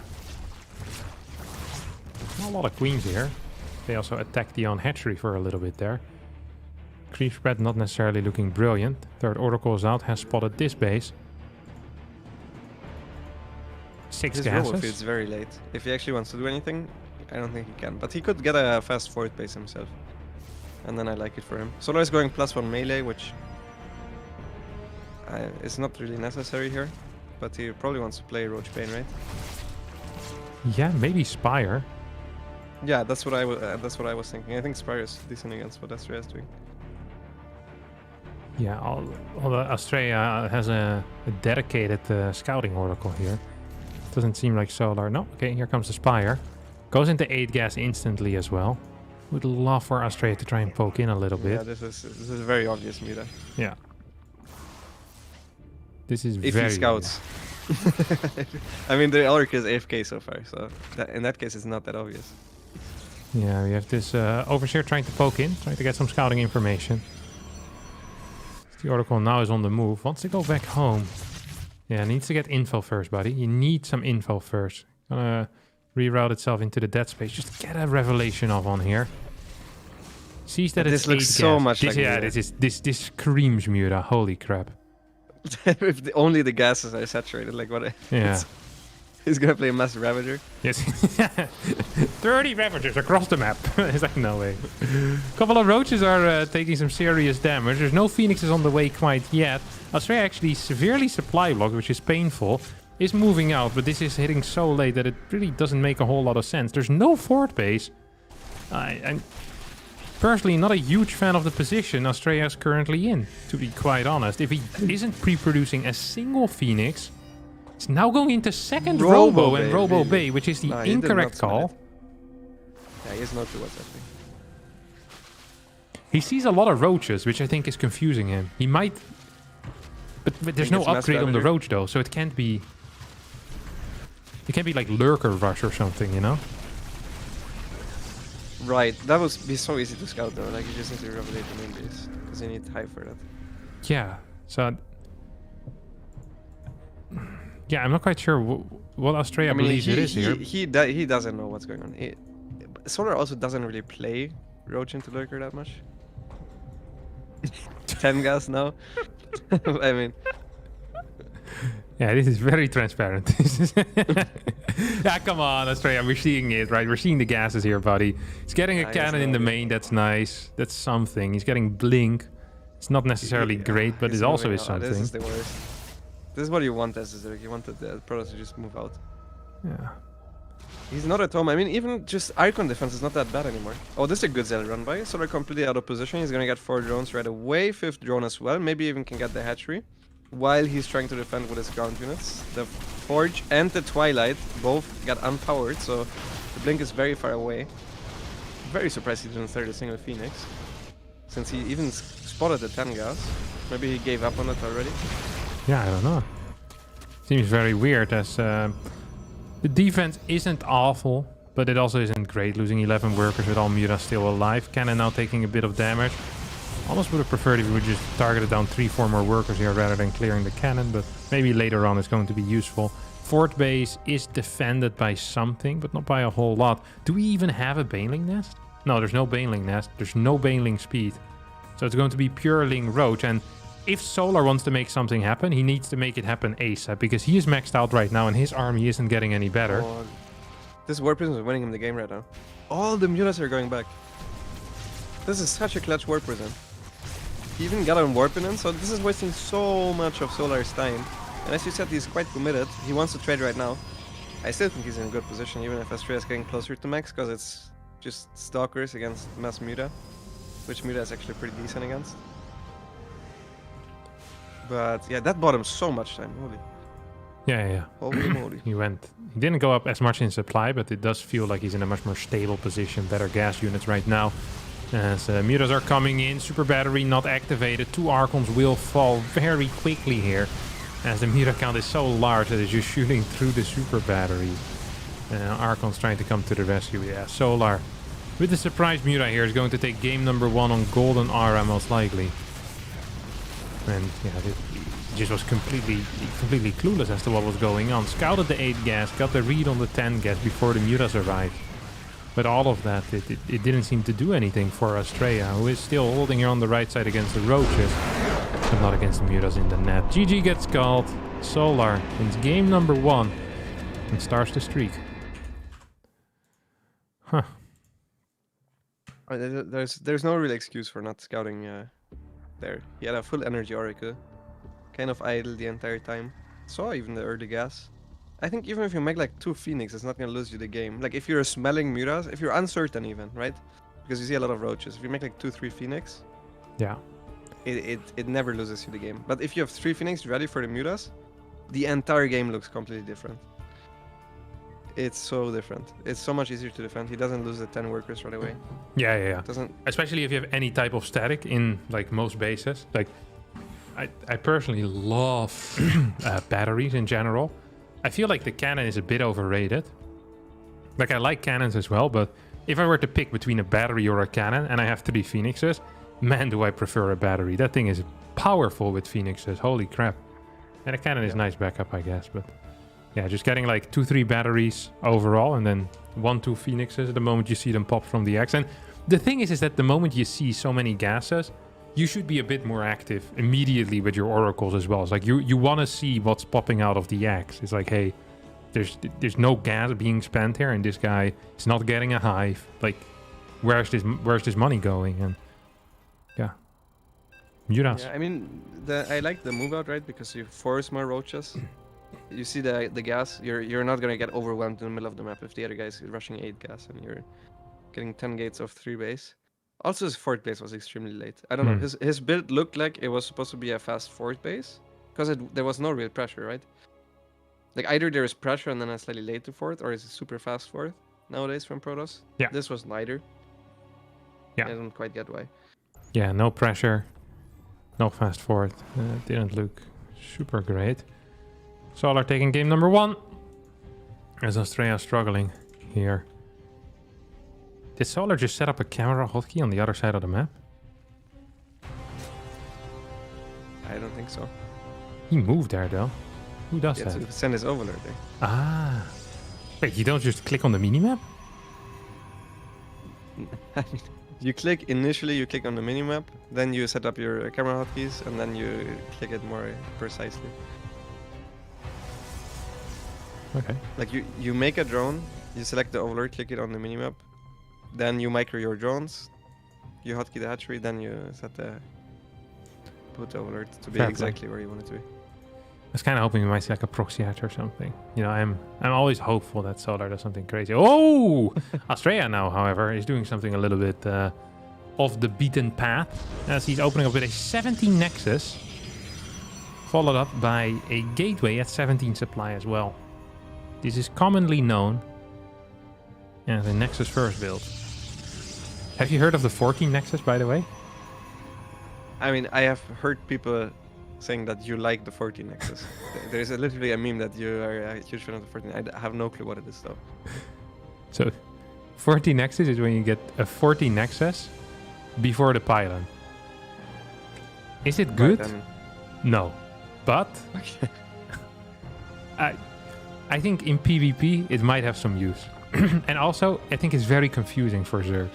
Because you just get a really quick, well, not really quick, but much quicker than you think you should, you know? The gateway is there at a pretty decent timing. It's uncanny. But it's later than with the normal Nexus first gate. No, the gate is faster, way faster. Okay, faster. No, much faster. So it's like, it's uncanny how fast it is, but it's later than with a gate into Nexus, obviously. So you go 14 Nexus, 14 pylon? Yeah. Fixing gate? Yeah. And then it works like a pretty standard build, except you have an extra Nexus. So, yeah. It's pretty crazy if you ask me. Pretty crazy. Yeah. We'll see what Australia is going to be doing here. As he has the double gates. He's chrono boosting like mad. No, he's not. He has 2 chrono boosts saved up, actually. He's going to double chrono adapts. I like this move. Whenever I think of Nexus first, I believe that it's a good build. But then whenever I play it, I don't tend to win with it. But I don't really have a good reason why. Well, the weakness of Nexus first is that the build orders don't hit as strong. Like the normal build orders, the normal glaives, the normal Stargate, the Stargate unit shows up later. All of that stuff hits later, so it feels comfortable for the Zerg. Even though your economy is better in comparison, and the Zerg economy doesn't get that much better by the fact that you can skip spores for a little bit. It's just you don't have the game-winning little interactions when you usually would have them. Mm-hmm. So I think it has to do with that. As yeah, he's forcing Zerglings by playing an economic build himself. He's even finishing that shade and instantly recalling. That's a good move. It's very innate, this move. I mean, and we mean that in a positive way. In a positive way. Patty Mac does it all the time, I think. Patty Mac, I like Patty Mac. Yeah, he plays a 3-gate, then makes like 6 adepts, always shades them in and instantly recalls. You should definitely not do that always, but it's good to, keep this to mix it in, yeah. Keep him on his toes. I like that. Okay, third base is going to be at a pretty standard timing, actually. Surprisingly standard of a timing. And the Oracle is very late, as you mentioned. Fourth adept now pops out, so we're going to see a lot of adepts here on the map. Hopefully. Because what I kind of hope is one more like round of warp-ins, and then you go with 6 or something like that. You kind of take it from there. I think that would be a good play. Second Oracle is on the way as well. He's doing it. Yeah, that should be. It should be really difficult for the Zerg to spread creep against attacks like this, because you can just stand in front of the base forever. Well, actually gets 3 drones and full HP on the Oracle, so that's a bad defense from Solar. Well, and get some Zerglings in the middle of the map. This is a good start so far. Yeah, 3 links being taken out. So that means a couple more links will need to be built. Robo and Forge behind this. That is the new enlightened way of doing things. Ooh, he's got a Shade here. Is he gonna finish? Yes, he is. Doesn't have a recall available this time around. Shade seemed okay at the time, but now with the new links popping in, I'm not so sure about all of this. Stasis ward? That is a huge play if that connects. It will connect a little bit, not in a major way. These adepts will still get cleaned up in the end. 50 workers to 44. Yeah. Hey, it's a fine position, but there's really nothing coming behind this. He's only on 2 oracles as well. He's getting sentries. Now, the sentry is a unit that I'm generally suspicious of in this matchup. Yeah. I mean, his position would just be better if he didn't do the shade. I'm gonna be honest. His position was already pretty good. So we're actually going for Hydra then. And Astrea is playing what I hope to be Colossus. So that would really suck for Solar. If he's trying to play Ling Hydra here and he's going up against fast Colossus. But he's just gonna all in with Ling Hydra, right? Why is this Queen here? Yeah, but I mean, there's gonna be 2 Colossus out. No, there won't be. There won't be 2 Colossus out. That's ridiculous. There will be 1 out maybe. And I think Colossus are overrated against Ling Hydra.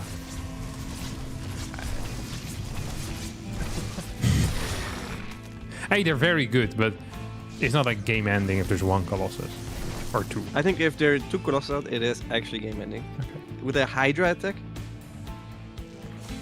We'll see. We'll see if even a single Colossus makes it out. Look how fast these Hydras are popping off, man. 54 workers. Mio eat your heart out. These are your builds, my friend. Second Robo on the way. He's massively supply blocked, or was at least. Now starting this Robo, starting the thermal lance. And here come the Hydras moving across the map. 6 more on the way. You've got the, what is this called? The Grooved Spines. Muscular Augments already queued up. Boom. Solar doesn't take any hostages. Or prisoners. I didn't know. I didn't think he was gonna attack with the first 2 Hydras. Yeah, To be fair, hey, you thought 2 Colossus are gonna be out of this timing, love? Oh god. How do you know about StarCraft, huh? Oh, Oracles? there's 0 batteries in the natural, and he never chrono boosted the Robo. It's gonna be 0 Colossus out because the pylon is gonna go down as well. Is it? Oh my god. You can use the Warp Prism to power it though. Why didn't he chrono boost it? Even if you play macro, you should chrono boost that. His macro was too good. He had no chrono boost remaining after boosting everything on the probes and the thermal lens. He was gonna have the fastest range on Colossus though. Now Super Battery gets activated as the Prism is trying to fly in to repower that robotics facility. There's a Colossus on the way out from the main base. This is not looking great here for Team World as a single G and then 2 more get put out there. Solar puts himself on series point here. So looking to take his second best of 5 of the day. Yeah. One cute thing that Solar did here is that he took fake 6 gases, which maybe made the scouting a little bit higher. Because theoretically, it should be so easy to scout a 50 drone like Hydra then. If you see the Hydra, the timing of the Hydra, then you should know. But if you see the lack of drones, it should be so obvious. But there was not a single static defense where when they attack it, so I don't know. As so far, just poor scouting mostly from Austria, sadly. Yeah, both times he got surprised. And usually when you get surprised, it's not in a positive way. Hydras don't come carrying gifts.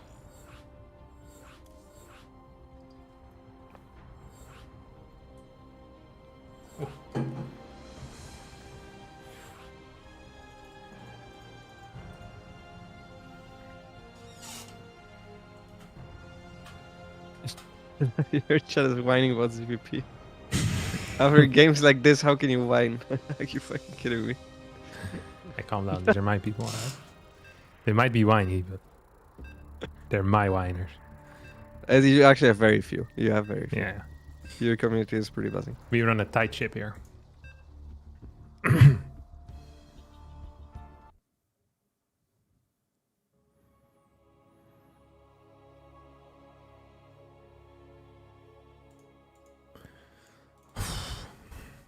Alcyone.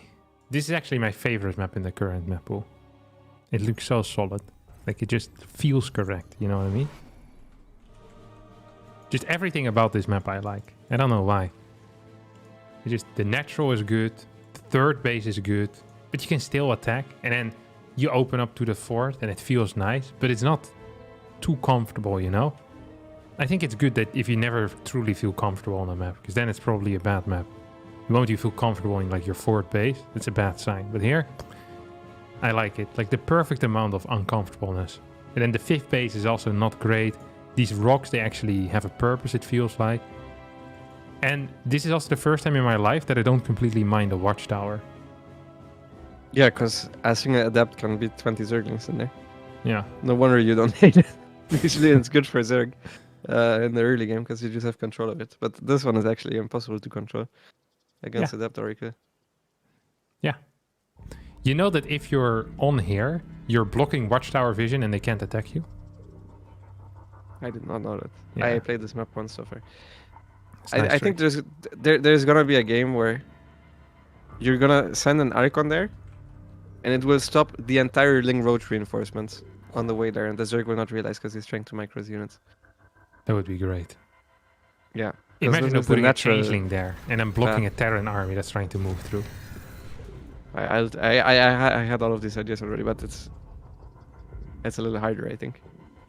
Or it needs to be already attacking. You can take reinforcements though. You can block reinforcements quite nicely. Yeah. There's so many opportunities for Zerg. So many chances. That's so cool. Changelings really will be good here. It's going to be very broken, I think. Something that will need to be fixed. Once again, a Nexus first coming out. Would you look at that? I mean, this is fair, you know? Is this a wall? I think so. Really? You want to tell me that this is open to the left? Yeah. Maybe, nah, maybe not. I don't think so. No, I think it's fine. I'm never so sure. Never so sure. Yeah, you can't really say that the build order is what ruined him last game, you know? 100% not. He even went Robo first. I mean, he could have had to. Like, I mean, he just needs to scout a little bit. Just a little bit is enough. Yeah. Bit more scouting, bit less aggression. Just a bit more calm overall, using the shades. Clear some creep. Wouldn't have done him any good in the last game, clearing the creep, but in general, it's nice to do. Double adept. Don't forget, last game also the Lynx managed to sneak in, despite the probe being in position. That was very frustrating. At least I found it very frustrating to watch. And so these adepts are now being sent out. We have a single Stalker on the way. It's going to follow up most likely with one more adept as well. That's what he did before. Then he doesn't have the cash available to full wall. But yeah, okay, he's not going to start at adept. Now he does have the cash. Throws down the battery. This is much more comfortable to play.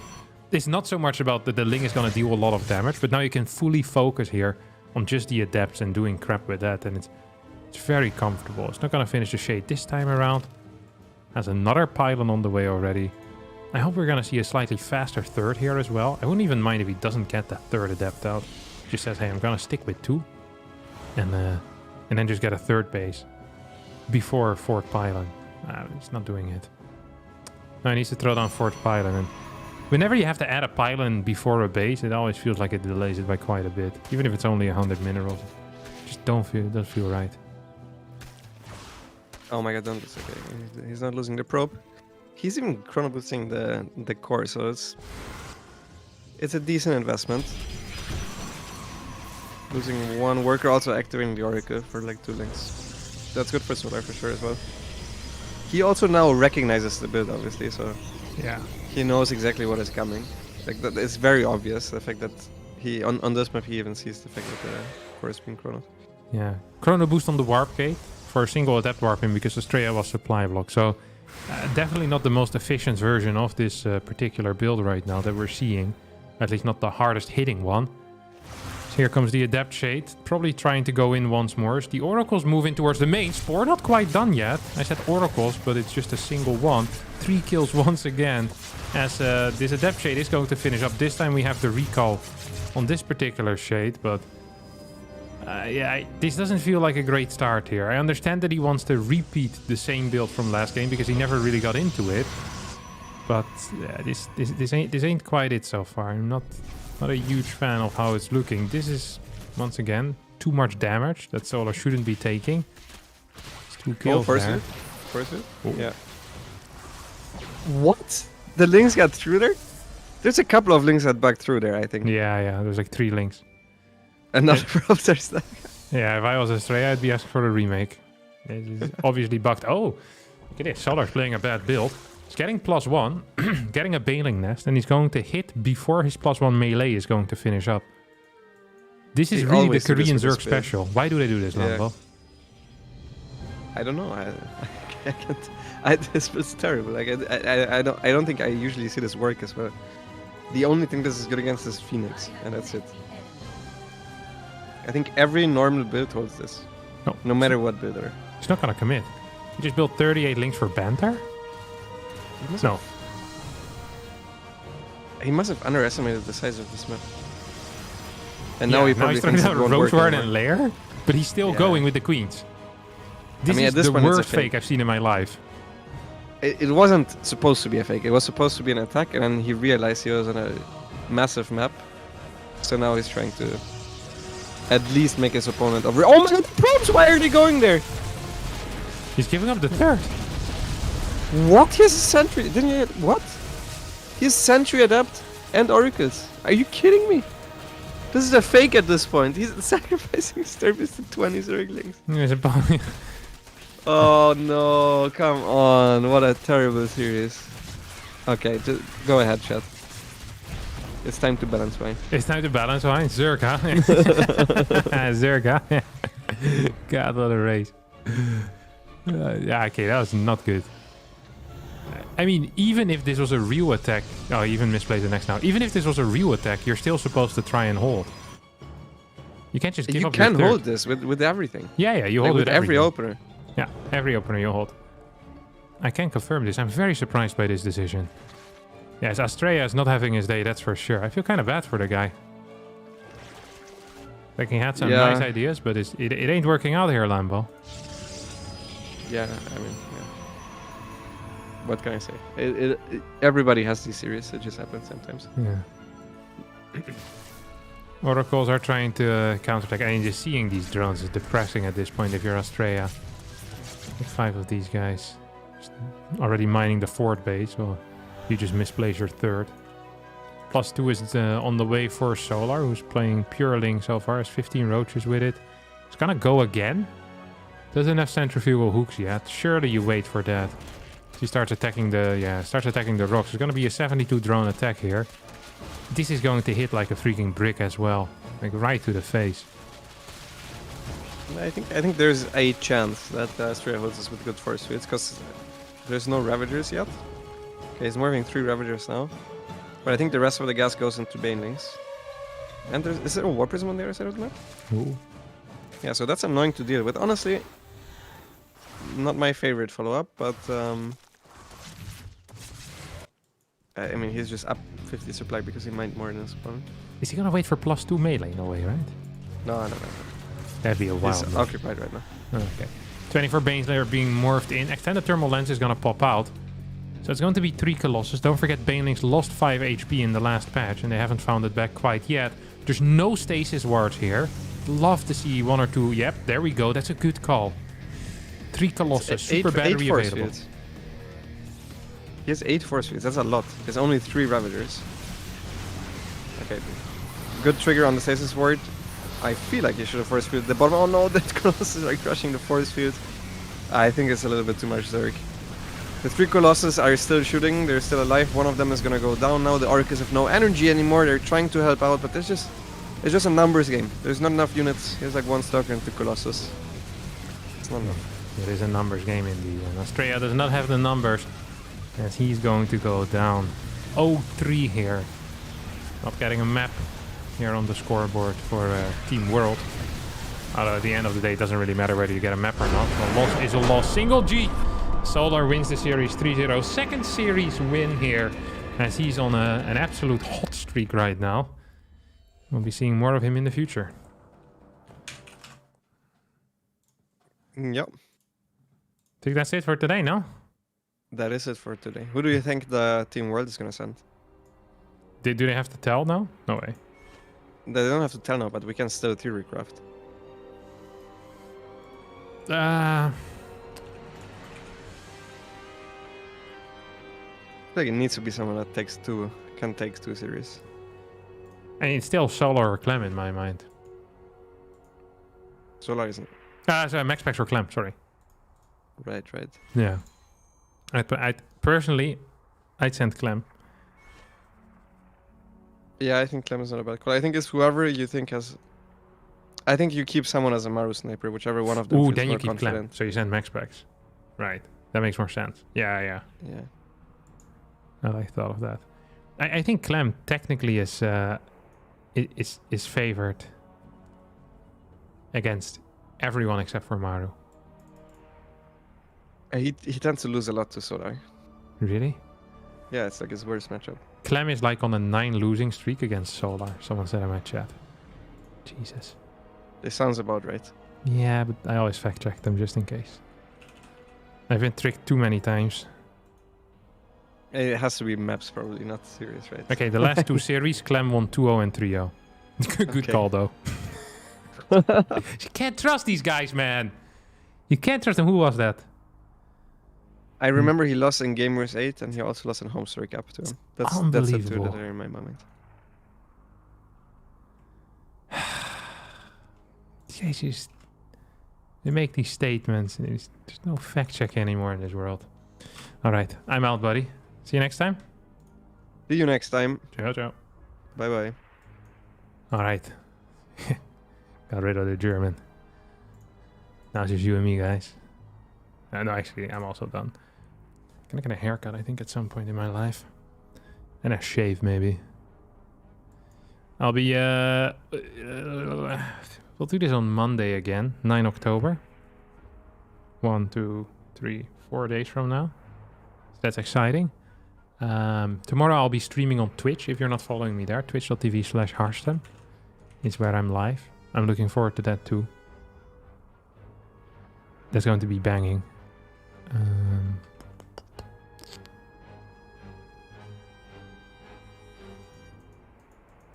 How do you check last game between certain players? I go to a Legalek usually. He did lose 9 times in a row before that. Yeah, but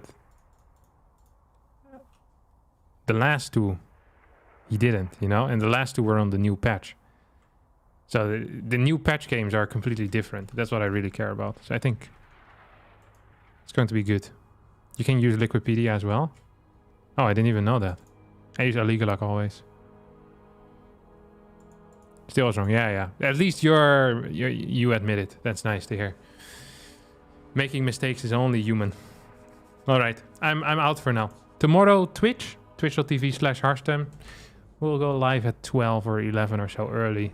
Short little stream. Don't expect too much. 2 hours, 3 hours. You're gonna have a great time though, I can feel it. All right, see y'all then. Ciao, ciao.